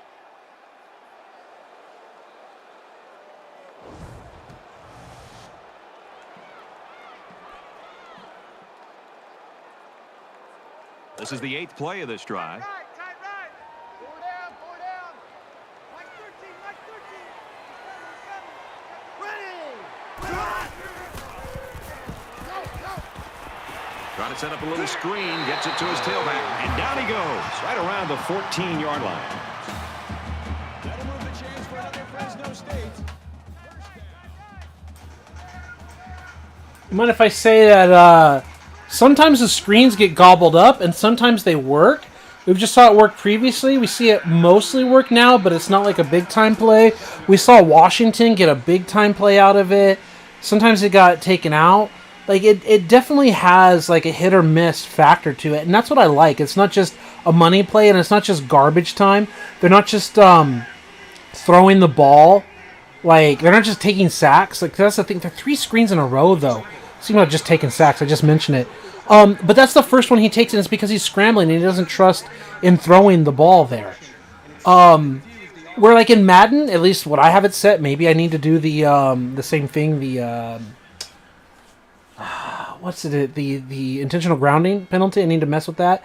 But we've seen them, like, execute screen after screen without getting sacked, and this is the first time that has actually happened. And sometimes it's been knocked out, and sometimes it picked up big yards, and it's not just a gimme. That's something that I like. And then they're just doing a draw play on 3rd and long, which is kind of a give-up because you do that more for punts. But maybe they're just trying to give up for the field goal, I guess. There are 3 things in the chat, it told me. Oh, there's more than 3 things in the chat. Fantastic. I was stepping aside talking to my wife. Let me get my headphones on. I don't want the TV interfering with the audio quality, if that's not already happening. So I've got my headphones untangled. Kicks away is good. 40 accuracy, or... Yeah, 40 accuracy. No, it said missed. Let's go. It's even better.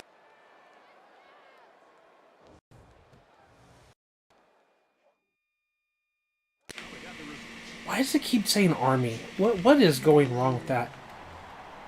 He lines it up. I wonder what the kicker's accuracy is. But it's not a wild shank, right? We've got to see the kicker's accuracy. I'm sorry, I want to go read the chat. But that just came up, and we've got to check it out. The right thumbstick is being crazy. Kicker, 75 overall. College 75. I'm not talking NFL kicker here. Right? Kicking accuracy 72. Let's go. Come on, let's go. Come on, he missed it. He's not even 80 accuracy. Come on, that's good. Okay, we're going to resume the game. That's good that he missed. It's good that it's no good. Right? Okay. Here. Okay. Now to the chat. You said, what a hit on the sack. Missed it.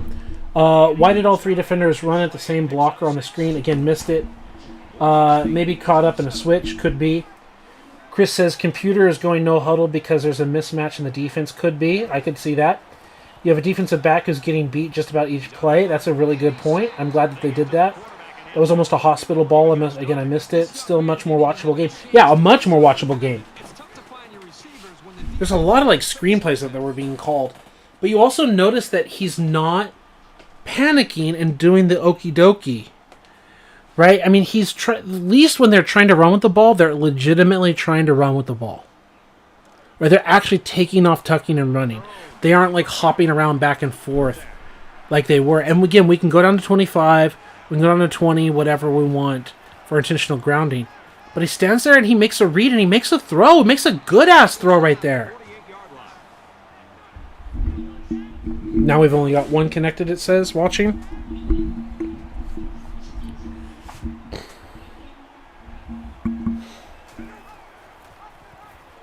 There you go, the keeper.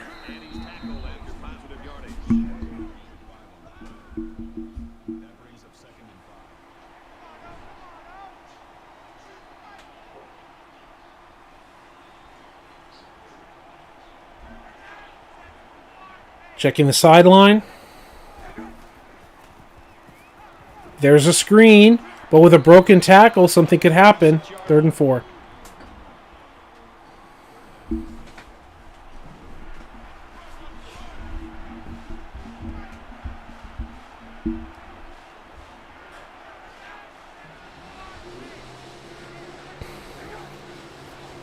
Third and 4 and another screenplay. They love to call these halfback screenplays. I love the broken tackle attempt by Ajayi, and the other defender came in to finish it up and prevent it from converting. But they're going to go for it past midfield, getting close to the 40. You got to believe in your run game here, huh? Is that false start or offsides? False start. As the away team, I don't mind. Yeah, you dare them to run the pitch. Yeah, well, they ended up running the false start. Now they're punting, right?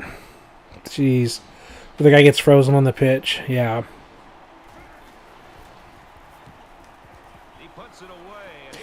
So, I'm sure you notice it, or maybe you didn't pay attention to it. The field, I think, is upside down and backwards. Like, whatever you want to call it. You can see the bulldog, the V for the valley. You can see the M for Mountain West is it's all facing the wrong direction. But it looks like the camera is where the press box is in the stadium. Like you can see now right there you can see the press box in the background. It looks like the camera is from the press box where it belongs. And right there they showed it on screen for a split second too. There's the side of the field with the press box and there's the other side of the field or the stadium.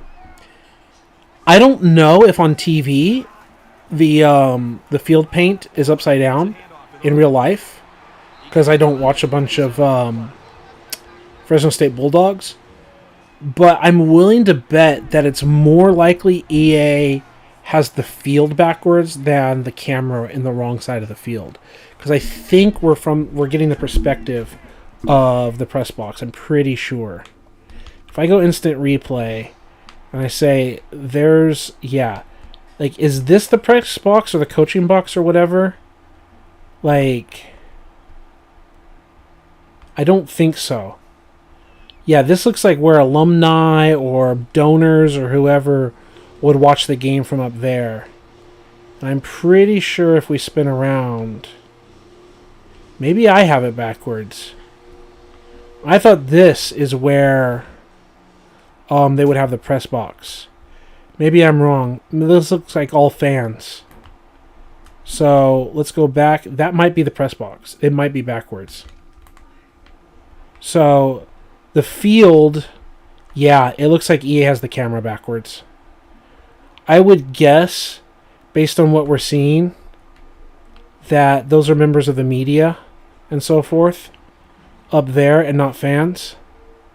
I don't know the official layout of the field, and that would mean that this is facing the right way, which means I think EA has the camera on the wrong side of the field. Because it's either the field is backwards or the camera's on the wrong side. Maybe EA made the same mistake I did, but didn't take 2 seconds to check like I did, and thought that this is where the press box was and put the camera up there instead of the other side. Or maybe the other way around. Maybe that is where the press box is. And the suites are, and the other side. I don't know. But it looks like we're getting the camera from the wrong side. I'm going to check it out in real life. Let's keep the game going. I'm just kind of interested in that stupid shit. Nice little pass completion. Fresno State Bulldogs football young.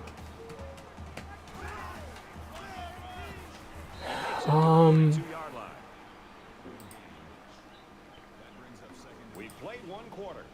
Boise State leads it 7-0.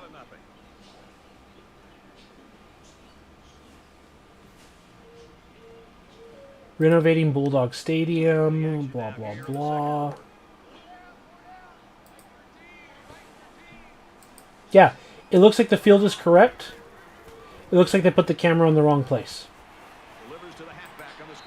It looks like from the real life photographs, it looks like EA put the camera on the wrong side. They put it in the luxury boxes instead of in the media box. So there you go. I'm sure EA, whoever was in charge, made the same mistake I did and didn't spend 3 seconds to actually figure out if they were right or wrong. There are 5 wide receivers split out. The quarterback in the gun. They didn't even do it long enough to see that the bulldog was upside down. Quick toss. Nice catch. I'm willing to bet, like in their 3D modeling or whatever, they're just like click camera here, click, and then moved on with their lives.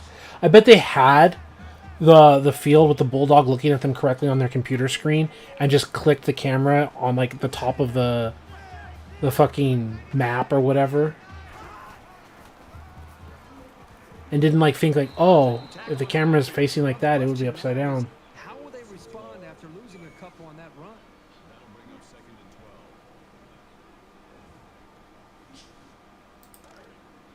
12. It's 2nd and 12. Ball on the 42-yard line.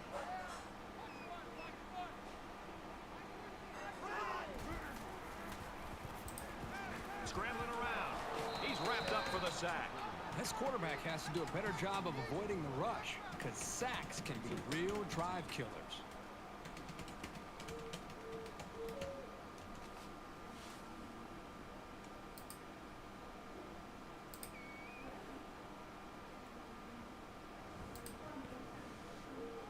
We're at play number 9 of this current drive.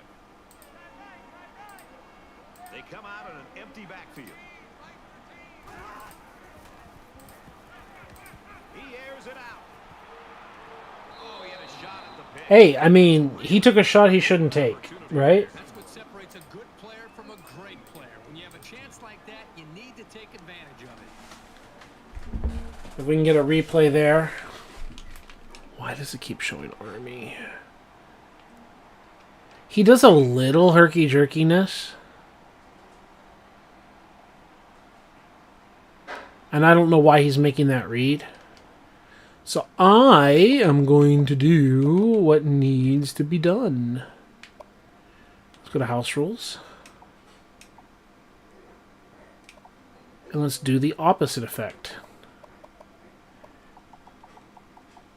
Instead of playing at 25 up to 30, let's go 25 down to 20. Because I am not a fan of seeing a little more herky-jerky and a little bit more... See right there, like he goes, whoop. And then it's like, whoop. And then like throws a crappy throw to someone who's not open instead of like throwing a bullet here or God knows what. This game was supposed to be 41-40, a scoring fest. Let's get that scoring going.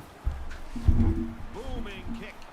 Let's get it so the quarterbacks look better than they really will be in the NFL. Let's have the quarterbacks put some freaking numbers up, man. Let's have everyone fall in love with these quarterbacks because they play so good. They play so well, but I'm using good incorrectly on purpose. Boise State is up by a touchdown. Finding his tailback. What a great screen. We've seen a sack, and we've seen it work really well. 9-yard line. Washington makes the tackle. First down.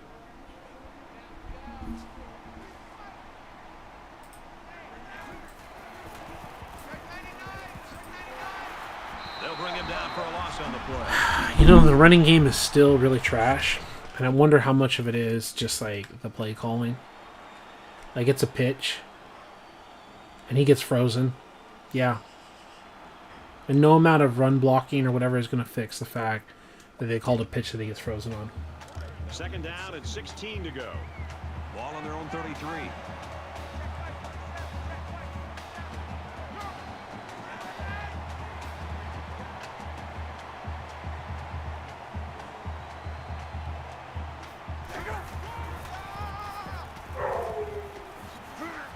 And he gets the yards back from -6 to +4, which averages to 2 yards a carry.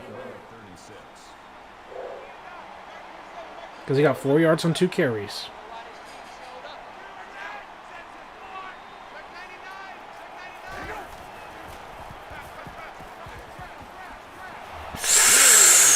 Ooh, dropped interception.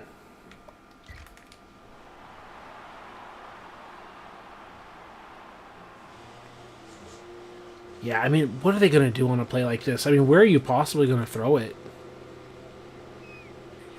You know? It's just cover 2. And you've got nothing. You have no solution for cover 2, like on this concept. That's what I'm talking about before. It's like, okay, you basically have this kind of dagger concept.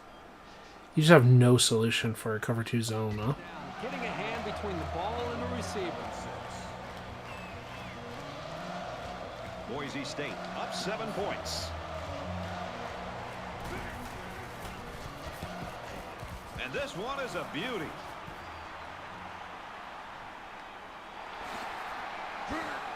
They'll bring him down at the 26-yard line. I just love to watch this defense play. They've been flying all over the field 4 sacks today. Big play after big play. 4 sacks. I know, like, we've had some really weird things going on. Let's go settings.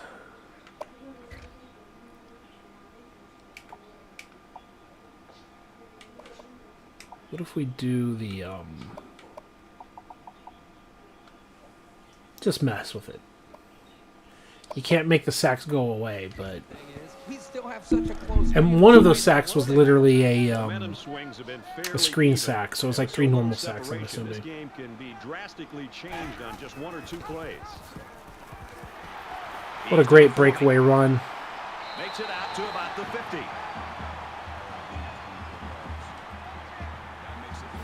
Well, he has 20 carries on the 3 other runs. 24, and that was 44 his total. 20 carries on 3 runs.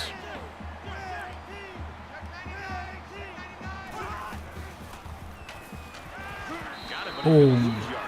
Nothing. That makes it 2nd and 10. They spread the field in the gun with 5 wide receivers.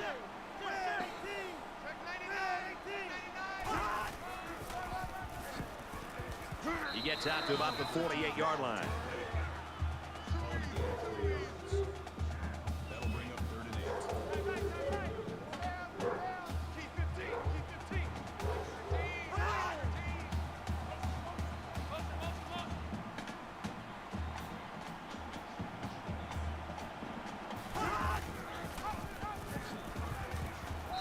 Yeah, so you get those big runs, and then you get 2 runs that go nowhere, like 2 yards and -1, so you got 1 yard on, like, 2 carries.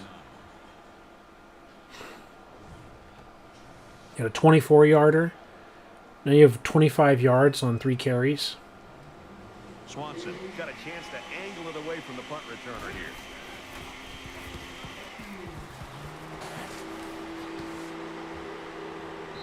This one will go into the end zone, and they'll bring 100 accuracy, and he couldn't coffin corner it.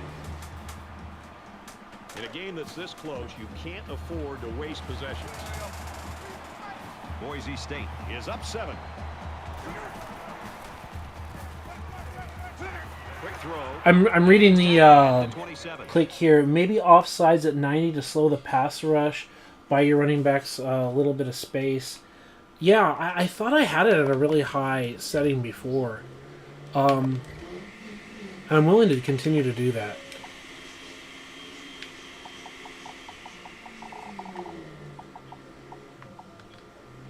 I thought I had it like at 99 before just to get them to jump. Gain of 7 yards. That'll bring up 2nd and 3.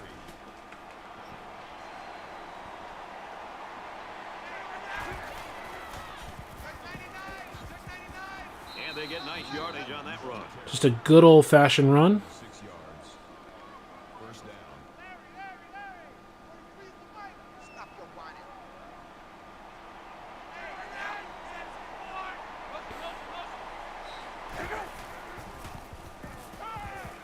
They went from 5 wide to I formation, having their running backs in the backfield. Okay. That'll bring up 2nd and 3. Yeah, they literally have their wide receivers in the backfield as running backs. And wide receiver at tight end. They're in 5 wide. I formation. Asking 11 to play running back.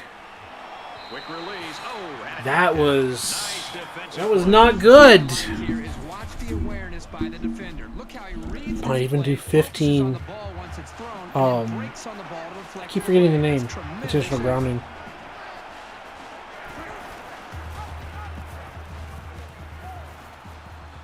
tackle at the 49. That's good for a gain of 10 yards. 1st down. especially after this drive. Give Carr a chance to be the better quarterback.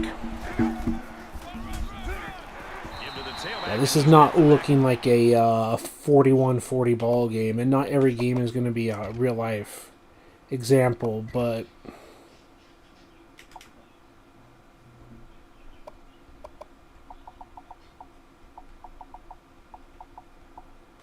we can always increase it.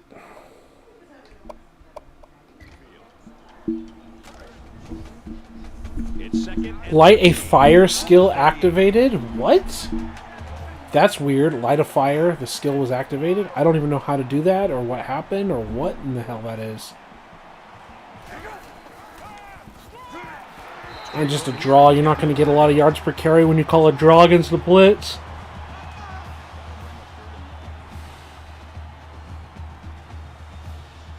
This is the 8th play of this drive.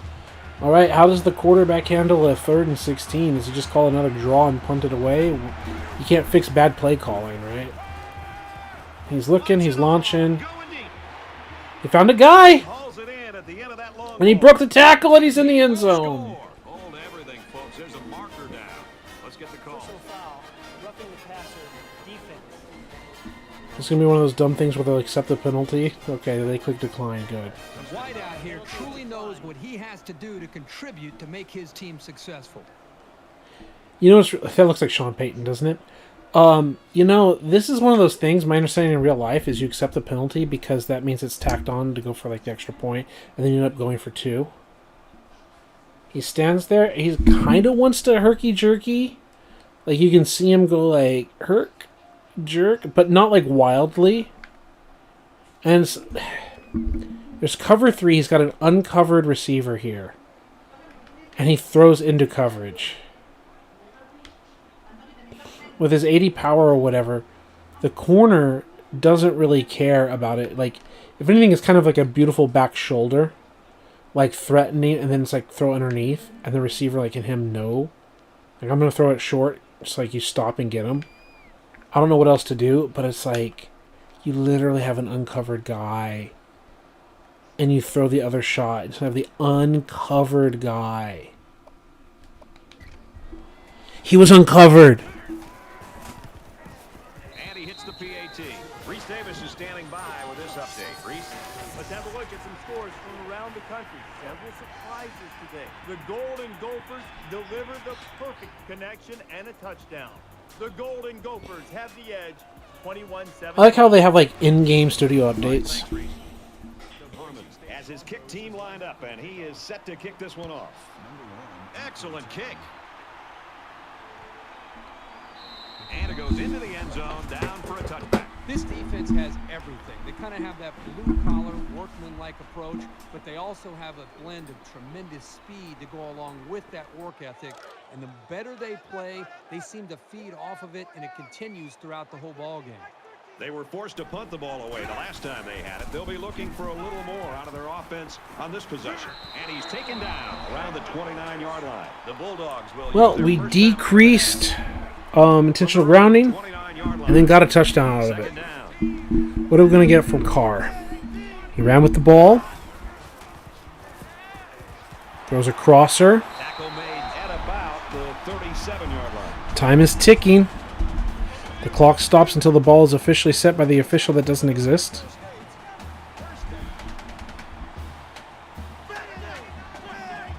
The clock is still not ticking. Did they call a timeout? Maybe. I don't know.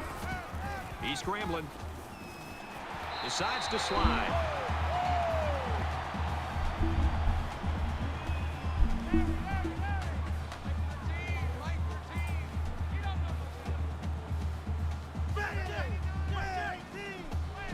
Only so much coding can be compensated through settings. Yeah, I agree with that.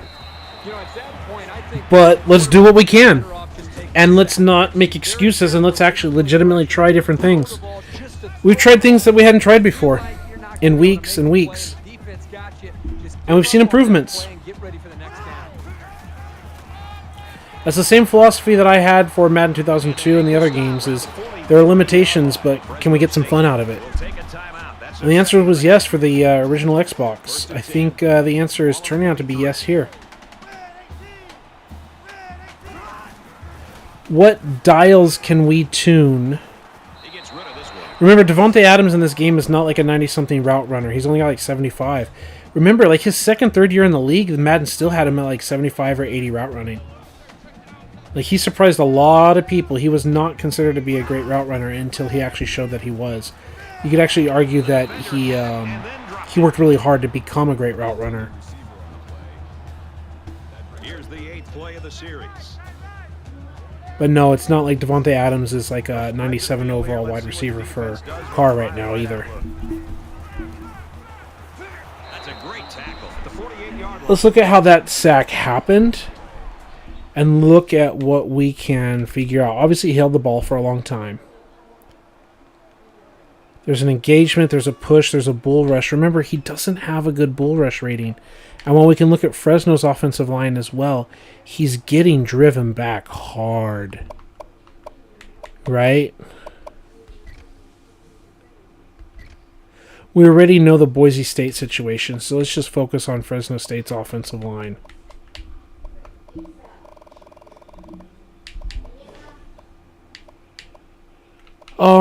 Pass block, and also the fact that they have a starting center, or they have a center at left guard, that's kind of weird. Pass block, 89 at left tackle, 82 at guard, 79 at center. Oh. Right guard, 81 and 83. Now, I believe this is number 73, who's at 81 pass block. I believe that's the guy who got, like, cooked. Yeah. So, compared to, I believe, only like 68 or whatever power moves, tells me we need to play with a higher pass block rating. It's not even about a hold. Like, he's literally getting dominated up front. Fresno State. Why am I on Fresno State? Boise State. Horn has, and he's getting the +1, like they're getting motivated, right? 79 strength. 79 strength and 76 power moves. So he's 5 below. 5 below in the move that he's using. And 79 strength.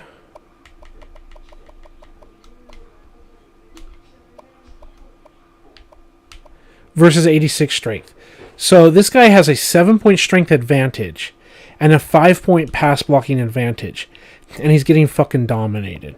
Now, I know one play is one play, and a man with like lower pads can win in any given Saturday, Sunday, Friday night, whatever. But it's just like, oh, the low man wins, and he got... Come on. Come on, we can do better than this. I don't think it's about holding the blocks. I think it's about the success of the blocks. I think we want to go in here and we want to increase holding back up like this. And we want to go in, and now the right thumbstick is going crazy, but whatever.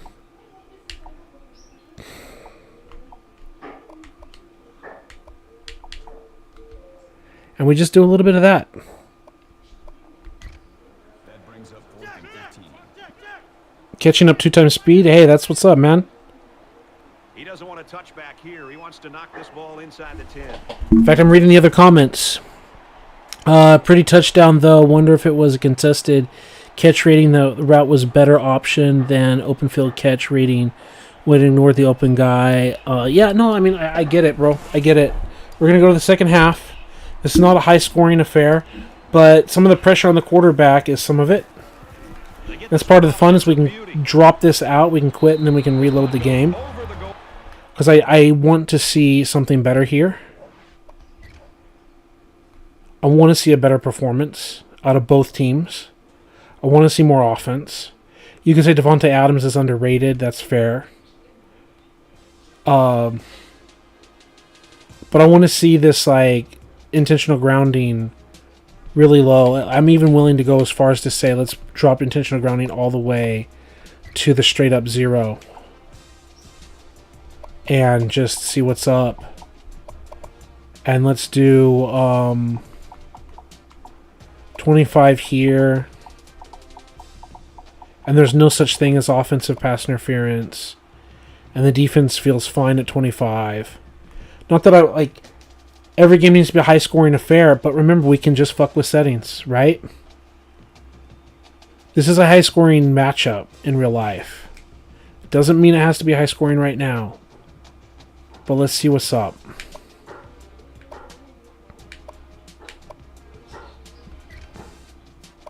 And let's actually look what real uniforms they wore.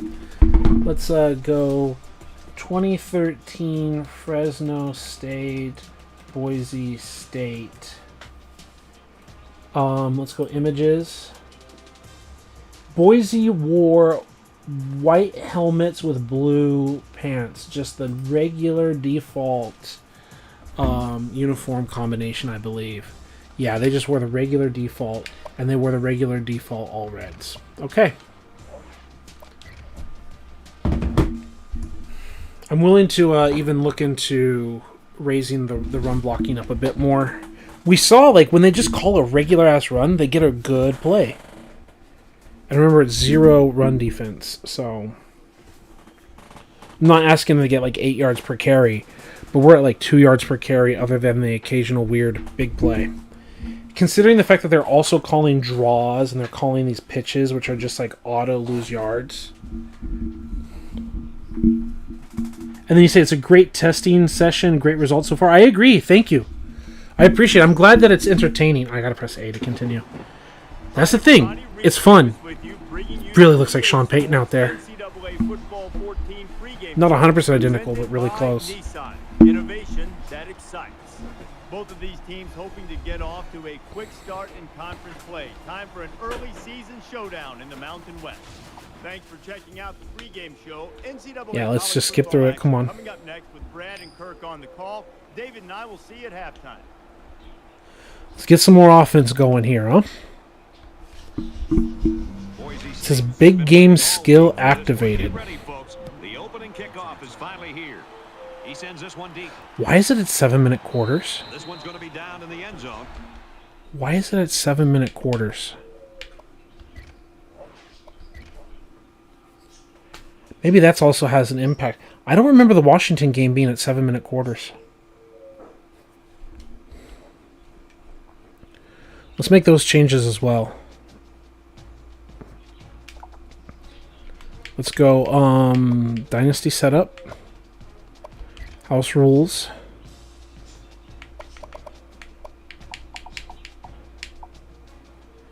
I don't want to double the length of the game, but, like, I want the number of plays that was realistic. I don't remember, like, the Washington game must have been like that. Let's extend the game to 11 minutes. I want the right number of plays per game. Let's do offsides like that. Like you said. Let's do run blocking 25. We don't want to crank it up too much. We always crank up run defense as well.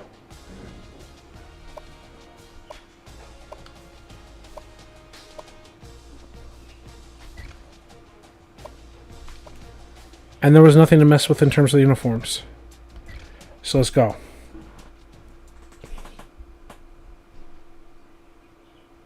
Yeah, clock plays a part in play calling for the computer. Yeah, absolutely. You say, what if run defense is like the reaction slider? Does 100 run defense make them slower to react to the running back? It was recommended 0 run defense and 0 run blocking from the people that I read on Operation Sports. I would like to think, and I think when we were messing with things, is it meant like counter plays, like they would get fooled, right? That's what I would say is really the effectiveness of the counter. Getting fooled instead of just jumping it. I don't know how much of an effect it makes in terms of block shedding. But the fact is that they're like averaging 1.8 yards per carry or whatever is not good. And play clock playing a part for the computer? Yeah, of course. Adding 4 minutes per quarter for 8, 16 minutes. Is playing like, I don't know if the Washington State game was that long, and they were still at 38 points, which is like really high in terms of points. But we can just tune everything. We can tune it until it gets correct. Now, obviously, that's a pitch play, right? Like that was just a garbage play. You can't solve that. Yeah, he got frozen in place, like, and the guy whips around, and he gets like even with the 0 run defense, like he sheds the block. They shed a block, right? Wide receiver is able to block a corner. Like, you got to balance the fact that they're just going to call draws and they're going to call pitches, and it's going to go nowhere. Ball on the 23-yard line. It's a problem. He's wrapped up for the sack. Yeah, and then also don't shut the door. Because after like 2 minutes, sometimes he gets up and leaves again. Yeah. Yeah, no, I love him and all that, but he's a dog, but he acts like a cat. Like, as soon as he comes in, he sits down, he chills, and then he gets up and leaves.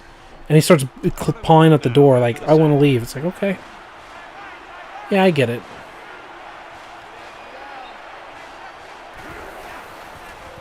Screenplay. I missed what the second down play was, but what a shitty first possession, huh? So a pitch play, I don't know what. I'm assuming a sack, and then a screenplay. Cool. Yeah, was it back-to-back pitches? And this one is a beauty. Yeah, so again, as I was trying to say before my wife invited the dog in, on her own volition, her own accord, is you kind of got to make up for the fact that they're just going to call shit plays. They're going to call draws into a blitz, and they're going to call pitches, and they're just going to default go for like -8 yards or -9 yards, and suddenly have to run for 9 yards just to have 0 yards rushing on like multiple carries. Like that. Like, I don't know what to do. How much run blocking do you need? Everyone's picked up. They've got a pooler. Like, the quality, like, you get a block shed out here with 0 skill there. And then you're running into, like, this. You've got 5 versus their 6 up front. And then you just get fucked up. Like, I don't know.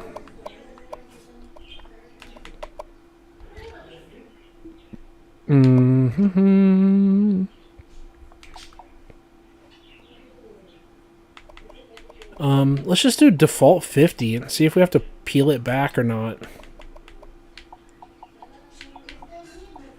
Just the default standard setting. That makes it 2nd and 10.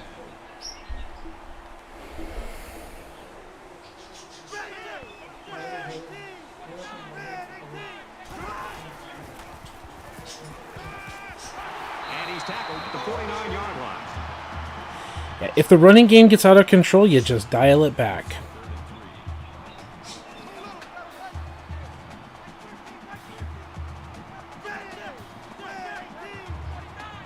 But right now, it's just useless. There you go. A pitch is nice. Gains his way to the 39-yard line. An option version of a pitch works. It looked like they've never defended the option before. The tailback had a ton of running room there.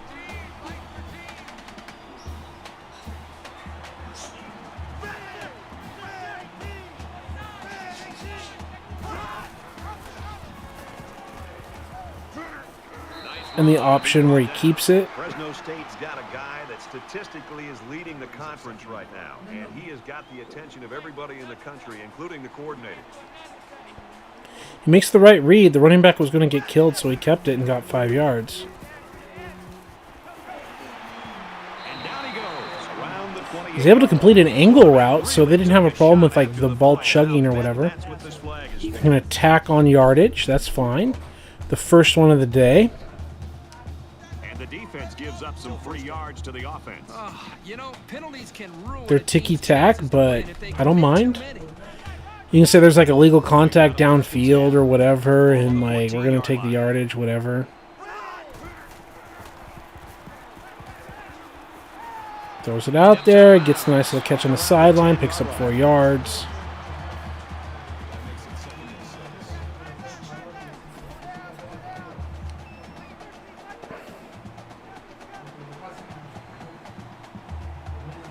But that's also why the game felt low scoring. Getting to halftime because it was only a 7-minute quarter. That should have been like the first quarter, not the first half.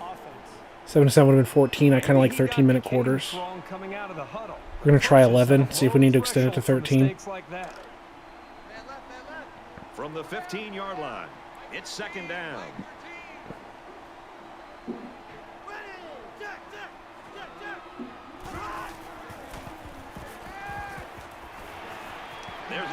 Another little strike.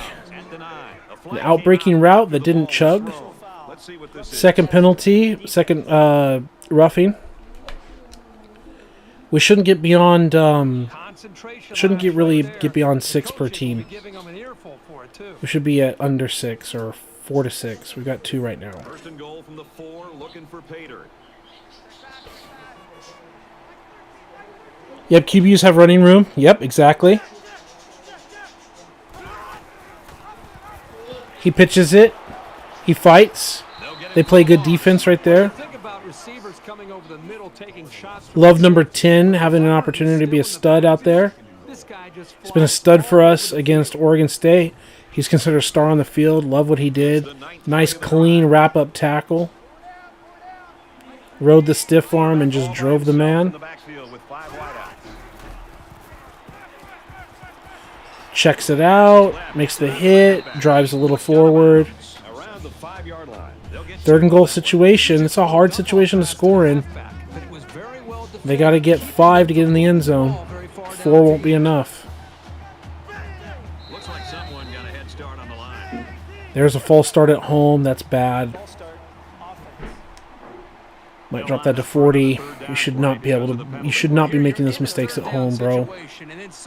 Real life errors happen. I get it. But come on, guys.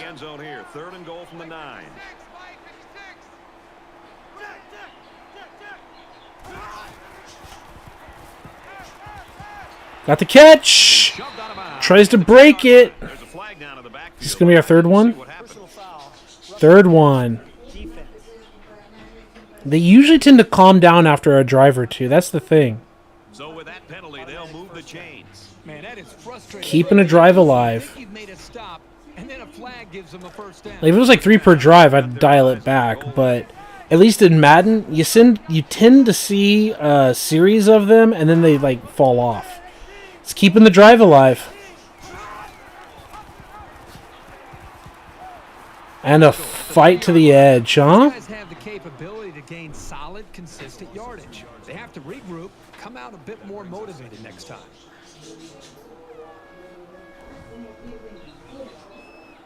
This is the 12th play of this drive.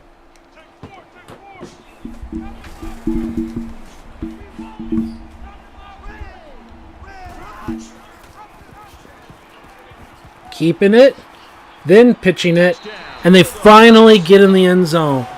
After like 8 tries or something? At least 6 tries, right? They're 3 and then the penalty and then 3 more, right? Under these circumstances, confusing them with the option and then getting the football into the hands of the running back. Yeah, Carr knew that getting tackled there wasn't going to be good enough.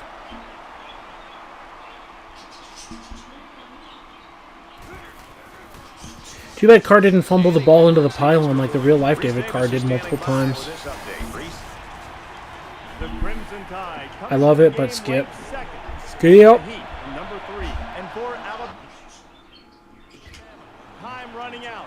We're going to have to go to the replay because the score bug is bugged. There it is. Now it's fixed.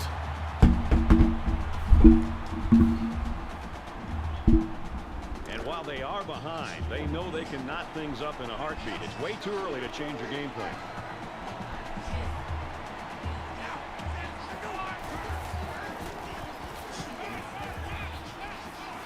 Oh, another almost interception. Southwick, this sub-90 awareness quarterback, he's just trying to throw picks, man.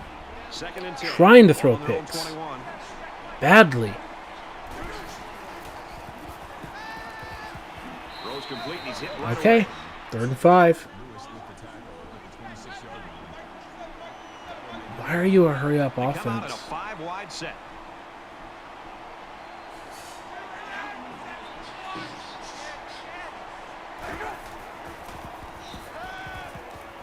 Throws, and that one's going to hit the ground. Oh, Incomplete. That pass 90 wasn't accuracy exactly guy right when it misses. left his hand.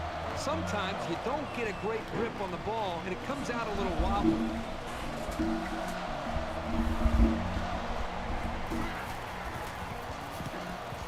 It's away, and it's a booming punt.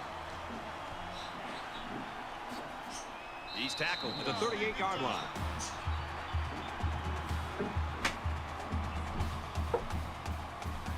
The quarterback is on his way back onto the field, and he led a great drive last time out. They come out in an empty backfield. And he's taken Ooh, down what a on the tackle. 41-yard line.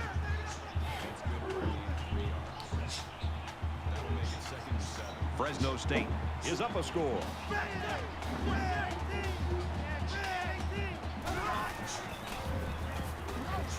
Tosses out to the tailback on the screen, and they push him out at the 44. That's a gain of 3 on the play. Third down.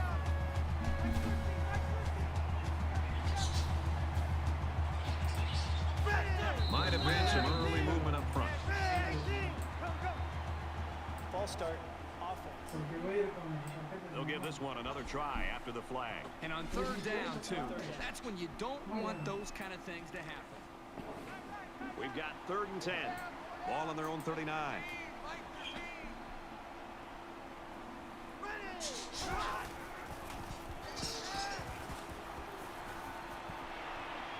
He's got it out to his tight end. How about that pressure and yet that completion? Let's go.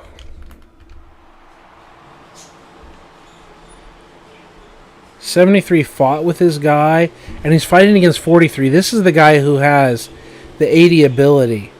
69 is not the one that we wanted to fight here. Here we have the 80 power moves against like 82 or 83, whatever, blocking. I still think we want something a little bit better, though I really like here this engagement, and then he wins his block. Yeah, that might be a fine Cover this guy. setup. He's too fast for most linebackers. He's too big for most corners. You have to rely on your safeties, who generally aren't very good in one-on-one coverage.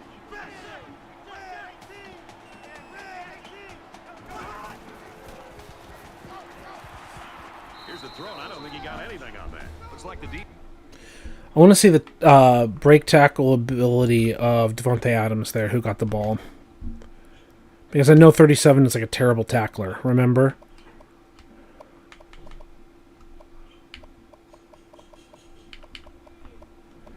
Break tackle is a 73.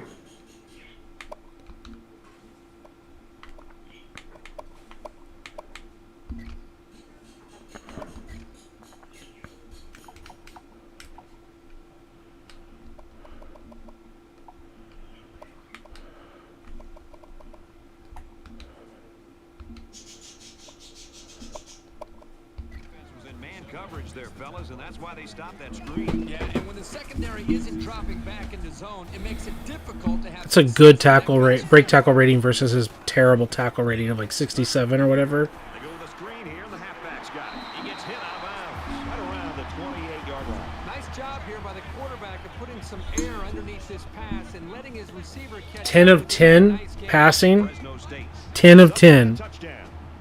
Like, let's think about that. He's 100% throwing. Got the call. False start. Offense.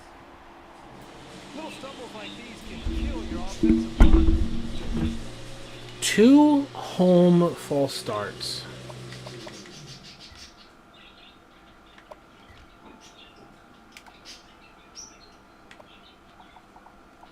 Can we get that?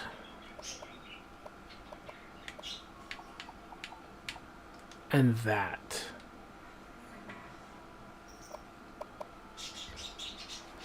So the penalty will make it 1st and 15.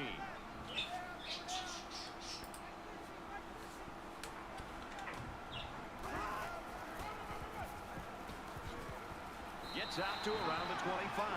8 yards on the counter there.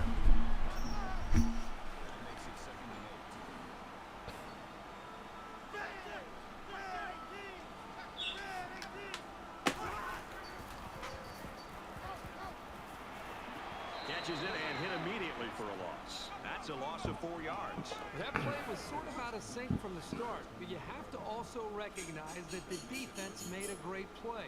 They read it from the get-go. They'll line it up again on 3rd down.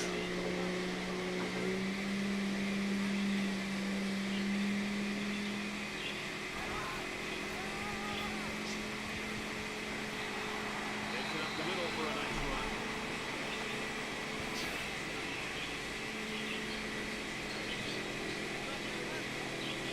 4 yards offense.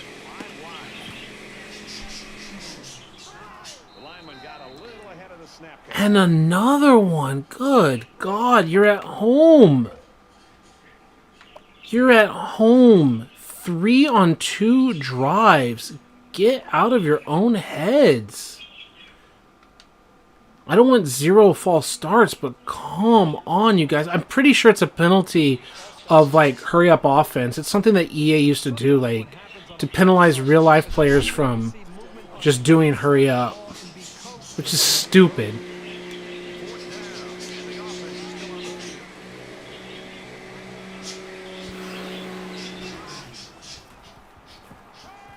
He launches one for the end zone. So they turn over on downs, and that's a big boost for this defense. In a close game like this one, it's big plays like this that can be the deciding factor. You never like to have to play from behind, but a deficit this manageable shouldn't be in the front of their minds. They just need to go out there and play.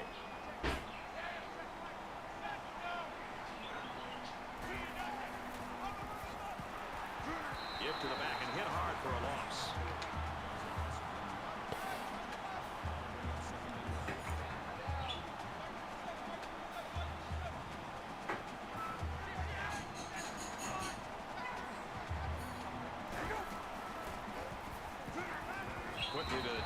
What is up with your accuracy, bro? What is up with your accuracy? You've got 90 accuracy and 85 with the computer accuracy. Carr is 10 for 10, and you're throwing, like, nothing. And he knows it. He'll get it next time. From their own 26-yard line. It's 3rd down.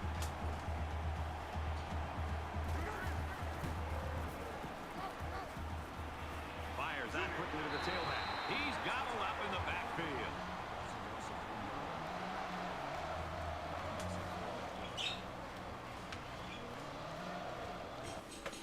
I kind of want to have some fun here. Let's go,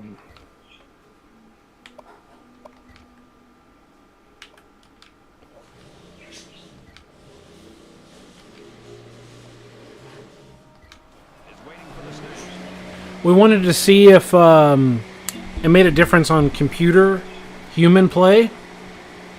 Let's see if it does. Tired of seeing this shit offense for a second here. And the game doesn't matter.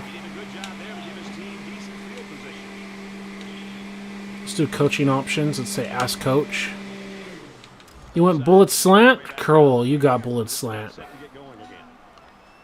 Fresno State is up 7. Quick throw to the tight end. They'll bring it Love it. around the 49-yard line. And a nice pickup there. I'll tell you what, the defense gambled. What do you want now, coach? Blitz, and the quarterback showed tremendous poise by making a good read and delivered a nice Bullet slant 3, flip. Got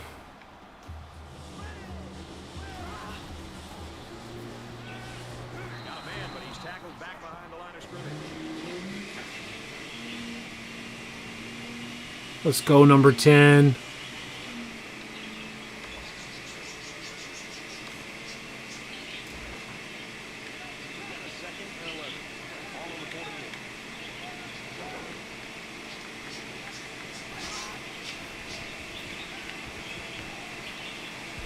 Let's go.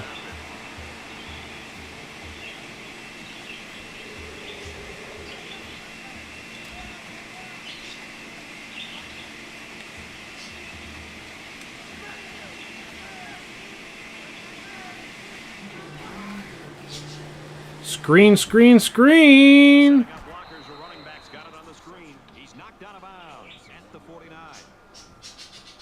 it 4th and 10.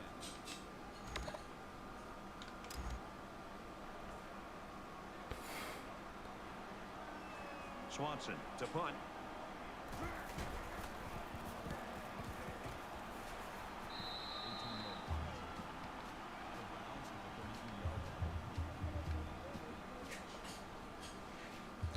Ask coach. Sure, halfback base to the left sounds fine to me. Things up in a heartbeat. It's way too early to change your game plan.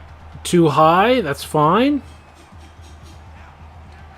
Be aggressive.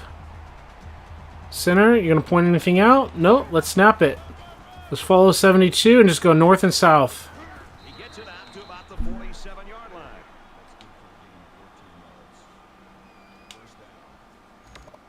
The middle of the field, and you want a power O with Jay Ajayi, you got it. Ball on their own 47.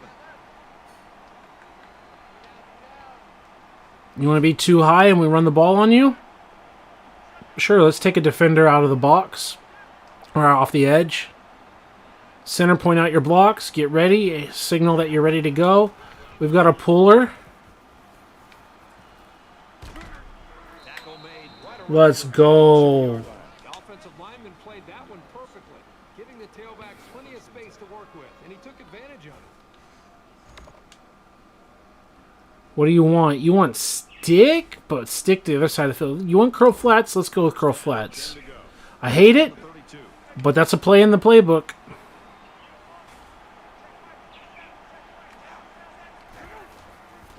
Just drop back. What do you got, quarterback? Okay, you make a read. You made a throw. You did a little hokey pokey dance, but you made a play. They're completing these underneath routes because pretty soon the defense is going to start to cheat up. That's when the quarterback. Now, coach, you want slants, huh? I'll take slants. So is the middle play. You know what I want, coach? I just want to hand the ball off. They're only going to have 3 to the right of the center. We're just going to double team and just hand the ball off. No need to run slants there. Let our star running back take the ball. Coach says he wants another power. No, we're going to do the read option. The other choice. Forget a read option. Just hand it off.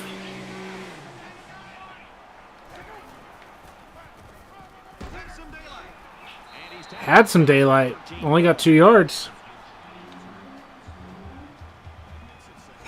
What do you want now, coach? Spread slot. You want stick now? I'll give you stick now. Let's go to the second quarter. Down by 7. Moving the ball. With some momentum.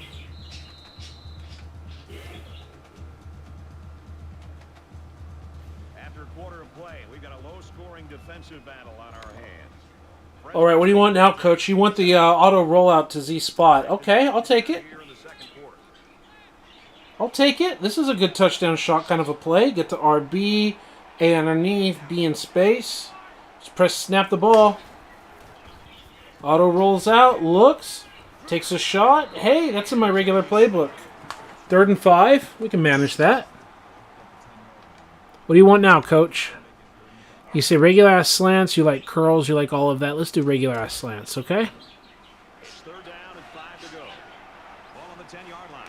6 in the box. Pistol.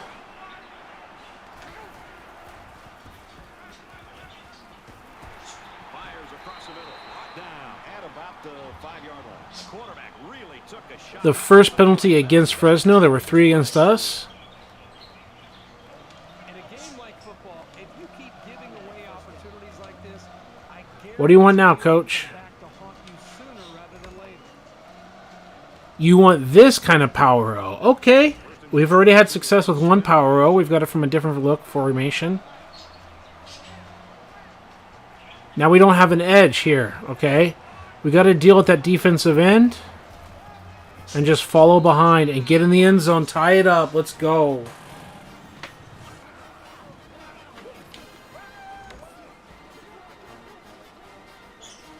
The extra point. blocks, the blocks. It's just, it is what it is. Tie this game up. And he tacks on the extra point. A nice 7-play, 62-yard drive, and that's good for a touchdown. The kicker looks like he's ready to kick this one off.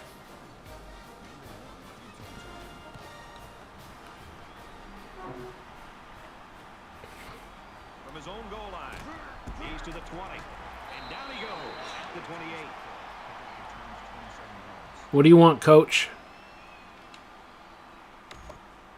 You want a cover one? We haven't done a cover one yet. Let's take cover one. So as we get closer to halftime, I think we'll see Let's more flip and it. more attempts to Yep. create big plays. Kick over to the tight end. Fighting inside. Hey, I like it.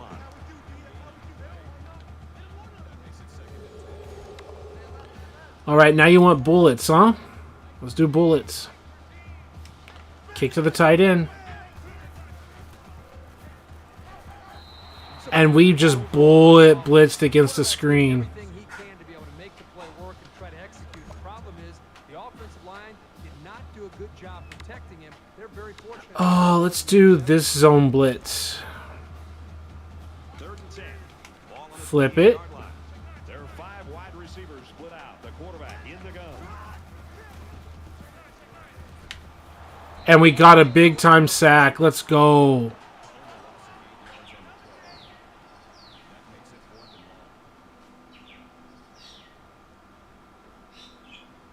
Kyrie Marshall got in there.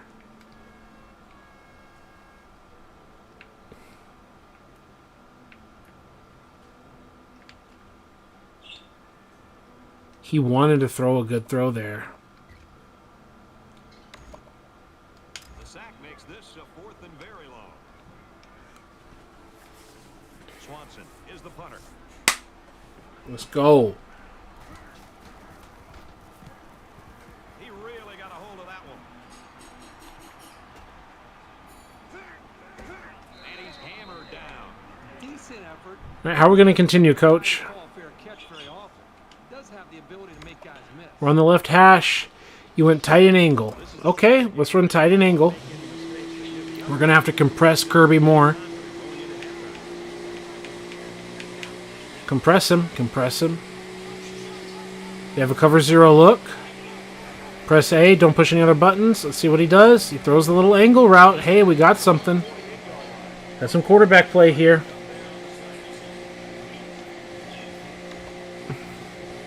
Overdrive. Let's flip it. So why overdrive? Now they're just a few feet away from that 1st down marker.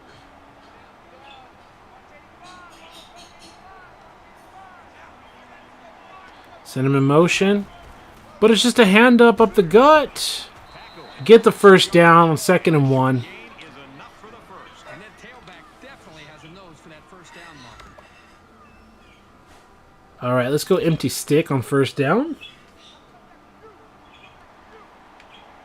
That's what coach wants, huh? As they're in the shotgun. Can we handle the throw to A? We'll find out. Enough time has passed. Speaking about passing, it's just throwing the ball out of bounds. Forced that incompletion. It's a waste of a 1st down. What do you want now, coach? You want all these passes? You want to draw? You're saying, I want to be able to run the ball. I want to be able to move the clock. 2nd down. Okay, they're going to be in too high. We're going to show them a pass play.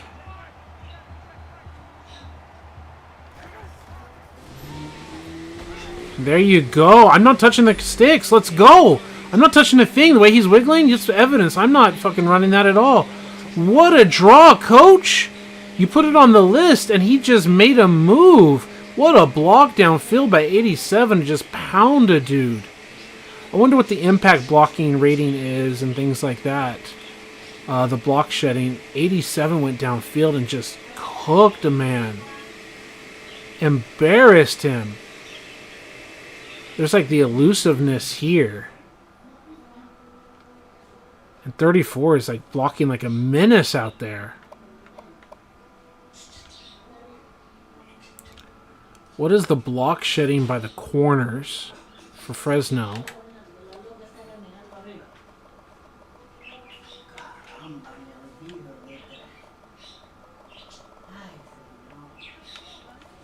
$65, $60 from the other guy. The number one corner is $65 though. Kirby Moore is 34 here. Run block is a 57. Okay. So did he block the number one guy or the other guy? That was like 50 something. That's a question. It was number 37 is lower, but 7 and 6 are higher. 7 and 6 are the problem. Yeah, 6 got locked up. If we're under human control, we need to lower the run blocking.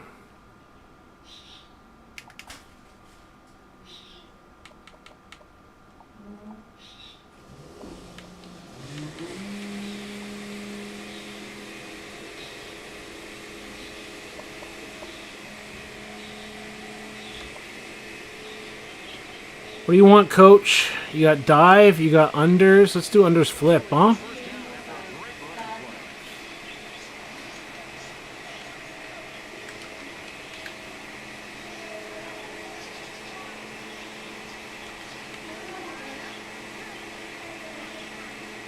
And snap it. Oh, you went back foot crazy. Second penalty for their defense.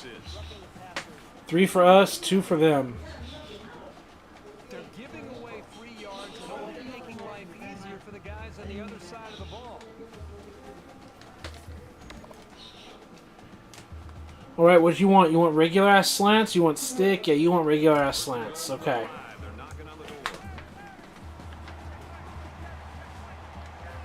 I think we're just gonna run it against this box.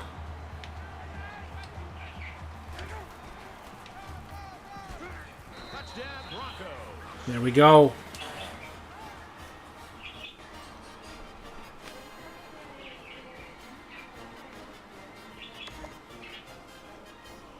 Oh, they want to fake it or whatever? Okay. Okay. You want to go for it? Let's go for it. Jumbo Z. Flip smash.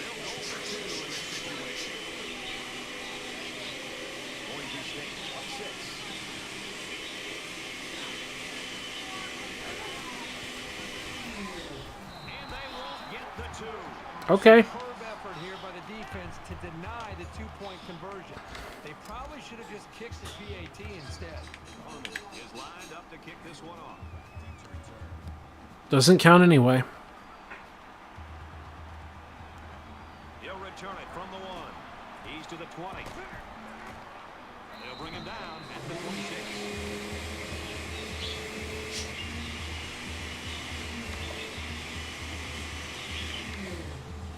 Let's do the 2-man under. In a game that's this close, you can't afford to waste possessions.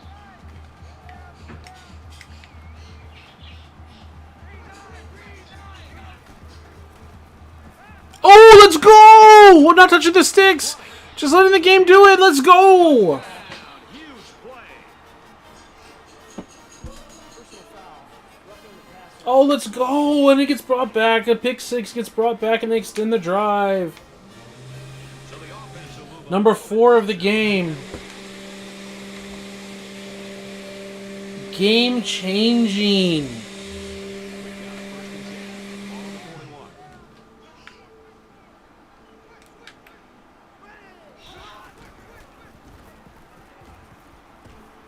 And they got to him before he could get back to the line. That was well defended by this defense. The offensive line is so concerned with their penetrating abilities. Cornerback Fox blitz. Free and make plays like that.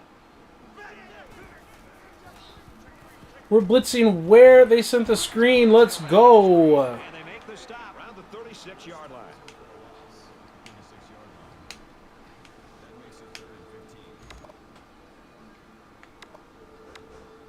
Crash 3. Flip it. They need to get it inside the So the middle is coming from the field, 5 wide. not from the boundary.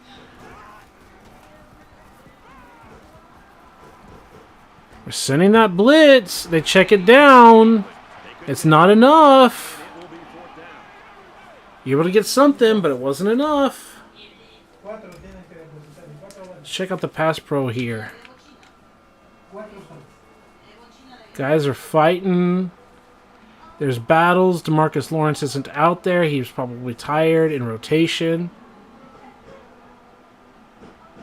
Guys are fighting, fighting, fighting.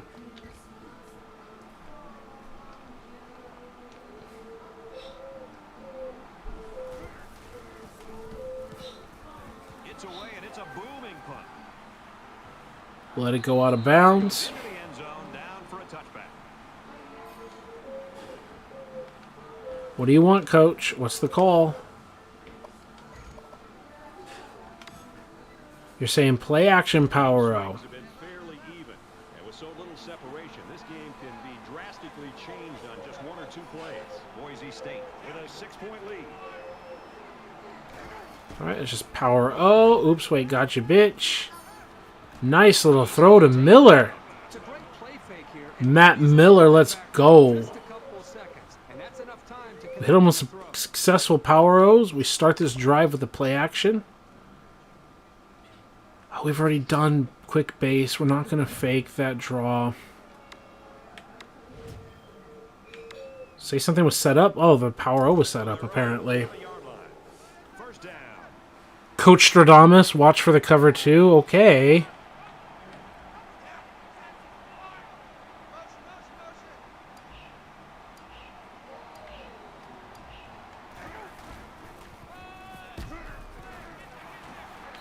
Let's go. Nice little 5-yard run.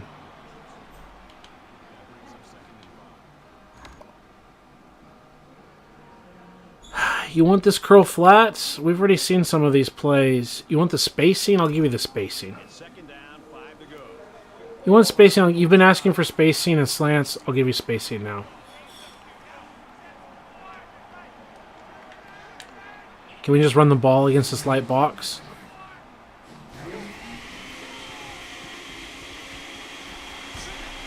Oh, let's go. He broke it. A button, stiff arm. Let's go. Fight it. Let's go.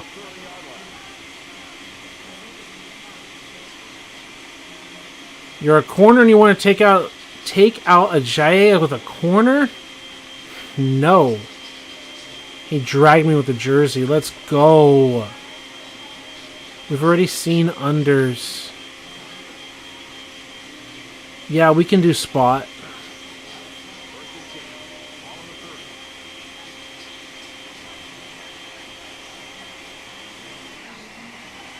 Again, why don't we just run the ball here?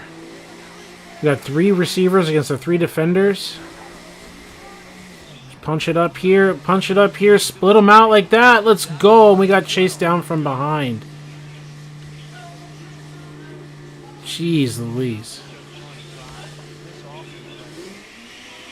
Get your keys out is right. Look at that. Just a pancake against a defensive back. That's what you want to see. Your right tackle get off the ball and just drop a dude. That's where you want impact blocking to matter. And then they chased me down. Let's go. This is their 3rd first down. They're doing just about anything they want, and they're really starting to wear the psyche of this defense now. What I really like that they're trying to set up here is this like Y over play. But I want the fly sweep because I've already hit the drive. It's first down. So I want the other variation of Boise it. State is up by 6.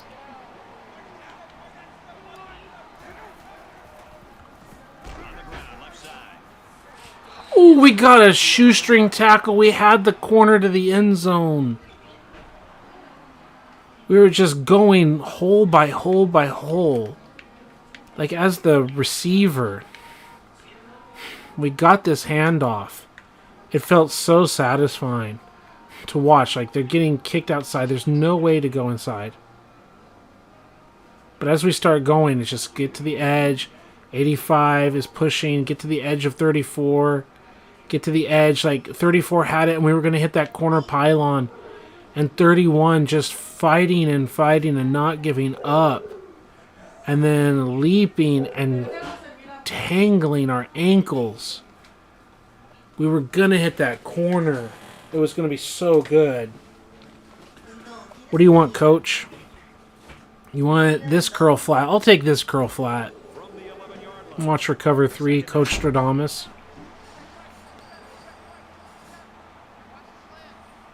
They're in cover 0. Just snap the ball, let the computer run the play. Throws it over the middle of the field, and just a bad throw to an open guy. That was a touchdown shot, and you just fucked it. Why do you want verticals in such a short field space? Get the fuck out of here with that. Give me slants, but don't give me that. Coach Stradamus? What is this Coach Stradamus stuff? I'm going to turn this dumbass shit off. It's kind of cute and funny, but like, what the fuck?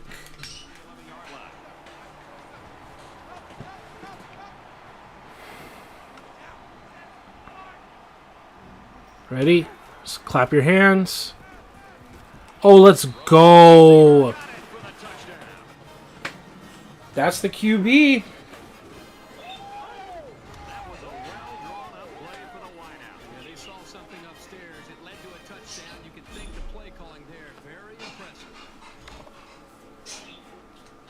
Why are you trying to go for it? Just kick the extra point, bro. He splits the uprights with the extra point.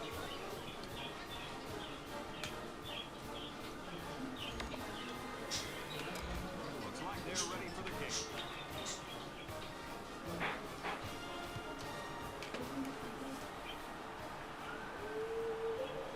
From his own goal line.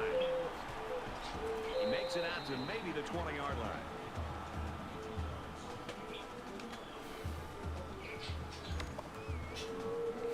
Okay, let's do free safety middle 3. Yeah, weak safety, which is to the right side is the weak safety. Perfect. Oh, let's go. The play worked perfect. I'm glad we flipped it because the tight end was flipped. Exactly as intended. You want to get Thunder Cop 0. Okay. From their own 18-yard line. Second down. You're going to have to line it like this. Good defense. We just had to flip it, that's all. Still a good coach call.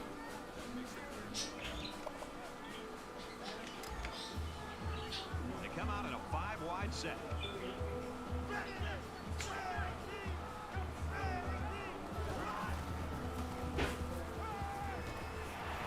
Great, great, great.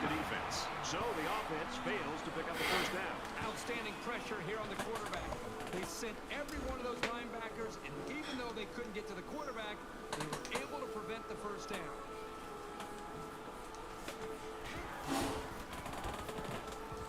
Oh, excellent punt. This one's going to be down in the end zone for a touchback. All right, coach, what do you want on this drive? F angle. The last time these guys were out there.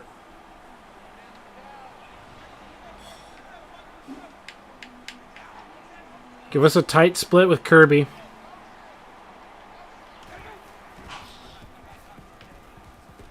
Wow, super inaccurate throw. Okay. Anybody could catch up with that pass.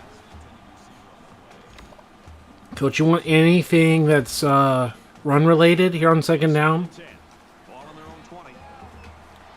They're not going to man up here.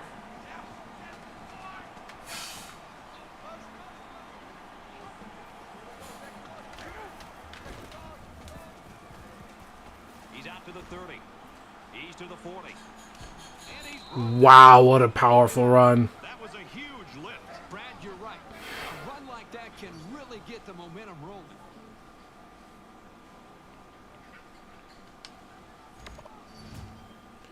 This running game is too powerful as a human.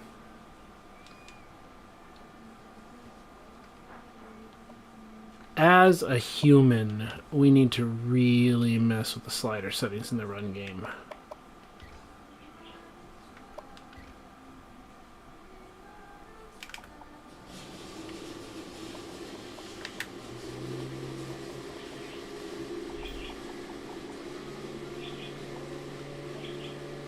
It's way too strong.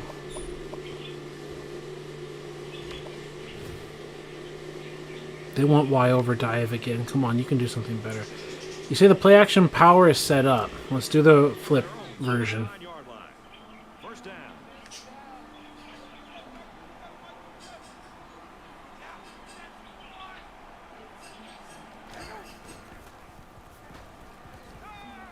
There it is. First down. And down he goes at the 36-yard line.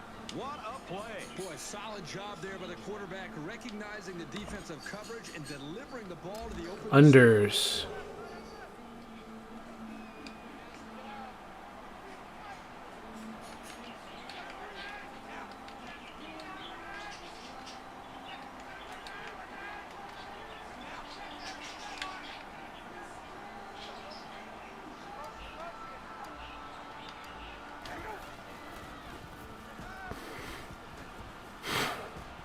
Quick out to his receiver. And he's There you go. around the 17-yard line.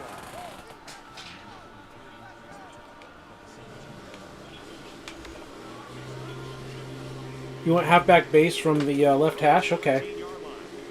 First down. They're going to play with a light box. Burks, Williams, Rhodes, and Moore all one-on-one with those guys. They've got three in front of us, the center and over. Double team, pull a guy, pull 77. There you go. Now we're much better with the run game. Way too powerful before. There's two different power O's. There's the I formation, the strong I. Okay, let's go with the I formation power O. We did the strong I before. 14. We've called the play actions. Let's go to twins.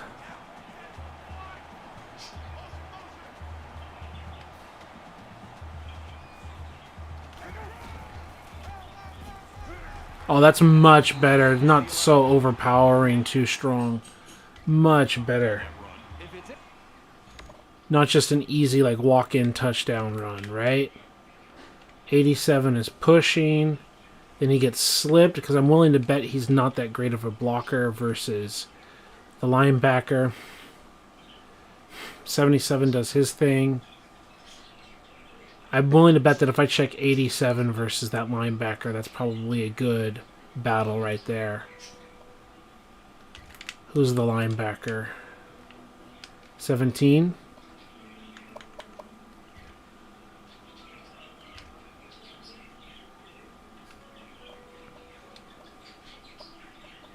Should be left outside. There's 17. So he has 74 strength. And 74 block shedding. 74 and 74.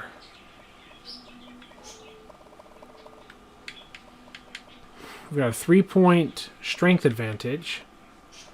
But how is our run blocking versus 74 block shedding? Ooh. Ooh. We have a 5-point advantage over him.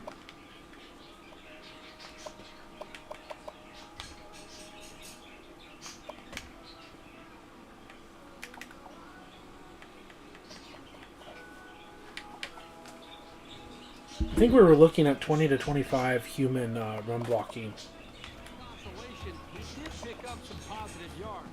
Third and 4. How do you want to score with 3rd and 4? I don't like a lot of these looks. Let's do the auto motion power O. Imposing our will with 3 tight ends. Get that double team with the kick out. Let's go. That's what we're looking for. That's what we mean by imposing our will. Get the double team right here. The 2 tight ends against the end man. Boom, boom, boom, boom, boom, boom, boom. And then we're pulling an offensive lineman. Kablam. If anything, I think we want that 20-25 run blocking, right? I wonder what 77's impact blocking is. He's against number 43.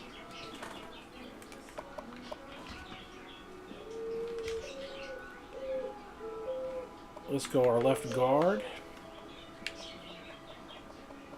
What's your impact blocking? 88. It's not 90, it's 88. And your run block is 86. Strength is 86.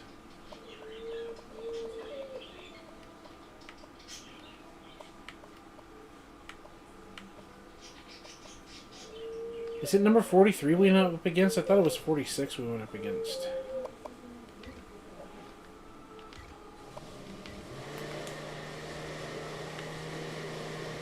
It was 43.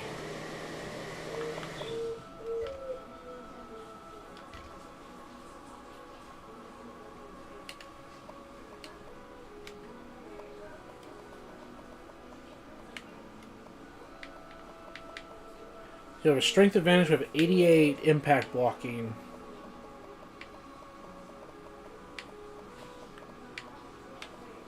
Yeah.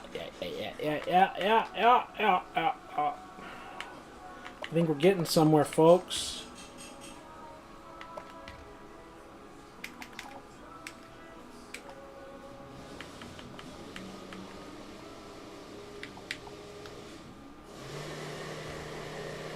Just go up to 20, not 25.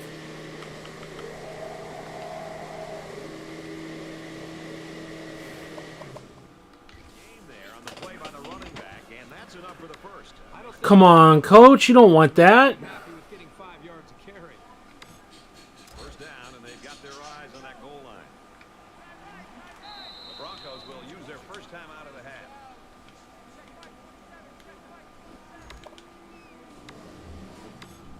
This is the 8th play of this drive.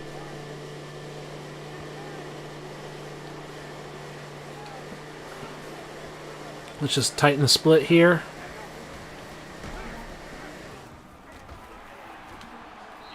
Damn. It's never good for a back's All right, coach, we need to get in the end zone. but this guy knows that he's got to just keep at it, and the holes will start to open up. We got to get 9 yards, coach. Get in the end zone.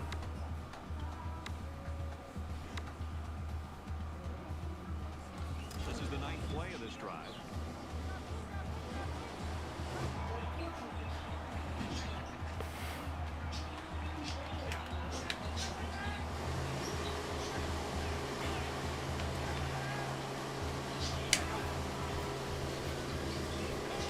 That's what's up, and he drops it. 93 catching traffic, and he drops it with 95 catching. The Broncos lead 20-7. I think we have something interesting here. I think we have something interesting here, folks. I think Derek Carr's 15 of 17 throwing or whatever definitely tells us something else.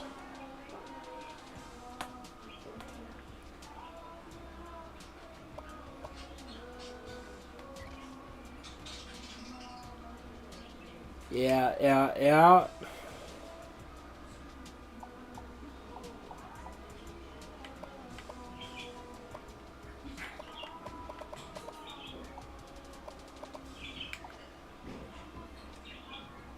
Just trying to think of all the little changes that we want.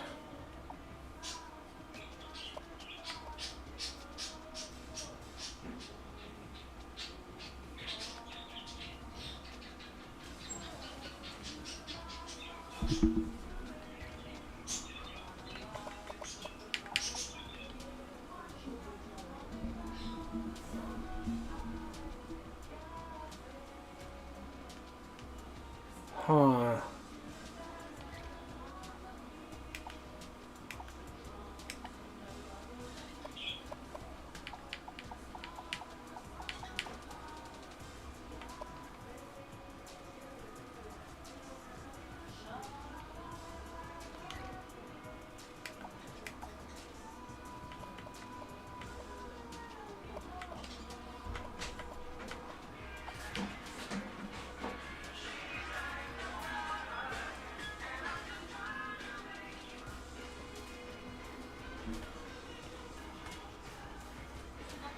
yeah.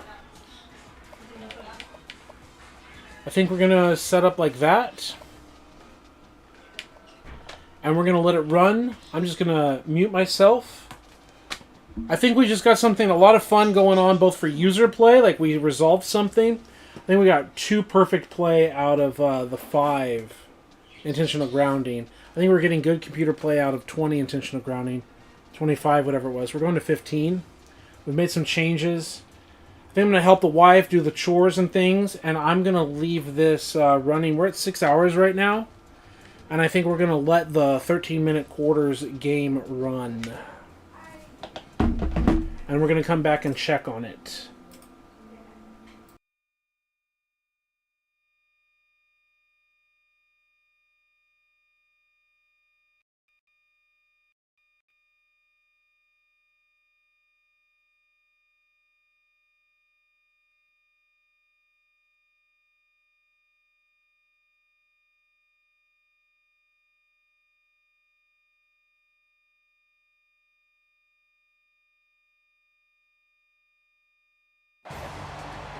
Hi, everybody. Reese Davis with you, bringing you the EA Sports NCAA Football 14 pregame show presented by Nissan. Innovation that excites. Both of these teams hoping to get off to a quick start in conference play. Time for an early season showdown in the Mountain West. That does it for us here on the NCAA College Football pregame show. Enjoy the game. We'll see you at the half. Nestled in the San Joaquin Valley, we're in beautiful Fresno, California. Swanson has the ball set, and he looks ready to kick this one deep to open up the ball game. Here we go, folks. He's to the 20. At the 30. He's tackled at the 31-yard line.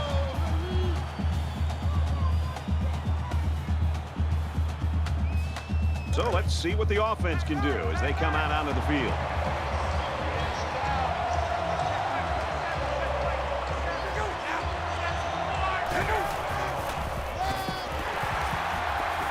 And he's taken down right around the 32-yard line. That brings up 2nd and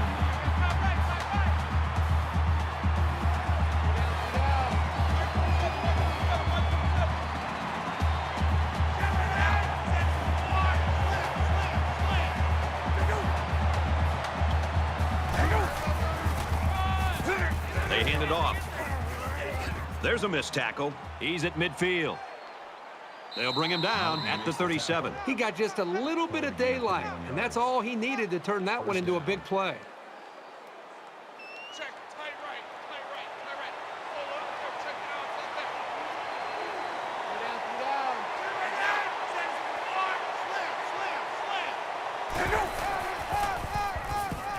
On the ground, left side. And they hit him in the backfield.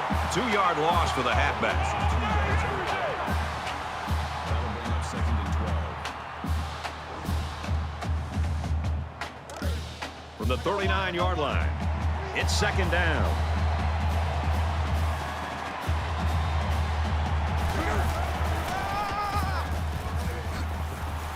He's taken down around the 31-yard line. Gain of 8 yards. That'll bring up 3rd and 4. Roger, Roger. 23 to the right. Up, QB, go. Fires back to the tailback, but he can't bring it in. Good job here by the defense. If you let this quarterback set and throw, he'll kill you all game. But they got excellent pressure on that play. They're going to try a long field goal here. Boise State could take the lead with this field goal. Kicks up, and he missed it to the right. Let's throw it out to Reese now for a studio update. The Crimson Tide come into the game ranked 2nd, feeling the heat from number 3. There was never any room to breathe in this game. The Crimson Tide rolls 31-28. All right, thanks, Reese. Back to the live action here. Now the offense gets ready to take their first crack at it.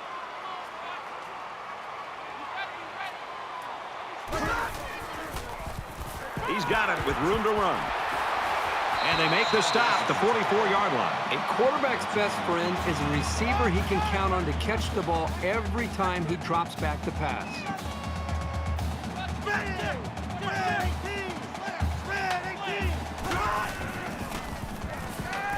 he's scrambling. And he's going to be sacked. Carr's the kind of guy that could end up with some national honors because right now he's leading the conference statistically.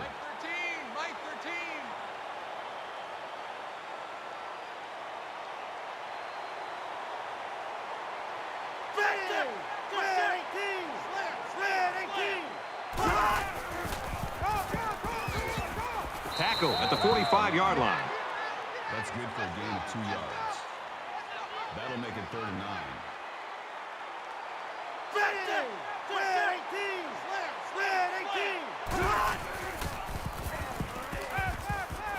They hook up over the middle. Brought down at the 49-yard line. Makes the catch, but just not enough for the first. Yeah, they're going to come up a little bit short here. Nice job by the defense of preventing this completion from turning into a first down. And it's the offense that takes the field on 4th down. Tackle for a loss, and they'll turn it over on downs. Defense stiffens there and gives it back to their offense. And the defense looked like they were expecting option on that play. Great job to pin them up and cause the turnover on downs.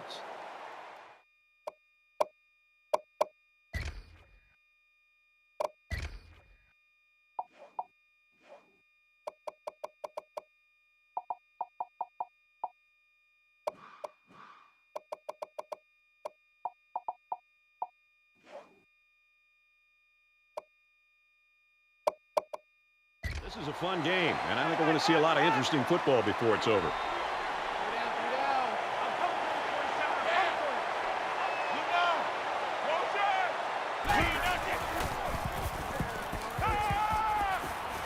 Throws complete. He's got space to work. And down he goes, right around the 18-yard line. That's a gain of 30 on the play. That makes it 1st and 10.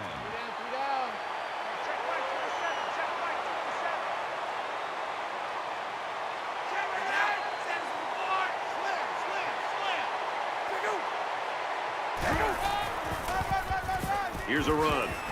He fights forward to about the 16. That's a gain of 2 on the play.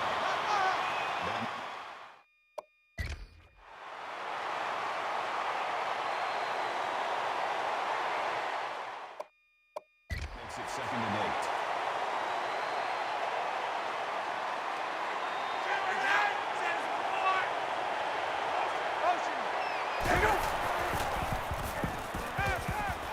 He's under some heat. Fires that quickly, incomplete. That's a real danger. If he leaves too many passes short like that.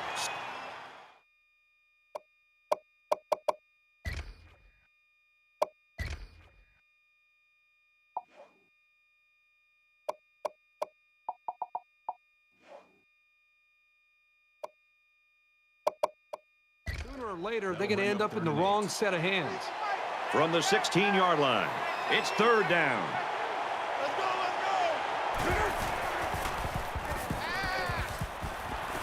Gets it out quickly, and he's tackled right around the 12-yard line.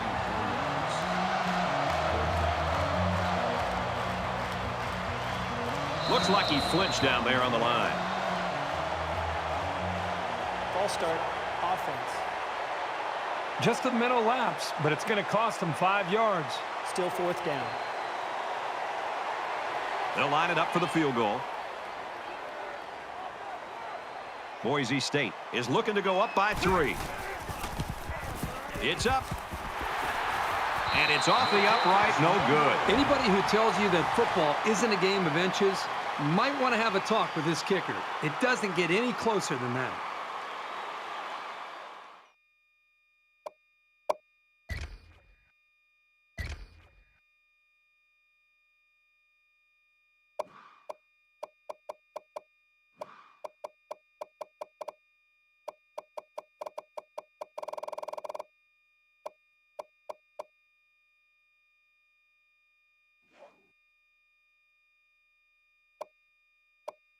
Every drive's important in a tie game. I look for both sides to come out with some urgency.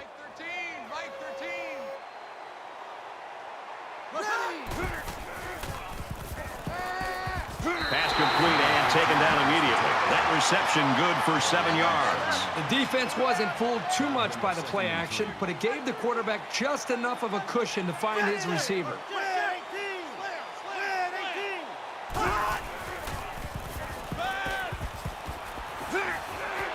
Throws quick to the receiver, and it falls incomplete. Harpo was the intended receiver on the play. That makes Third down, and they're going to need about 3 yards to pick up the first down. Quarterback all by himself in the backfield with 5 wideouts.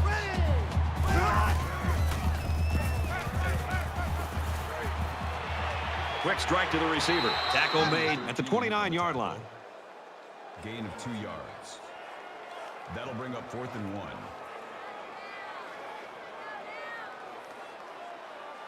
Swanson is waiting for the snap. He really got a hold of that one.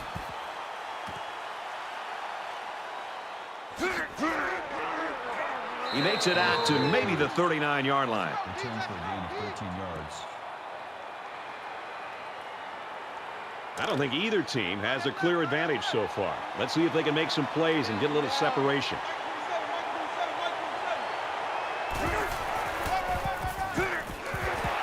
Gets to about the 41-yard line. Call it a gain of 2 yards. That makes it 2nd and 8.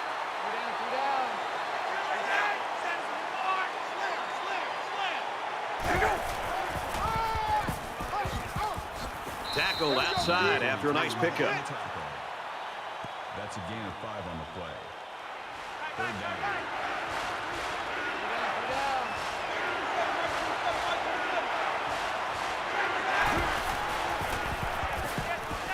He makes it to the 48-yard line. Gain of 2 on the play. 4th down.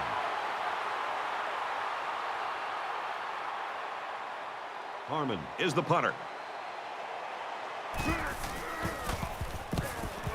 He puts it away, and it's a great kick. This punt bounces into the end zone, and this will be a touchback.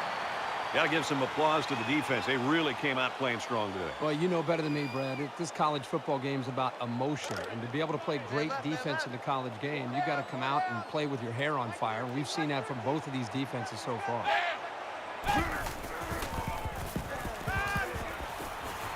And he just gets rid of it.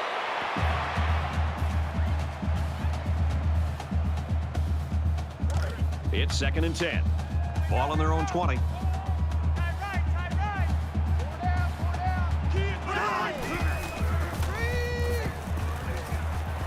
Throws it out right to the running back. He's tackled at the 29. Brings him down. Call it a gain of 9 yards.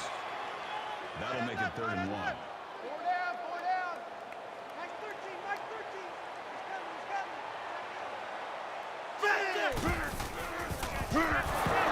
And he's stopped behind the line. Nothing doing that time. Defender stayed home. The blocking wasn't there, and down he went.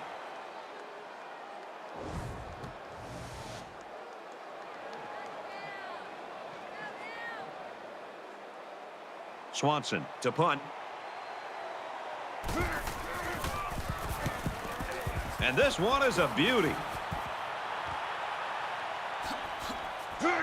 And he's taken down at the 37-yard line. Let's get some points going right now. Not a lot of offense here in the opening quarter. I'm with you. I'd like to see a lot more offense than we've seen up to this point. Give credit to the defenses, but I think you're going to see both these offensive coordinators get more of a feel for things and start to adjust their play call. And so far, it's been totally even. In close games like this, every possession is likely to matter. And he has it on the corner. Knocked out of bounds, right around the 50. Gain of 13 yards. 1st down.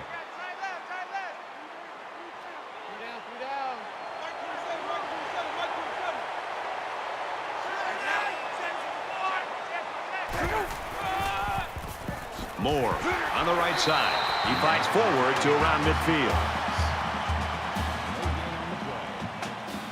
That makes it 2nd and 10.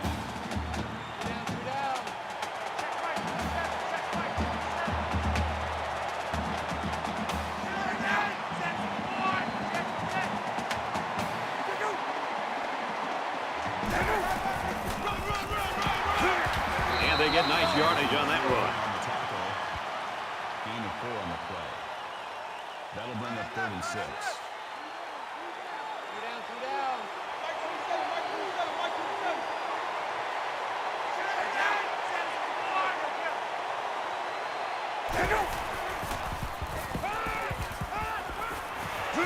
Fires out to his receiver. And he's taken down at about the 11. Washington with the tackle at the 11-yard line. First down. They need to find a way to get points this trip in the red zone.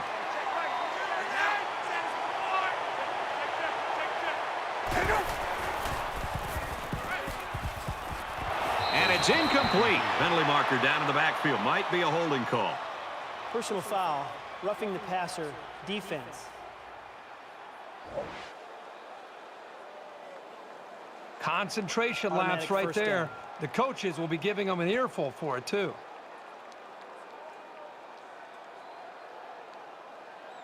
First and goal from the 5. They're knocking on the door.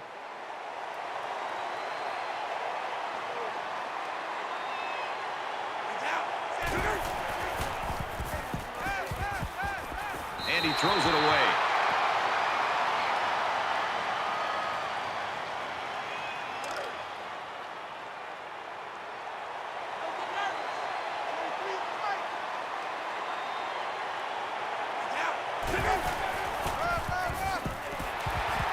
They'll bring him down at the 2-yard line. That makes it 3rd and goal.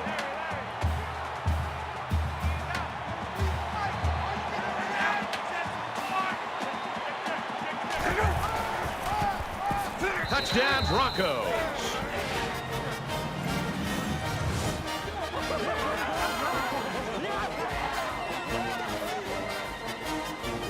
The halfback just plowed his way into the end zone. Yeah, but it wasn't all him. The offensive lineman just pancaked the defense on that one.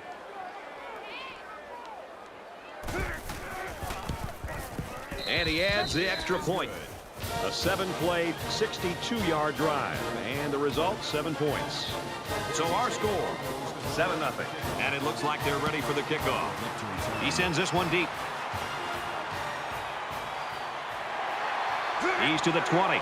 He makes it out to maybe the 20-yard line. The Broncos are looking downright scary on defense so far, Herbie. They are flying around as a group right now, completely aware of what this offense is trying to do and dismantling them every single time on every single play. You never like to have to play from behind, but a deficit this manageable shouldn't be in the front of their minds. They just need to go out there and play. He's on the run.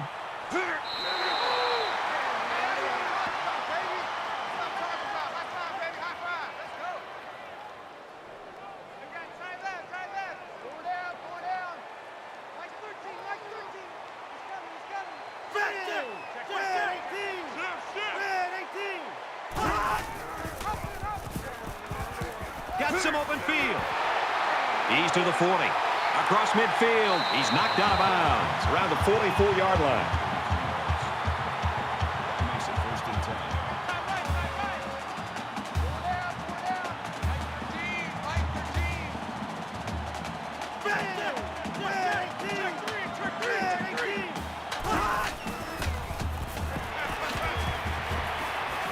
And he is drilled at the 39. That brings up 2nd and 5.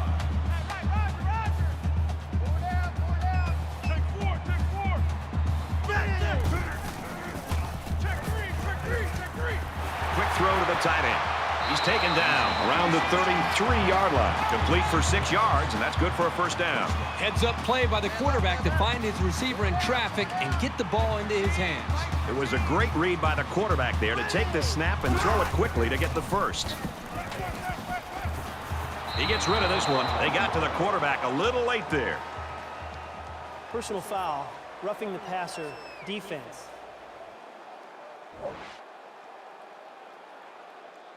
They're giving away Automatic free first yards down. and only making life easier for the guys on the other side of the ball.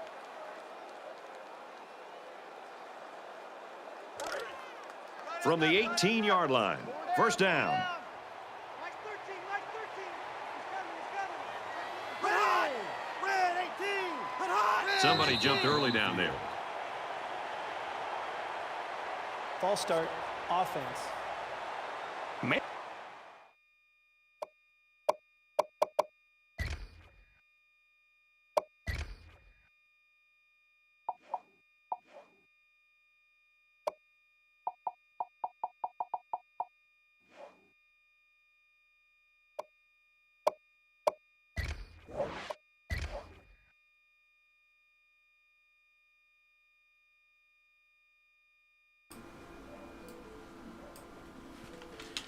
Alright, I think we're at a place where we're pretty happy. Yeah.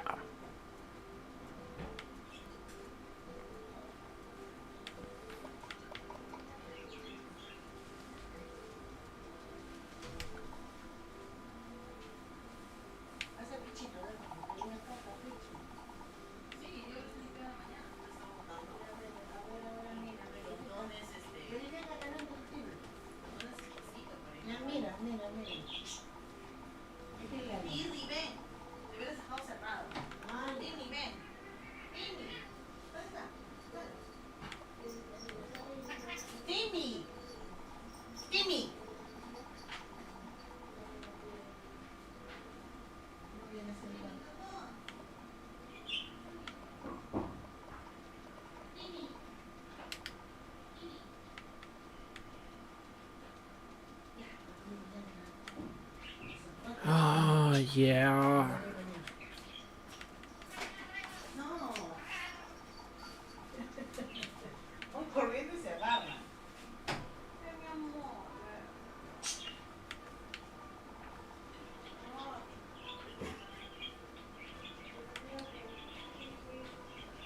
Cállese la boca.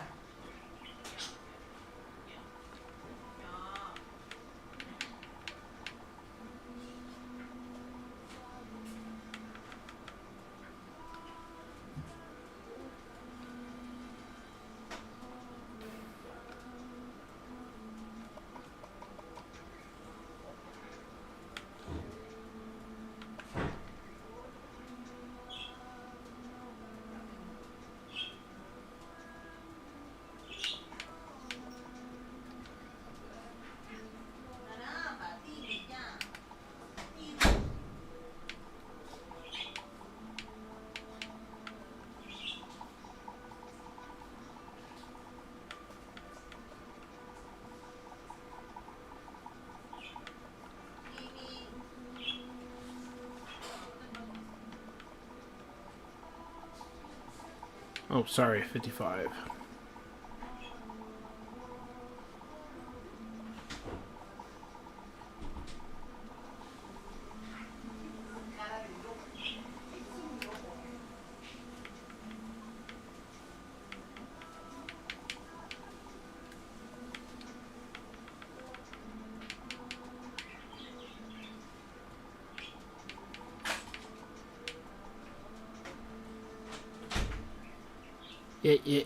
Yeah.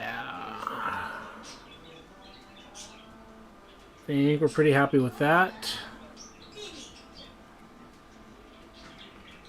And we're happy with the settings. It's just over 6 hours of streaming today. It's been a hell of a day. Hell of a great time. And I'll see you next time. I think we got something serious going on here. Yep. It's been a good one. Until next time.